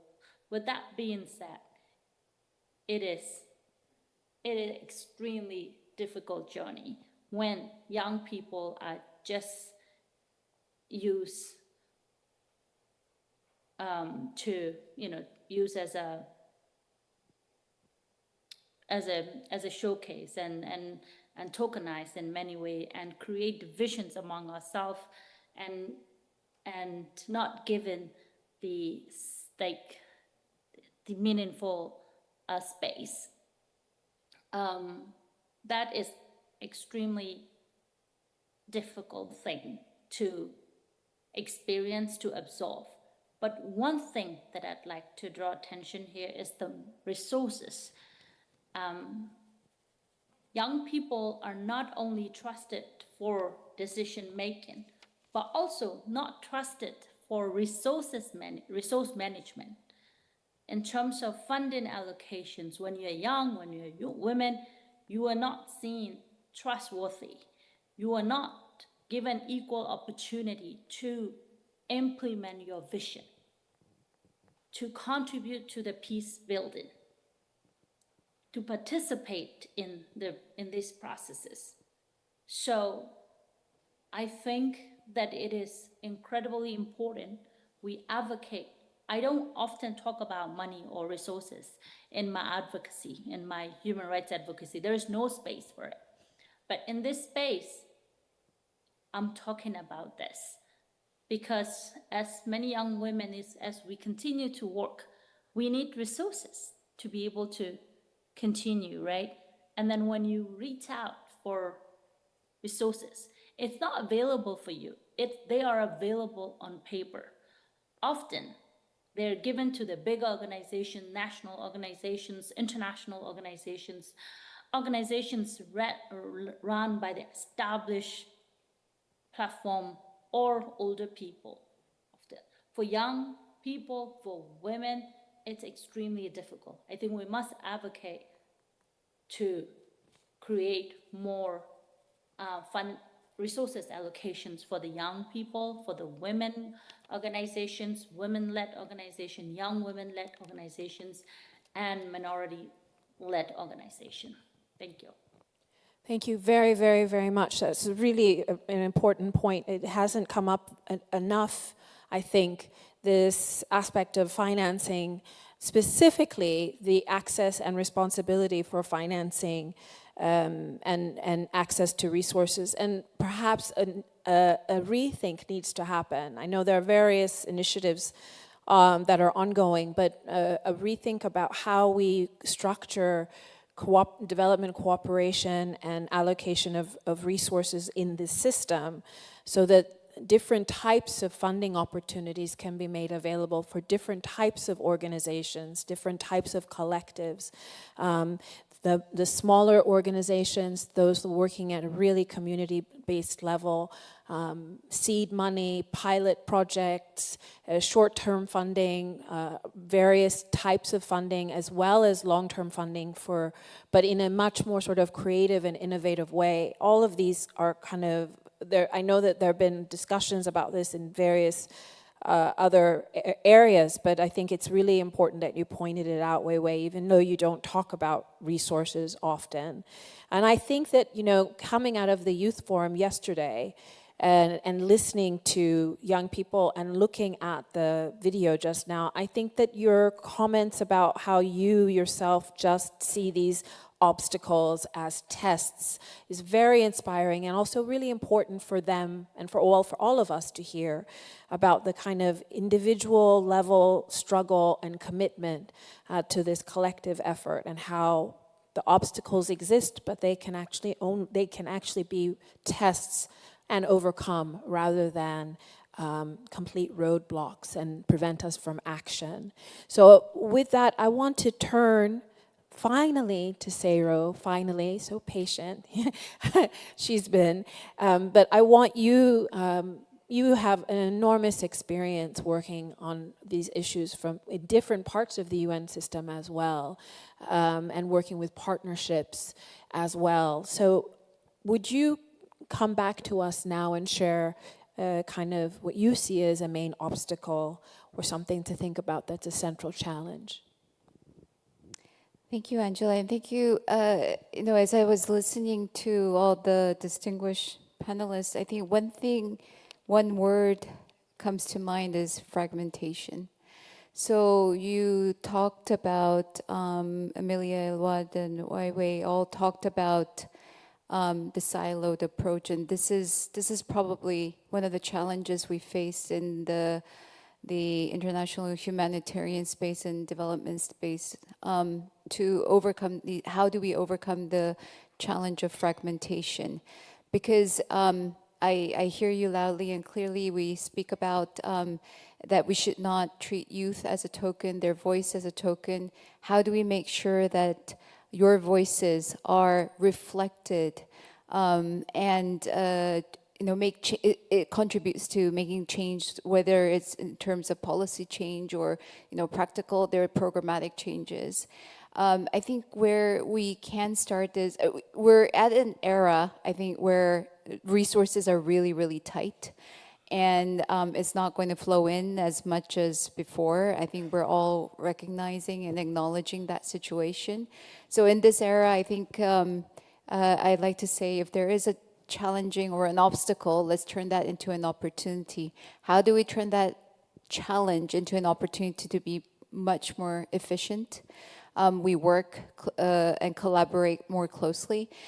And in the context of intergenerational dialogue and collaboration, how do we bring, maybe in a refugee camp setting, we can bring different generations of young people and older generation together and make changes to the programs that directly affect them. For example, I've seen in a camp in Cox's Bazar where different generations, but people with disability come together and they talk about camp setting, the environment, how it is difficult for them to walk in this camp, or what changes can we make to the program, and they really bring changes. It's not just tokenistic dialogue, but they influence and they provide that input. So I think going forward, I mean, the obstacle in response to your question would be fragmentation, and going forward, we just have to create more space to bring all the participants together. Thank you so much.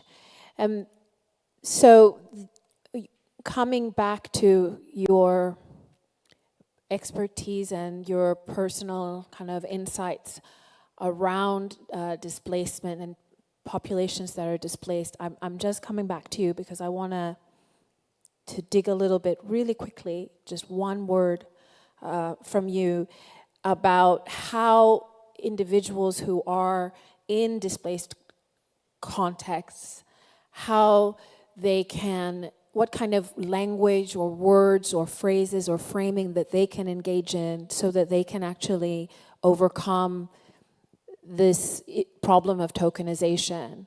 If you were to put yourself in their shoes, so to say, a young woman in such a situation, how can she get access to that conversation and to have some influence over the context?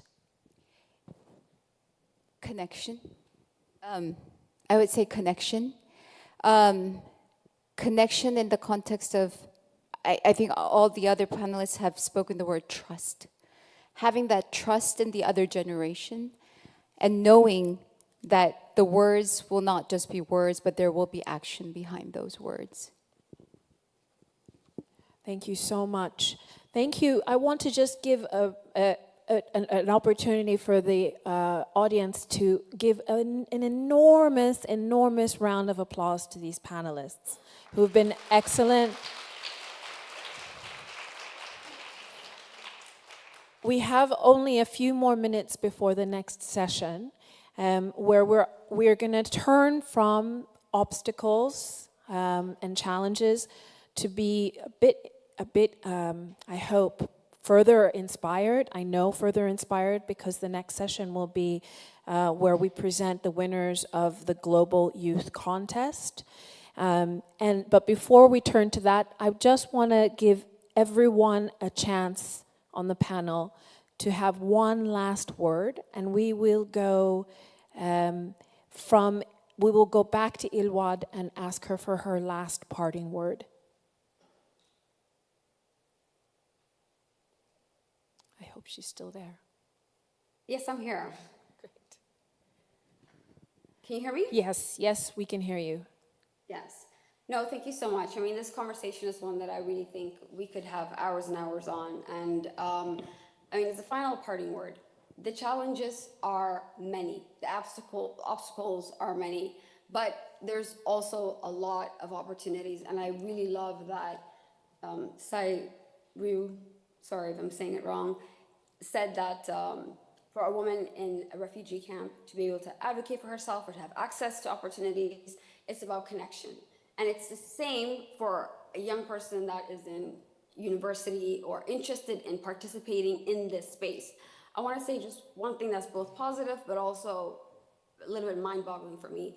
In the private sector, in Fortune 500 companies, in entertainment, in all other sectors, it is in AI, in tech, a young person that has grit, ambition, and interest and wants to work in the sector, it's possible for them to get a mentor, to be taken under someone's wing, and to work their way up in development, in peace building, in security context. It is very, very challenging. And I think that's something that we need to address at an institutional level. But what makes the way young people organize, the way young people connect and collaborate different, and what I think the rest of the institutions and governments can learn from young people is that they are much more open and much more intersectional. And if you reach out, particularly to women-led and youth-led institutions, you will find opportunity, experience, and the foot in the door. I was in Japan and I was speaking there, and a young woman that was working for UN Women as an intern really wanted to come to Somalia and have experience in DDR and work at the community level. She came up to me, we discussed. 3 weeks later, she was in Mogadishu. And she spent a month, and now she works with my organization as well too. So I really want to encourage the young people that are at this forum, the women, that you still can collaborate. You can put yourself out there. There are people that need and want to work with you. And the Holy Grail should not only be the institutions that put so many requirements on you before you're even 22. So I think that's an important note for both young people to remember, that don't become disillusioned because the participation pathways are so daunting, but reach out. And yeah, I'll leave it there. Thank you, Ilwad. Thank you so much. I want to give you a round of applause because we're going to actually pass on to the others, but only for what, like 10 seconds, you have your last word. Why don't we start with Emilia, and then we'll go straight to Seiro. 10 seconds, Emilia. So I started my intervention today by asking you, what did the world look like 15 years ago? So I would like to end by asking you again, what do you think the world will look like 15 years from now? And how will the WPS agenda and YPS agenda be advancing? And perhaps for our audience today also to reflect, we have had a lot of very valuable points coming out of the discussion today. To reflect on that, what is your key takeaway? And how does that align with your future vision for the WPS and YPS agendas? Thank you.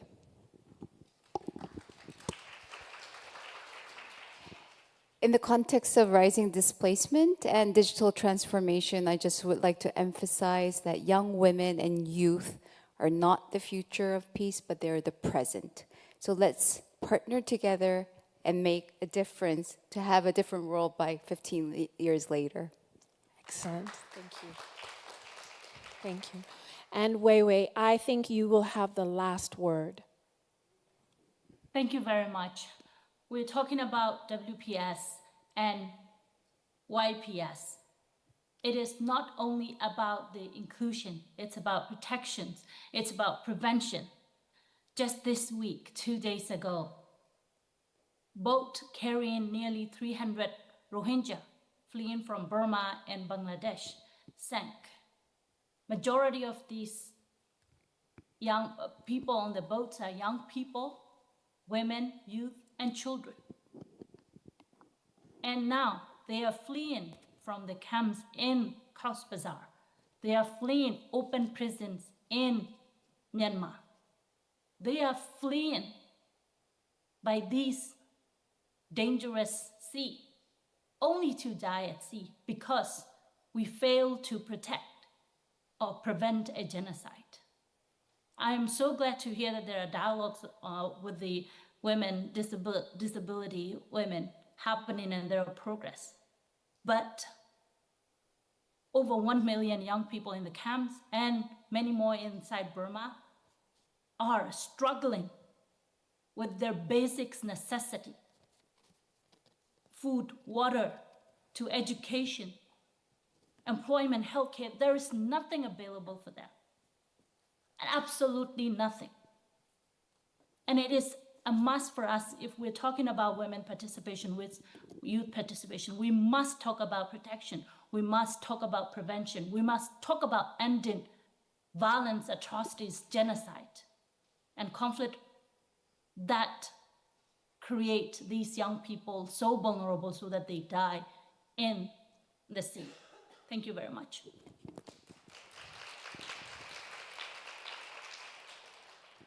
Thank you very much, Wei Wei. Thank you to all of the panelists, and thank you to you, audience members, for listening, for your attention. We hope that this has been a valuable, meaningful session, and I'm handing over to our host. Thank you. Thank you very much for the very inspiring discussions. And of course, thank you to those who joined us virtually. Please give another big round of applause for these ladies. Thank you. I believe you may now return to your seats, and we'll move on swiftly, without a break, to the next award presentation for the winners of the Global Youth Contest. Just allow us to set the stage for the award contest, and we will move on shortly. So thank you once again for such inspirational speeches and opinions. I think that everyone can reflect on those comments while we wait for the next presentation. It will only be just a few seconds, I believe, so please bear with us and please remain seated. Thank you very much.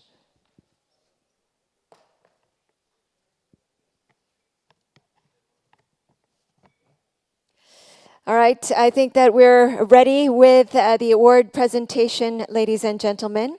And this, as mentioned, was the award presentation for the winners of the Global Youth Contest. From August 18th to September 22nd, young people from around the world submitted their illustrations, their Instagram comics, as well as slogans. A total of 154 works were submitted, and the final 8 winners have been selected. And so we will begin the award ceremony for the representative award winners. And the award will be presented by none other than Mr. Lee Chul, the Director General for International Organization and Nuclear Affairs. He's already up on stage. Please welcome him with a big hand.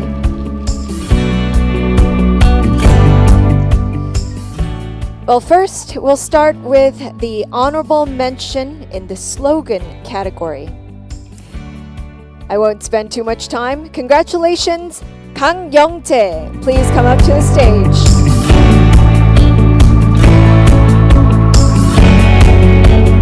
So we will present our board as well as a bouquet of flowers to Kang Young-jae. Congratulations.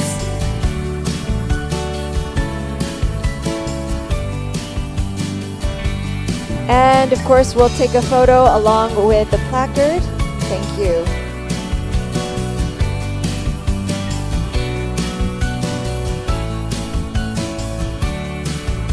A big round of applause. Thank you very much. Thank you for your great work. Now, Mr. Khan, you can step down. And continuing on with the Merit Award for the illustration category. Congratulations, Chang So-in.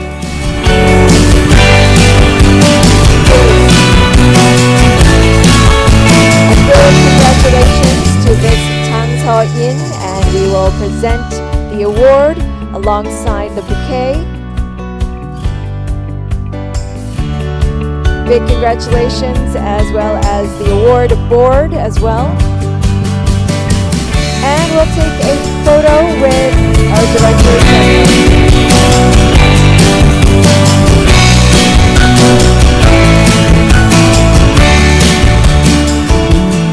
Congratulations.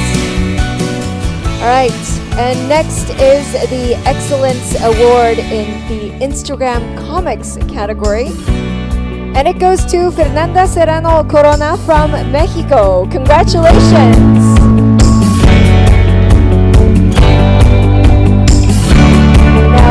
will present the award. Of course, the bouquet of flowers to her. Congratulations.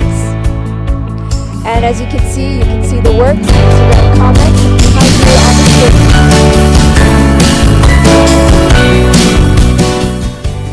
A big congratulations.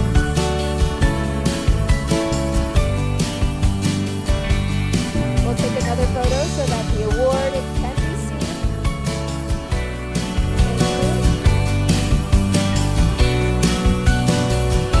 Congratulations. And step down before we take the big group photo.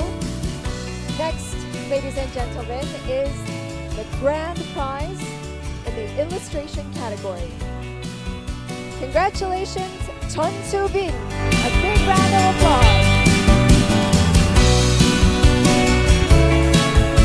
And now I will read out the award, grand prize for the illustration category, Chun Soo-bin. And this certifies that the above-mentioned person has won the grand prize at the 7th Action with Women and Peace Youth Contest. November 13th, 2025, Cho Hyun, Minister of Foreign Affairs of the Republic of Korea. Big congratulations for the grand prize. And now I would like to invite all of the winners up onto the stage for a group photo all together. All winners, please join us up on stage.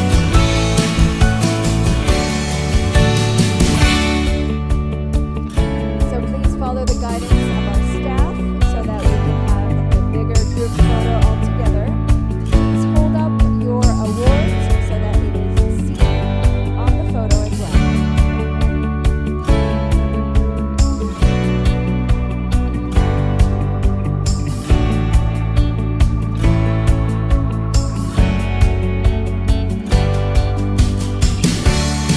give them a big round of applause. Thank you very much.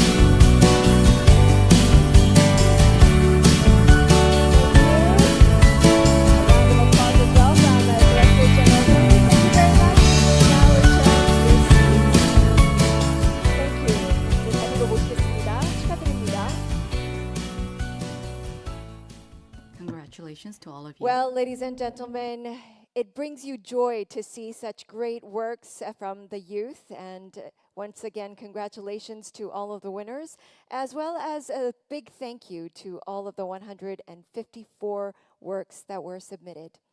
Well, with this, we will end the award presentation, and we will resume with panel discussion 3 after a short break. So we would appreciate it if you could be back in your seats so that we can begin 15 minutes to 4, so 3:45 p.m. Korea Standard Time. Thank you very much.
Welcome back. We will now start our third panel discussion titled Standing Together, From Survivors to Agents of Change.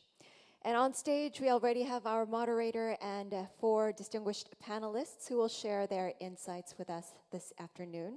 And with that, I would like to introduce our moderator, Dr. Kim Eun-mi, the 17th President and Professor Emeritus of Ewha Women's University and Goodwill Ambassador of UN Women. And now I will turn over the microphone to our moderator, please. Thank you very much. Good afternoon. Thank you for staying until the very end. This shows true spirit of collaboration and solidarity, so welcome. This is panel discussion number 3, Standing Together, From Survivors to Agents of Change. The victims of conflict-related sexual violence have not just remained as victims, but they have become survivors and agents of change, activists, to stop sexual violence and conflict. They have been joined by women leaders, civil society organizations, and other supporters to restore dignity, secure redress, and shape enduring peace. Ladies and gentlemen, let me stress that we need to have sustained funding, a topic that was raised in the earlier session, for the survival-centered approaches to help stop sexual violence and conflict that still is happening around the world and increasing, I might add.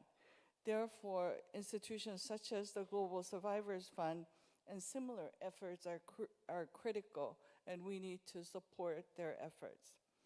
This panel will exchange ideas and best practices to support the survivor-centered strategies and recommend what kind of urgent actions are needed to advance this very important agenda and in this very challenging funding landscape.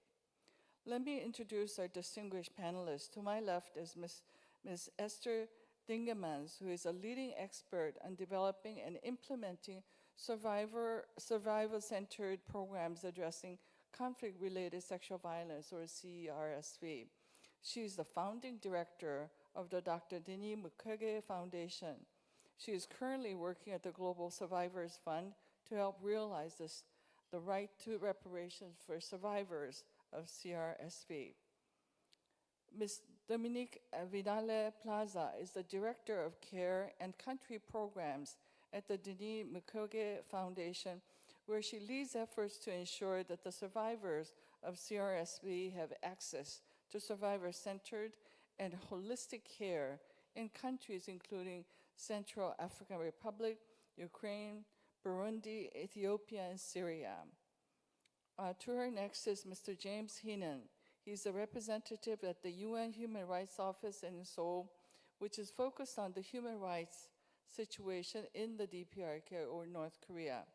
He has worked with the UN for over 20 years and worked as a representative in Palestine, chief of the treaty body section at the headquarters, and country representative in Cambodia.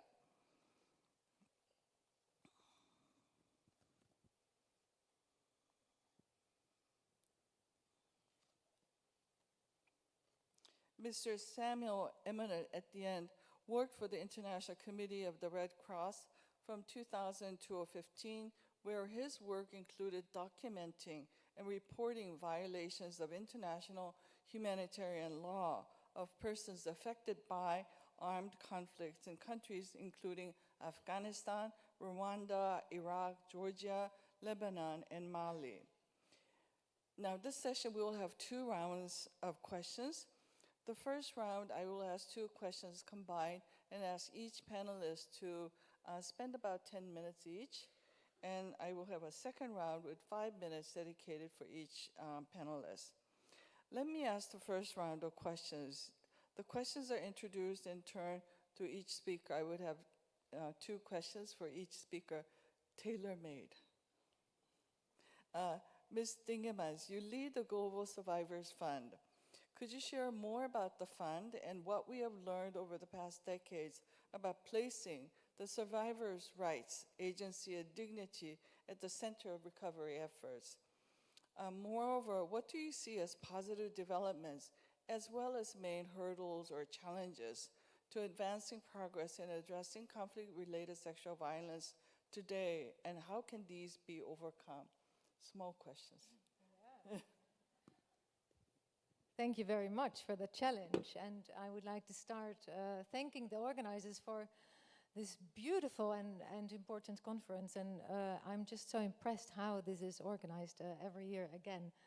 And I particularly want to thank, of course, the Ministry of Foreign Affairs of the Republic of Korea for keeping the attention on the topic. I hope it will continue this sustained support for the WPS agenda.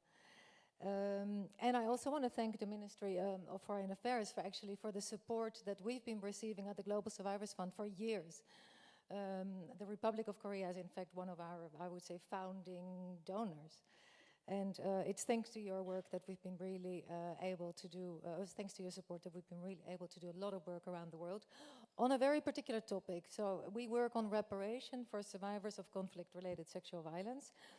And the organization was founded, in fact, in 2019. And if I recall it well, it was just after the first Action with Women and Peace conference here, when Dr. Denis Mukwege and Ms. Nadia Murad received the Nobel Peace Prize for their fight against conflict-related sexual violence, and together they founded the Global Survivors Fund. And this was really responding actually to a call from survivors from around the world who were united in a network. I hope Dominique will be talking about that a little bit more.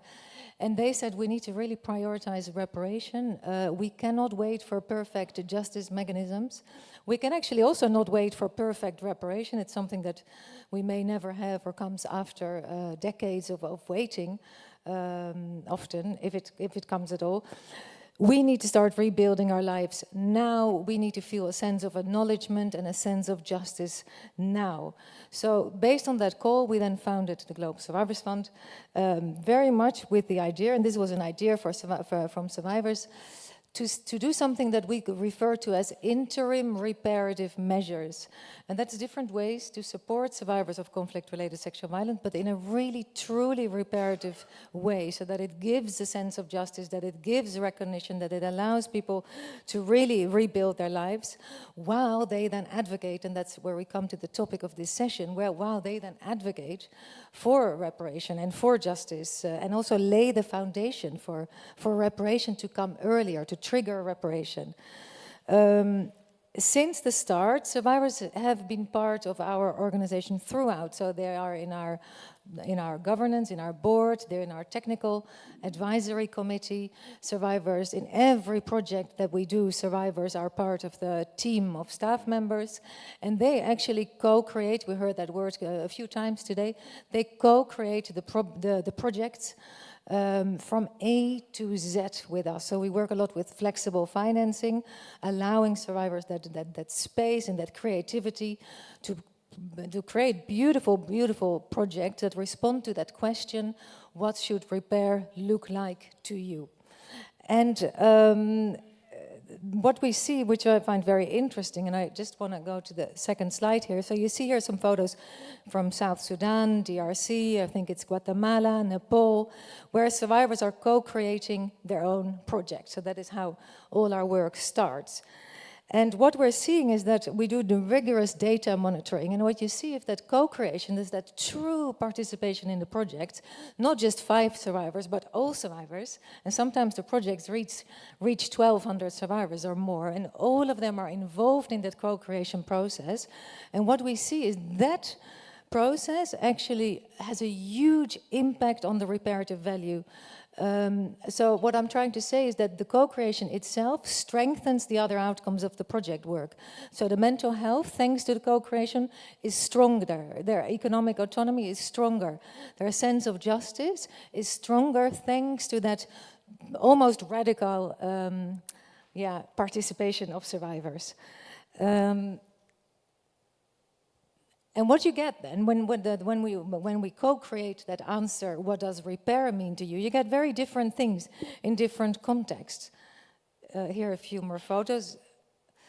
I want to show you this one. So what does repair then mean for survivors in different contexts? Very, very interesting outcomes.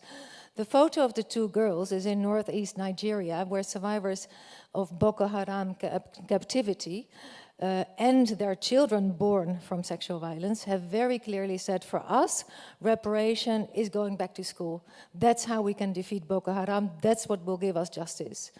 Now, that is not easy because these children have been excluded from their communities. When we started working there, it was shocking actually to see how few of these girls were going to school, but also what terrible conditions they were living in. So now they are going back to school. It's a project with 800 survivors. Men are included as well, adults, women, but also a lot of children. And what they're getting is education sort of plus. So it's trauma-informed education, value-based curriculum, accelerated learning programs, support to their parents, community dialogues around it. And that's what they're saying. That's for them reparation. And it gives a really great sense of justice. The other photo is of a gentleman, a Syrian gentleman, survivor of conflict-related sexual violence. For Syrian men, it was often around setting up a business, being economically independent, but also going back to university, for example, because of detention. They had missed years of education and wanted to go back to university. Photo of Guatemala, very beautiful answer when we asked women there, what does reparation mean to you? And these were indigenous women from the Wiwa community, Colombia, sorry, I should say. They said, for us, sexual violence is connected with our wombs, and they connect their wombs with Mother Earth in their cosmic vision. So they said rape is actually an attack to Mother Earth. So what they wanted for reparation was the cleanup or the protection of their rivers. Now, those type of things you would never have imagined without co-creation. So it's really making justice culturally appropriate. Can you respond to the challenges or obstacles that you still face? And yes, certainly. Yeah. I think one of the obstacles actually is that we have a too narrow view of what justice and accountability means. As you can see, I think survivors have very, very different perspectives of that. What I also think is a really, really huge problem, and it was mentioned by one of the speakers in the previous panel, is the still increasing militarization and the proliferation of arms, particularly small arms and light weapons. There was a very interesting UN report, UNIDIR, that released a report making the link between small arms and conflict-related sexual violence, and they looked at several countries. And what they saw, for example, in Sudan, but in many other countries, that among the perpetrators, 70 to 90% was carrying a firearm. And that's a huge, huge thing, and I think that brings me to another obstacle. It's related to accountability, states holding each other to account. Ambassador, you mentioned this morning, women, peace and security is not a wish for the future. Right now in Sudan, systematic sexual violence at a very large scale is being committed, and people are rather silent around it. There's no, I would say, political outcry, there's no moral outcry. I was in Chad recently speaking with survivors. They were saying, our mothers have been raped. We are raped right now, and no one's really talking about it. So I think the accountability, states holding each other to account, there is a huge gain. There are possibilities, more than we're currently doing, to stop ongoing sexual violence. Thank you, Esther, for those vivid stories from the field. And we have really gone beyond protection to education and empowerment. And I think that was a very powerful part of your story of how you get these women and some male victims as well, from the victim mode to the survivor to an active agent of change. So these are very powerful stories, and I thank you for sharing with us also the challenges that you face in the field. So thank you. Let me now ask Ms. Dominique Vidal-Plaza. You work with holistic care programs at the Mukwege Foundation. Could you explain what this approach entails and how it supports survivors of conflict-related sexual violence? As a follow-up, what do you see as the best way to strengthen survivors' leadership in recovery and work for peace? Thank you, Professor Kim. I will repeat what Esther said. Just thank you again to the Ministry of Foreign Affairs for this amazing conference, for the welcome and the excellent organization. To preface my intervention, I'll just say that the Mukwege Foundation is based in the Netherlands. We have been founded by Esther herself and by Dr. Dennis Mukwege, who is today our special advisor. And our mission is to change the collective response to conflict-related sexual violence around the world. And to do so, we have 3 key strategies. The first is to ensure survivors have access to holistic care. Secondly, that survivors' voices are amplified via their national networks and also via the Global Survivor Network, which today comprises survivors, including from South Korea, from over 26 countries around the world, and who have been instrumental in advocating for different policy changes related to conflict-related sexual violence today. And thirdly, the third strategy is justice and accountability, without which we will remain in a state of impunity and survivors will not have access to the justice that they need in order to heal and for there to be effective peace and recovery. I want to start with three truths to keep in mind today. The first is that sexual violence happens everywhere there is conflict. It is not only a problem that happens in Africa or in countries that are underdeveloped, it happens everywhere. That there's, whether it's conflict or peace, but particularly in countries affected by conflict, sexual violence is a reality and it is used as a weapon. The second truth is that even in countries that are high resource, across the board, despite 1325 and the Women, Peace and Security Agenda, we know that the majority of survivors around the world have not had access to the care that they need to support their healing. What we have seen, what survivors have confirmed to us, what research we have conducted has demonstrated that across the board, survivors struggle to access care even when services are available because they might face challenges to denounce. There might be other factors that limit their ability to come forward. And the third truth to keep in mind is that healing is possible. Healing is possible after sexual violence. Healing is possible after conflict. And this is what we mean when we talk about that transformation from victim to survivor to agent of change. I'm going to jump to my PowerPoint, if that's okay.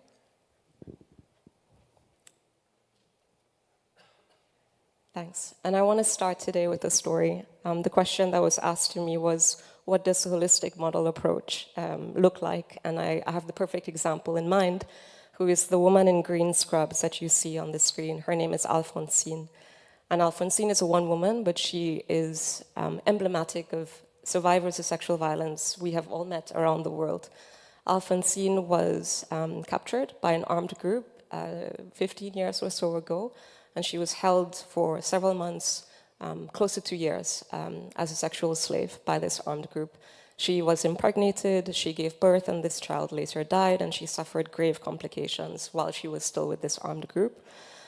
They decided to bring her to the hospital because she would die, and that hospital referred her to Panzi Hospital, which is a hospital founded by Dr. Mukwege 26 years ago, where he has developed organically this holistic model of care.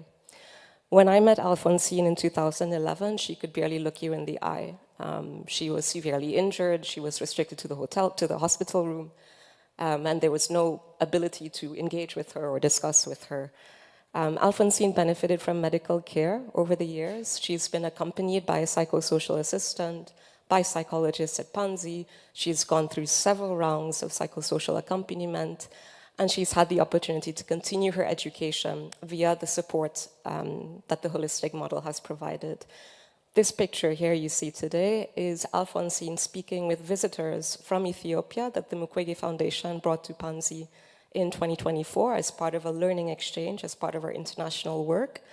And today, Alphonsine, despite her grave injuries, despite the years of violence that she endured, at the end of her care process, today Alphonsine is a nurse. She works at the ward at Panzi. She's an anesthesiologist nurse in particular, so she's specialized. And if you ask her why, why she made this choice, she said that she wanted to be able to do for others what was done for her. She wanted to be able to show others the type of care that she received from the doctors and psychologists at Panzi that enabled her to change her life. And today she's an activist in her own right. She might not be the speaker on a global stage, but she's an agent of change every day that she shows up to work. this is a holistic model. This is the power that we want to see. In practice, what does this model include? As I said, medical care, psychological and psychosocial support, socioeconomic reintegration support, legal and justice-related support. Coming back to the story of Alphonsine, we know that justice is not always available to individual survivors of conflict-related sexual violence, or it might come years or decades later. This does not mean that there's nothing we can do, such as the work of Global Survivors Fund on interim reparative measures, but also supporting survivors to know their rights, know what options of recourse they have if they do want to seek justice. There are many things that can be done under this pillar of the holistic care model if access to criminal justice is not yet available. Dr. Mukwege began developing this model at Panzi Hospital since 1999. And it didn't happen in one day, of course not. Survivors came and he progressively realized that even though they were treated medically, they needed psychosocial support. They would go back home and come back again, having again been victimized because they needed to go into the fields, for example, or put themselves at risk because they didn't have gainful employment. So the model that Dr. Mukwege has developed, that we today call the Panzi model of care, is probably a model you've all heard of, the one-stop center model. Dr. Mukwege is a pioneer in this approach, but the one-stop center model has existed for decades. It was first used in public health response in response to the HIV crisis, and today we know the term much more synonymously with the response to sexual violence. Dr. Mukwege and the Mukwege Foundation and the organizations around him, we advocate for all the pillars of the holistic care model, that medical, psychological, socioeconomic, and legal support, to be integrated under one system or one roof, what we call the one-stop center model. Practically, we know that survivors will have increased access to care when services are combined. This reduces the burden of care. I mentioned earlier that even in contexts where services are available, most survivors are not going to come forward, or they're not going to be able to access the full package of care that they require. Having these services combined, decreasing the burden on them to go seeking out different services is all key to ensuring that they have the care they require to support their healing. Looking inwardly, within the institution, having the services within one structure as a one-stop center also supports professionals, doctors, lawyers, psychologists, to be able to adopt a holistic view of how they will respond to the needs of a survivor. I want to pause here because I think a lot of times we talk about services, and someone mentioned earlier that innovation does not have to be technological. It can also just be basic, like empathy and compassion. And while we know that many resolutions talk about multi-sectoral services, many organizations do it, what we know is that often how those services are provided is enough to discourage survivors from coming forward and from continuing their care pathways. In research done by the Mukwege Foundation, survivors have affirmed that how they're treated at care structures greatly influences the likelihood that they will stay, that they will encourage others to seek care. So we advocate for what we call the survivor-centered and compassionate approach to holistic care.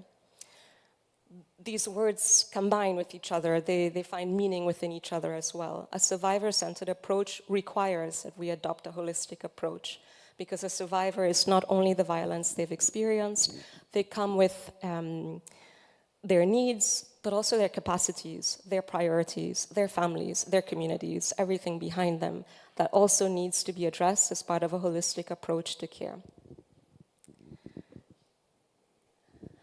Compassionate care, coming back to what I think someone said in an earlier panel. I spend a lot of time in countries around the world affected by conflict talking about this, and it's interesting to me always that it always seems revolutionary when we talk about compassion and empathy. It always feels new. Just recently, we concluded training for civil servants in Ukraine who shared, wow, I thought I needed a protocol about how to do holistic care, and I didn't realize that it just meant that I could be my empathic self with survivors. So I would like to bring that forward to you today in terms of how can we better support survivors' leadership and participation in recovery and peace. It's a combination of these. Survivors need access to quality, survivor-centered and holistic care. What do survivors say that looks like? I won't read it because I'm going to run out of time. It's on the screen. And we have collected this information from numerous consultations with survivors around the world. The service is not enough.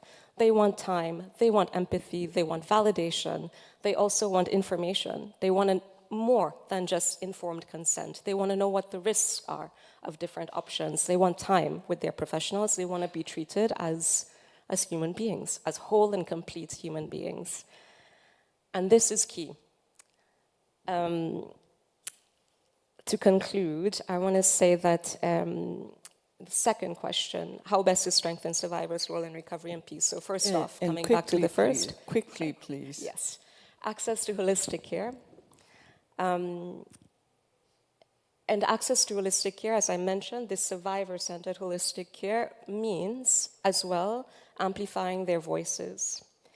Nothing about us without us, according to the principles of survivors themselves. And this supporting their access and their leadership to prevention or to policy spaces and decision-making requires going beyond a tokenistic approach, ensuring that they have access to the care that they need, and the capacity building that they need to better be able to advocate for their priorities. This altogether is a combination of what we would define as survivor-centered and holistic care. Thank you. Great, thank you. I remember very vividly in 2019 when Dr. Denis Mukwege was at our first conference, and on the occasion, Ewha Women's University conferred upon him an honorary doctorate degree in medicine. He is a medical doctor specializing in OBGYN. He told us that day that he didn't start the work on sexual violence, but he saw patients who were victims of sexual violence in conflict. And he started treating them, and he found the cause to help these women and these survivors. And the four-pillar approach of the holistic care that you do at the Mukwege Foundation is very impressive, and it really comes from the lessons he learned on the field as he was healing. And it wasn't just the medical healing of the body, but the healing of the soul, and working with the community so that the community understands and not stigmatize these victims. So working with the community as well to change their perception, change their receptivity to these survivors, and also highlighting the importance of legal, bringing justice. Were very impressive lessons that we learned from him, and I'm just very honored to hear that the program is continuing and reaching more people around the world. Sadly, this is an ongoing problem, not a problem of the past. Let me now turn to our third panelist, Mr. James Heenan. He is Mr. Heenan. Impunity is often seen as a central challenge in providing redress to survivors. Could you tell us about how the Office of the UN High Commissioner for Human Rights works to support survivors of conflict-related sexual violence? And how do you work to ensure that the survivor-centered approaches can support access to justice while also representing the survivors' choices, safety, and dignity? Thank you, Professor Kim, and thank you to the Ministry for, again, organising this event.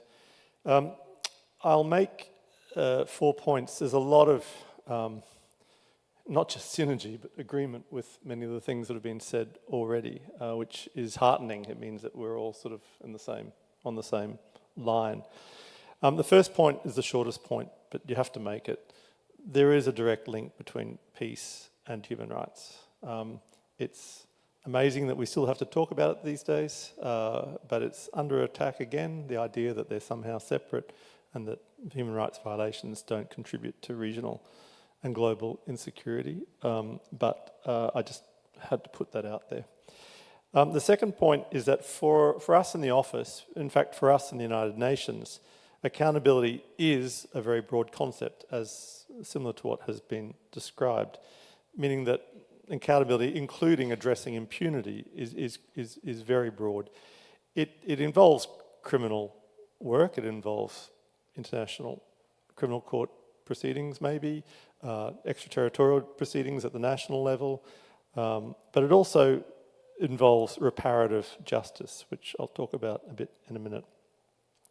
Depending on what context you're working in, some of these will be more fruitful than others. Some of these doors will be easier to push open than others.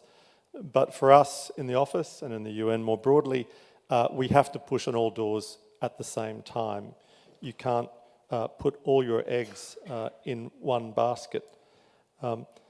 We know that this is particularly important now in the context of the unprecedented financial situation that we are all facing, at least at the international level. And this idea of having these different doors for accountability to push or to use is particularly important for crimes arising from SGBV, sexual and gender-based violence. So my point is the punitive justice and the restorative or the reparative justice have to go together. The second point is about information.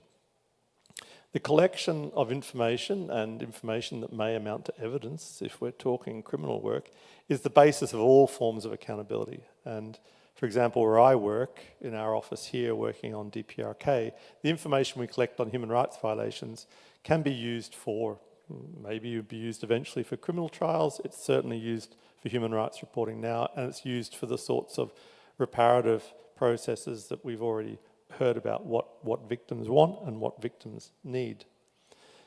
Documentation sounds boring, but it is essential because it has to be done in a timely way, it has to be done in a rigorous way, and it has to be done in a secure way. Timely because memories fade, rigorously because you will be challenged on documentation in the era of fake news, and securely because the information that we collect is very, very sensitive, particularly in the area of SGBV.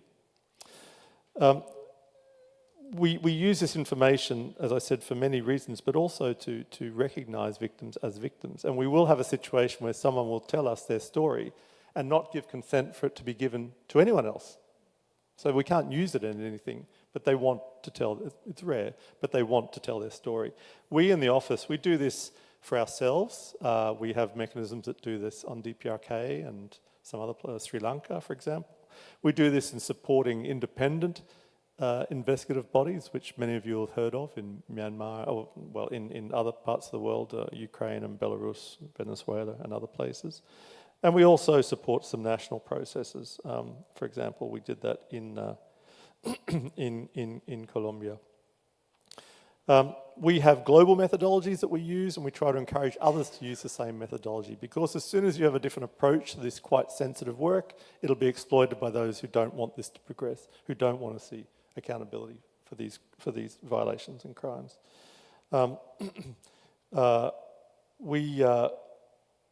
You know, the important thing about the keeping the information is that if what we're talking about are human rights violations, the state who's responsible will always be responsible. There's no end to their responsibility. If you talk about individuals and crimes, particularly crimes against humanity, there is no amnesty under international law, and there is no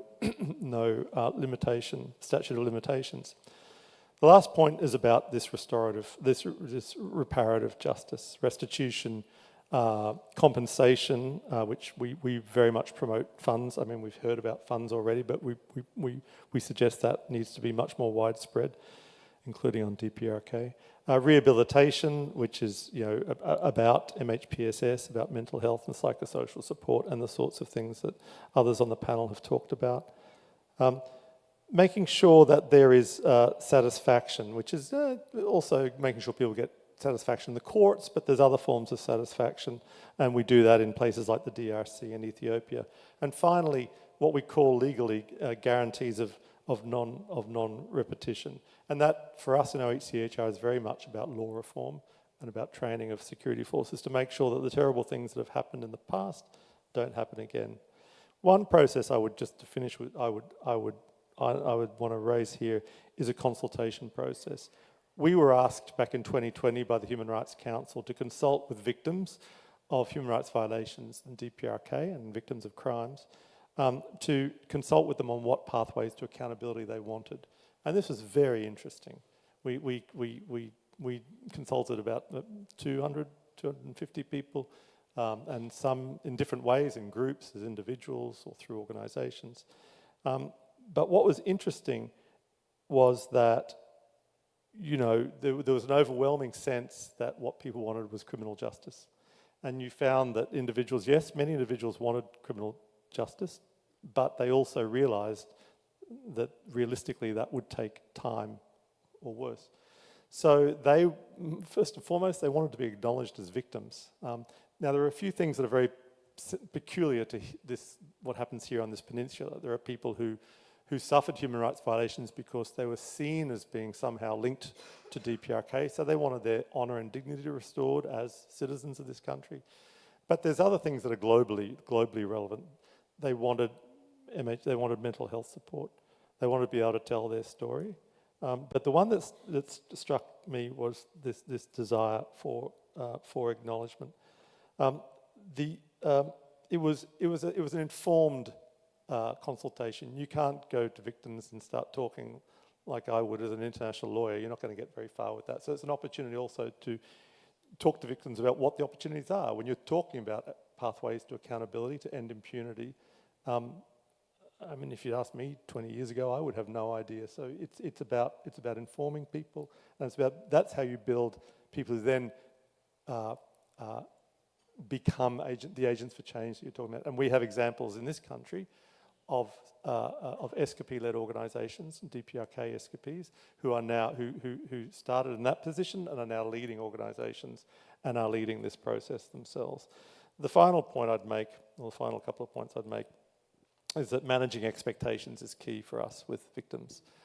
There's so much going on at the international level, and there's a risk that expectations are raised, and when they're dashed, when it doesn't happen, what you suggest might happen, you will lose the trust of victims. And in our experience, and in my experience, when you lose the trust of victims, you've lost a lot. I'll put it like that. Thank you very much. Thank you. I think we need another day to hear more about what is happening in the DPRK to the extent that you can discuss. The DPRK situation is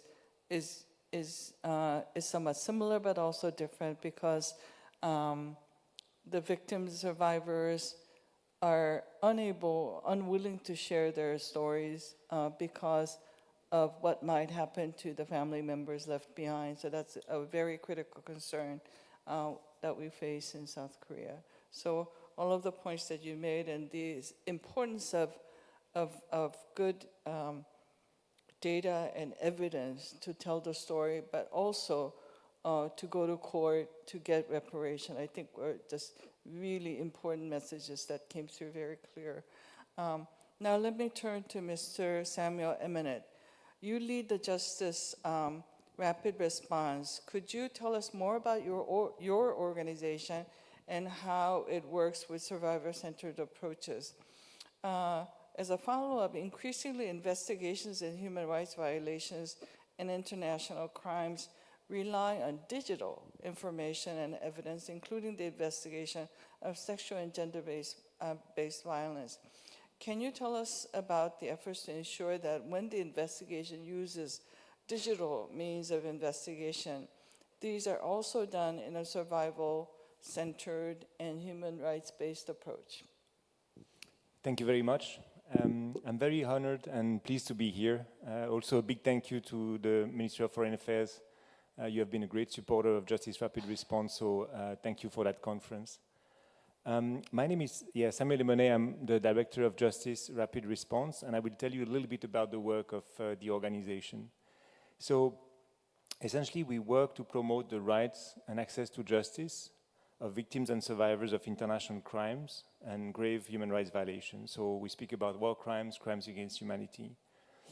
And to do that, we are deploying experts to international justice and human rights mechanisms, domestic courts, and civil society organizations to assist them in their effort to investigate those crimes and violations, but also to promote the rights and justice of victims and survivors.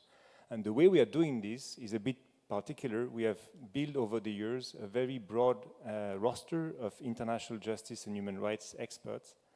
And these experts can be deployed rapidly to support those different entities and bodies.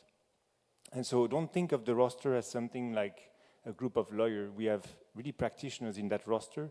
They are prosecutors, investigators, open source investigators, witness protection experts, many different types of professions that you need to conduct a professional and victim-centric investigation or justice work. And so this roster is fairly big now. It's more than 700 experts, and they represent all the different regions of the world. Altogether, they speak more than 100 languages. The roster is also gender balanced, but there is something that I wanted to emphasize here is that last year, for instance, 70% of the 100 deployments that we did to support these different justice mechanisms were female experts. And this is a way to recognize the expertise of women in the field of justice and human rights. And it's also a way to, for women to shape the debate in a world that has for a long time been dominated by men. So the fact that we deploy 70% of women as experts is also a way to bring that expertise at the center of the debate here. So let me just give you one or two examples. So in 2014, for what concerns the situation here, the Commission of Inquiry on the DPRK asked for a deployment of SGBV, sexual and gender-based violence expert and gender expert, to work with their team on the investigation. And the result of that is that if you look at the report, we could bring in a very thorough gender analysis of the situation, which in turn reflects on the recommendation of the Commission of Inquiry, which could provide detailed recommendation about addressing the need for justice of women and girls. And then these recommendations are picked up by others, which influence the whole process down the line in terms of justice and of other justice and human rights actors. Other examples are currently we have an expert deployed in the Gambia to work with the Reparation Commission in the Gambia and make sure that their approach is gender sensitive. We also have somebody working in Colombia currently upon the request of the Special Jurisdiction for Peace to assist them in designing a reparation program for indigenous communities in one part of the country. So one thing that I wanted to add is that together with UN Women, we have created a specific section of the Justice Rapid Response roster dedicated to accountability for sexual and gender-based violence. So these are 250 experts that we have specifically selected based on their expertise and capacity to interact with survivors of sexual and gender-based violence, to be able to provide mental health and psychosocial support, look at all the different dimensions that were sort of described by my predecessors. And this roster is extensively used to promote a gender-sensitive approach to justice and accountability around the world. There is one thing that I wanted to say to conclude that first question, is that at Justice Rapid Response, we very much believe that justice is the result of a combination of action by many different actors. We mentioned many of them before, the International Criminal Court, the Human Rights Council, but also civil society organizations and domestic courts. And the capacity of Justice Rapid Response to rapidly provide expertise to all these different actors is very much our way of working to make sure that they work better together and with a more sensitive and inclusive approach to their work and to justice. So that's for the first question. The second question on the digital information. So what we see today is a complete change in the way investigation into human rights and criminal justice work is done, because of the very large amount of information that is available, in particular the digital information that is available. And of course, this creates a lot of questions and risks, but also a number of opportunities, because among that large amount of information, there will be evidence that will help your case and help your documentation work. And what we see on our side at Justice Rapid Response is that increasingly justice and human rights actors are approaching us with requests for open source investigator, data management experts, forensic experts who can analyze videos and images. And this is an increasing trend overall. But it comes with many, many, many questions. And I'm just going to put one of them to you. If I am pictured in a video or a photo that is online as a survivor of sexual violence, and an investigator somewhere in another country pick up that photo or that video and wants to integrate that in his or her investigation, how does he guarantee that I, as the victim and the survivors, can give my consent for him to actually, or her, to actually use that video or that photo? And you see that simple question about informed consent, which is at the heart of a victim-centric approach to documentation or investigation, is becoming very different when you start to work on open source investigation. So you see the need for policy work and development in that field. And the good news today, and maybe you can just put up the slide that I asked you to prepare for me. The good news is that many of you have probably heard about the Murad Code project. And the Murad Code project is a project that has been developed by the International Institute for Criminal Investigation and the Human Rights, and this is a code that is describing how to approach documentation with a victim-centric approach. Can I interrupt? Yeah. 여기 슬라이드 좀 올려주세요. Can you show me the slide? Yeah, that's the one. Yeah, so you see on the upper right, I just put the reference of the Murad Code. This Murad Code has been published in April 2022, and it's really a sort of ethical guidance and a community on how to better work on documentation. It has become a reference since 2022. Now, the same organizations who has developed the Murad Code is about to release an addendum or an extension of the Murad Code specifically for the work on documenting through open source investigations. And this is going to answer a difficult question like the one that I put to you, like informed consent, the question of how do you prepare when you actually want to store digital information, making sure that you can retrieve them, use them. It's really a walk through the different important questions that you have to ask yourself when you engage into that kind of work to make sure that victims and survivors are still at the center of the process, even though you are using digital information to do so. And so it's going to be published in a few weeks. So stay tuned to look for the open source practitioner guide to the Murad Code. And this policy development shows the urgent need to be able to provide more expertise, to develop some policy work, and also some training on that issue of how do you use digital investigation and technology while keeping a victim-centric approach throughout the process. And with two other organizations, we have developed a project that would combine these three dimensions, and we are still looking for support and partners for that. So if there is an interest, you can always reach out to me afterwards. Thank you. Thank you very much. I think Mr. Eminet's presentation reminded us that we're living in the age of internet, AI, big data, and so on. And recognizing that open source investigation is critical, but we also understand fake news, cybersecurity or insecurity, breach of security issues, and so on. And these are so critical and evolving every day, every moment. So it sounds like you have your work cut out for you, and we wish you all the best. But I really think that we all need to collaborate and work together to come up with solutions as we navigate these very difficult times. With that, I conclude the first round of questions. The second round of questions, I have a common question for all panelists, and I'll go in the opposite order. With the rising number of conflicts, many involving international actors, combined with the weakening of the international rule of law and multilateral system in general, and underfunded global institutions, we face a growing risk of increased levels of conflict-related sexual violence, and some of you have already quoted the increasing numbers, alongside the diminishing capacity to provide adequate support. So the question is, what would you identify as key good practices we should draw upon to address the serious situation or complex context, what forms of international cooperation are needed to uphold survivor-centered approaches and prevent CRSV? And as a follow-up, if you have a moment, what do you see as the role of the youth in advancing women's security in this evolving geopolitical landscape?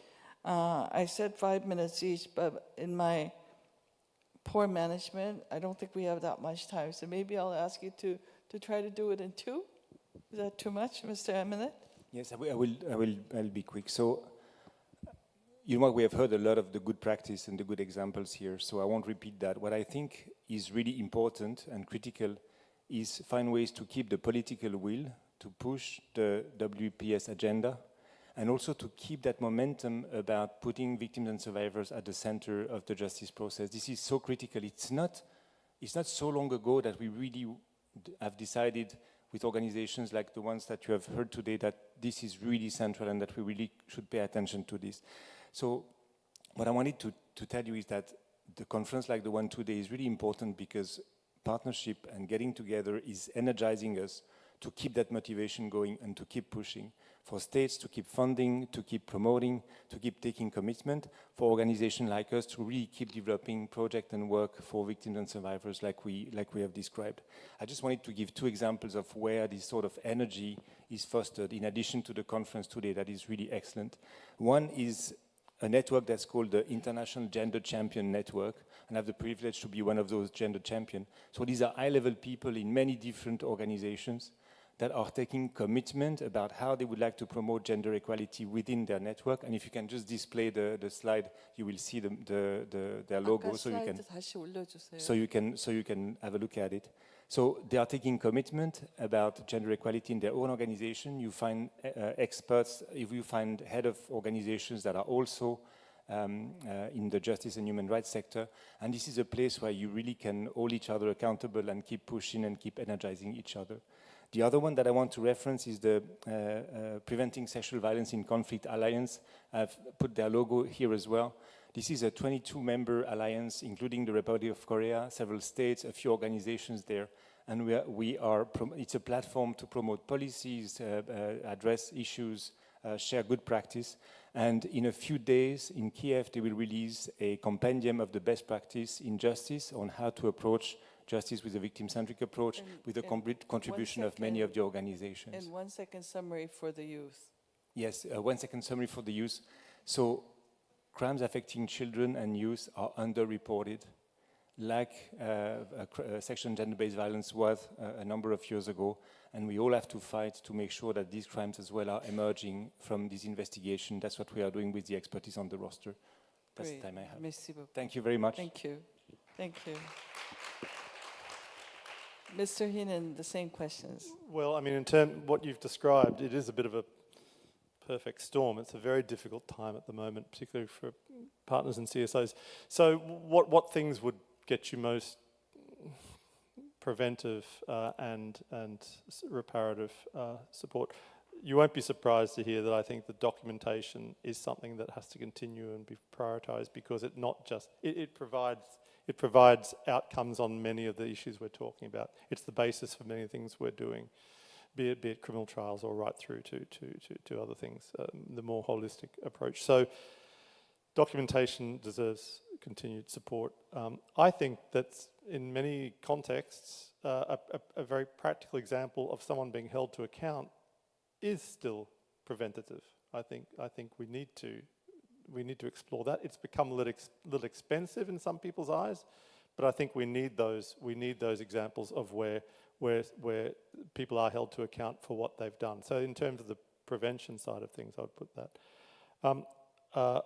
We also, on youth, just very briefly, I mean, for us, youth in this area are victims as well. Many of the people we speak to have been victims of SGBV as well. Youth is, for the UN, it's under 35, but we're talking about as children. So they are already part of the story, and there's specific needs there. But more broadly, I also feel like there's a growing lack of not just interest but empathy globally about some of these issues. There's overload at the moment because there's so many crises in the world today. And I think there needs to be much more engagement with youth on these issues that are happening in other places. And also, it's not just happening in other places. SGBV happens in every country. And we have very high levels of SGBV in some so-called developed countries. So we can't pretend that it's something that's happening overseas.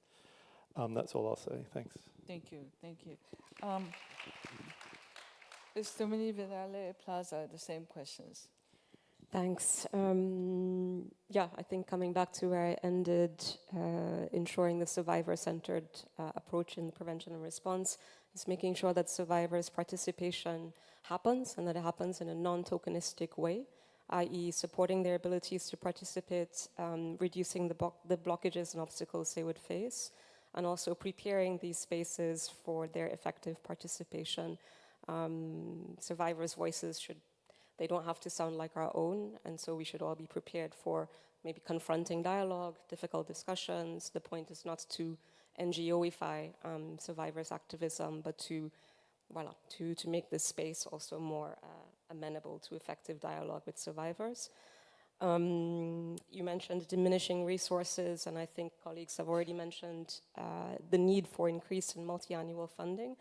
I would also add meaningful and practical cooperation in countries of implementation between partners as well would also, I think, help us all to make more effective use of the resources available versus allowing this situation of diminishing resources to push us into competition, which will not serve survivors in the end.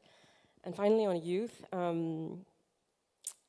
yeah, I myself was a youth activist when I went to Congo for the first time, so it's been quite moving to see the youth participation today. And maybe a message for the youth is that whatever you're doing in your home countries as activism does mean something, it is valuable, and it is extremely valuable experience that will serve the world as well. And for those who are interested in supporting youth, to make sure that that support is extended to also youth from unlikely places, developing countries, countries affected by conflict, because their voices matter. Great, thank you. Esther, the Thank last you. words. Perhaps building on what everyone said, I just want to share an example of good practice in Ukraine. Very good practice, I would say, and really inspirational, and could be an example for other countries. So with the full-scale invasion in 22, we spoke with the government, and they showed interest. They said, we want to do something for survivors of conflict-related sexual violence, and we want to do it now. So we talked about all the things that can be done in terms of care for the victims, etc. But what they felt was acknowledgement was really important, to start acknowledging the victims as official victims of war. So that is where we then started working together with civil society organizations, with survivors and the Ukrainian government. They all came together in Switzerland and started with us drafting draft legislation on an urgent interim reparation program for survivors of conflict-related sexual violence while the conflict is ongoing. And that program is now existing, it's up and running, it's run by the government together with civil society, together with survivors, together with us. And survivors are being documented, so it's very important for them, but in a very sensitive way. So in a trauma-informed way, it's almost a healing process. It's not done by lawyers, it's done by psychologists. All of this, the information is centralized in a victims registry, super important for the future, collective memory, truth, but also for full-fledged reparation later on.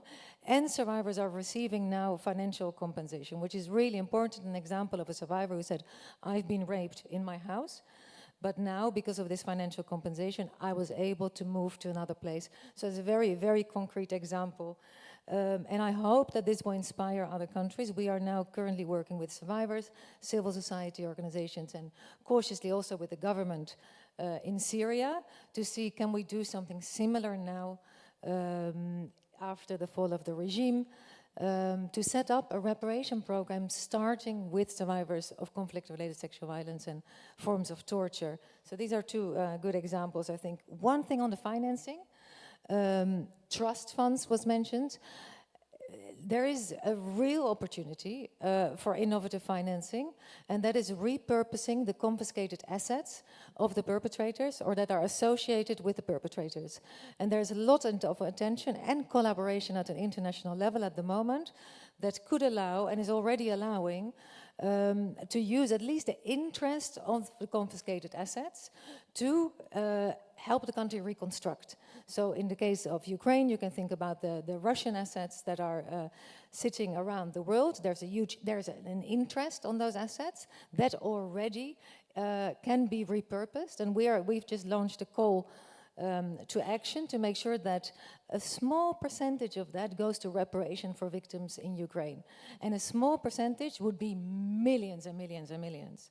So that on repurposing. On youth, I want to mention an example of a girl that I met, and she was a victim of Boko Haram. She was in captivity for 3 years.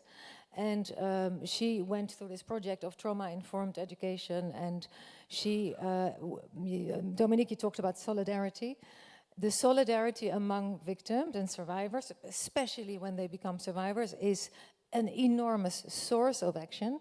And this girl set up her own school in her own community for other children. Then she went on to university, and she's now a youth activist. We would be crazy to not support this type of initiative. We heard this morning that survivors and women activists, they are actually the best security actors. And yeah, so my call would be just invest in these beautiful initiatives that are happening all around the world, initiated by youth, including survivors. Great. Thank you so much.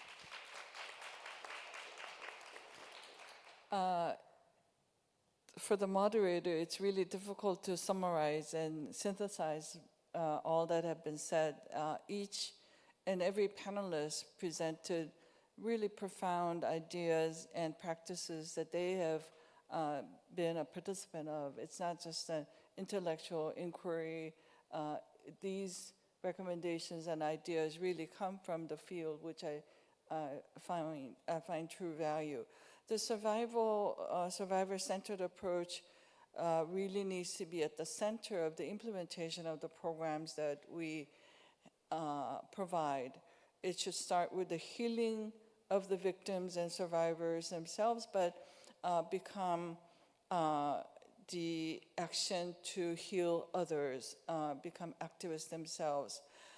In addition, I would like to urge the Ministry of Foreign Affairs of the Republic of Korea and all the important key stakeholders that beyond that, we also need to change institutions, change the law, change our culture that may be condoning sexual-based violence in conflict or in peacetime. So it's not just about focusing on the survivors, but also changing the context in which they find themselves as victims and survivors. The second common theme that I find is multilateral cooperation and collaboration is critical in this fight. Sharing best practices. We heard about best practices that worked in different countries and different contexts. Learning from those best practices and sharing in the way that the UN Sustainable Development Goals, the final goal, 17, talks about global international cooperation. Some countries are better able to manage this, but others cannot. Victims cannot do it on their own for sure. These institutions, these funds cannot work by themselves. It's the sharing from the global north to the global south, from citizens, from institutions. I think this collaboration and cooperation is critical that we recognize. And finally, acting in unity, acting together, working together for the common goal of ridding this world of gender-based violence and conflict and in peacetime. So with that note, I would like to conclude this session and really thank the panelists who have provided really much food for thought. So I thank you very much, and sorry that I didn't give you that much time.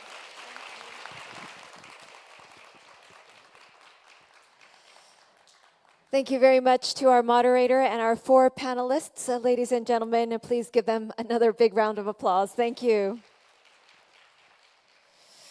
And as our moderator and our panelists return back to their seats, we will proceed on with our next agenda item. Well, that was the end of panel discussion 3. And all throughout the 3 different panel discussions, I'm sure that you have gained a lot of insight because we've had much passionate speakers talk about the subjects and the topics at hand today. We have shared insights as well as thoughts under the theme of WPS at 25, Priorities and Innovation for the Future. And I find that these are some of the conferences that have attracted all of its attendees until the very end of the conference. I think that's also a testament to how pertinent these topics are. So now we'll move on to the closing session, and I would like to invite Mr. Lee Chul, the Director General for International Organizations and Nuclear Affairs of the Ministry of Foreign Affairs. Please welcome him with a big hand.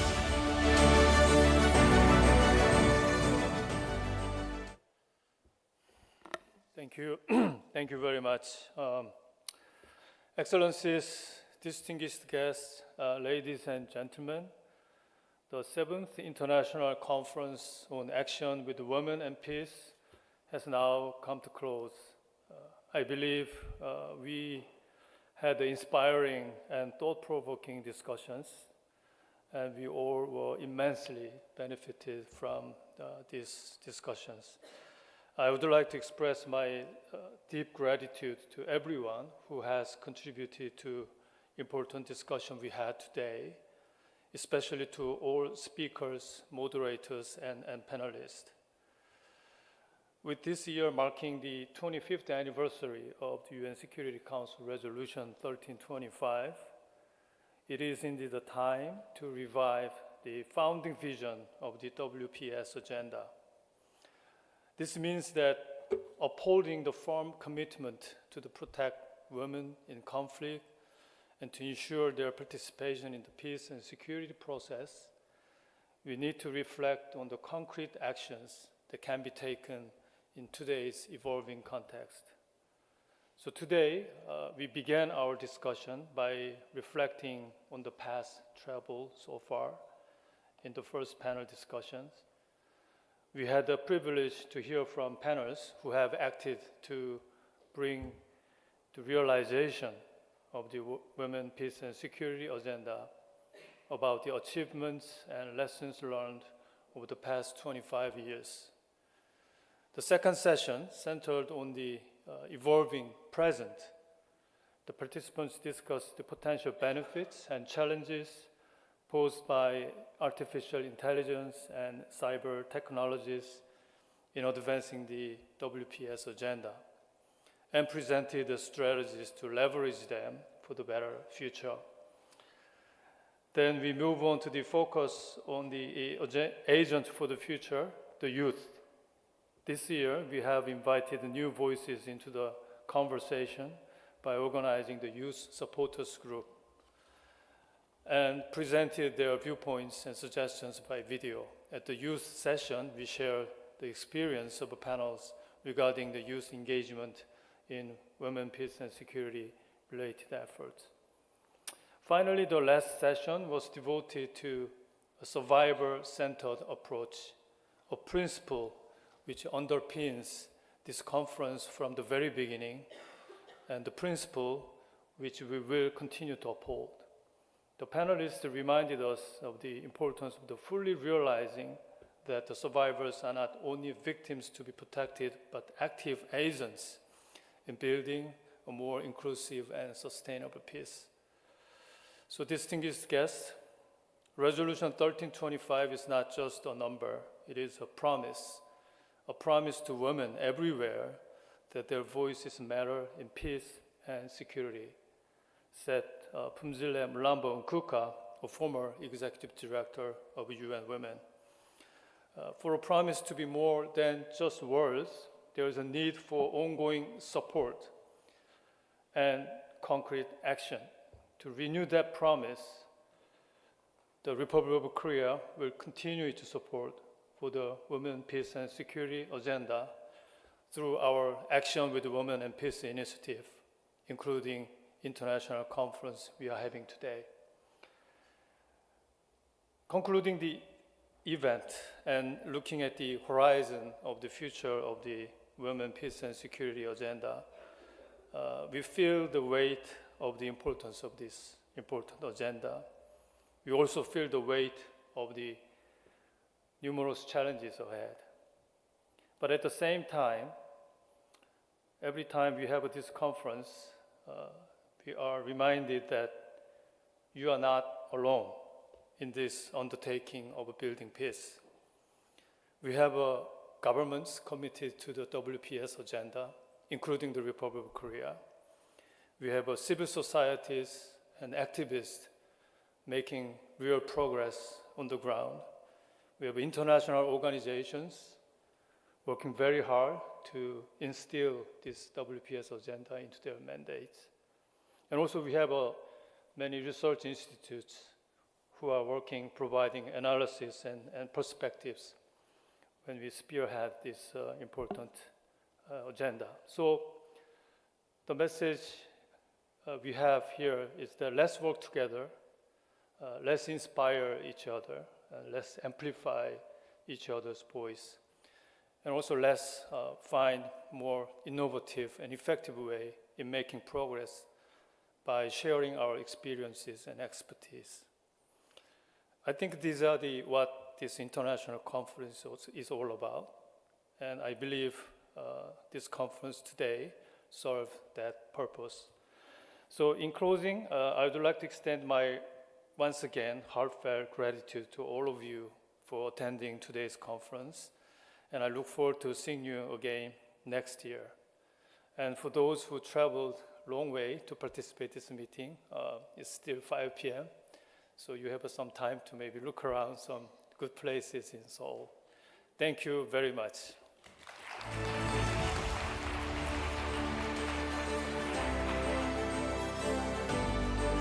Thank you very much, Director General Lee, for your profound closing remarks. And as to our guests from overseas, we do hope that you take this opportunity to enjoy Seoul in the evening.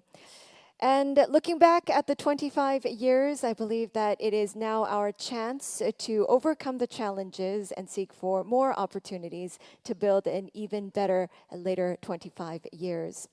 This brings us to the end of the 7th International Conference on Action with Women and Peace. We hope that everyone had a meaningful time with us today. Thank you once again to all of the on-site participants as well as those who joined us online. This will be the end of our conference, ladies and gentlemen. Thank you very much, and we hope to see you again next year. Thank you.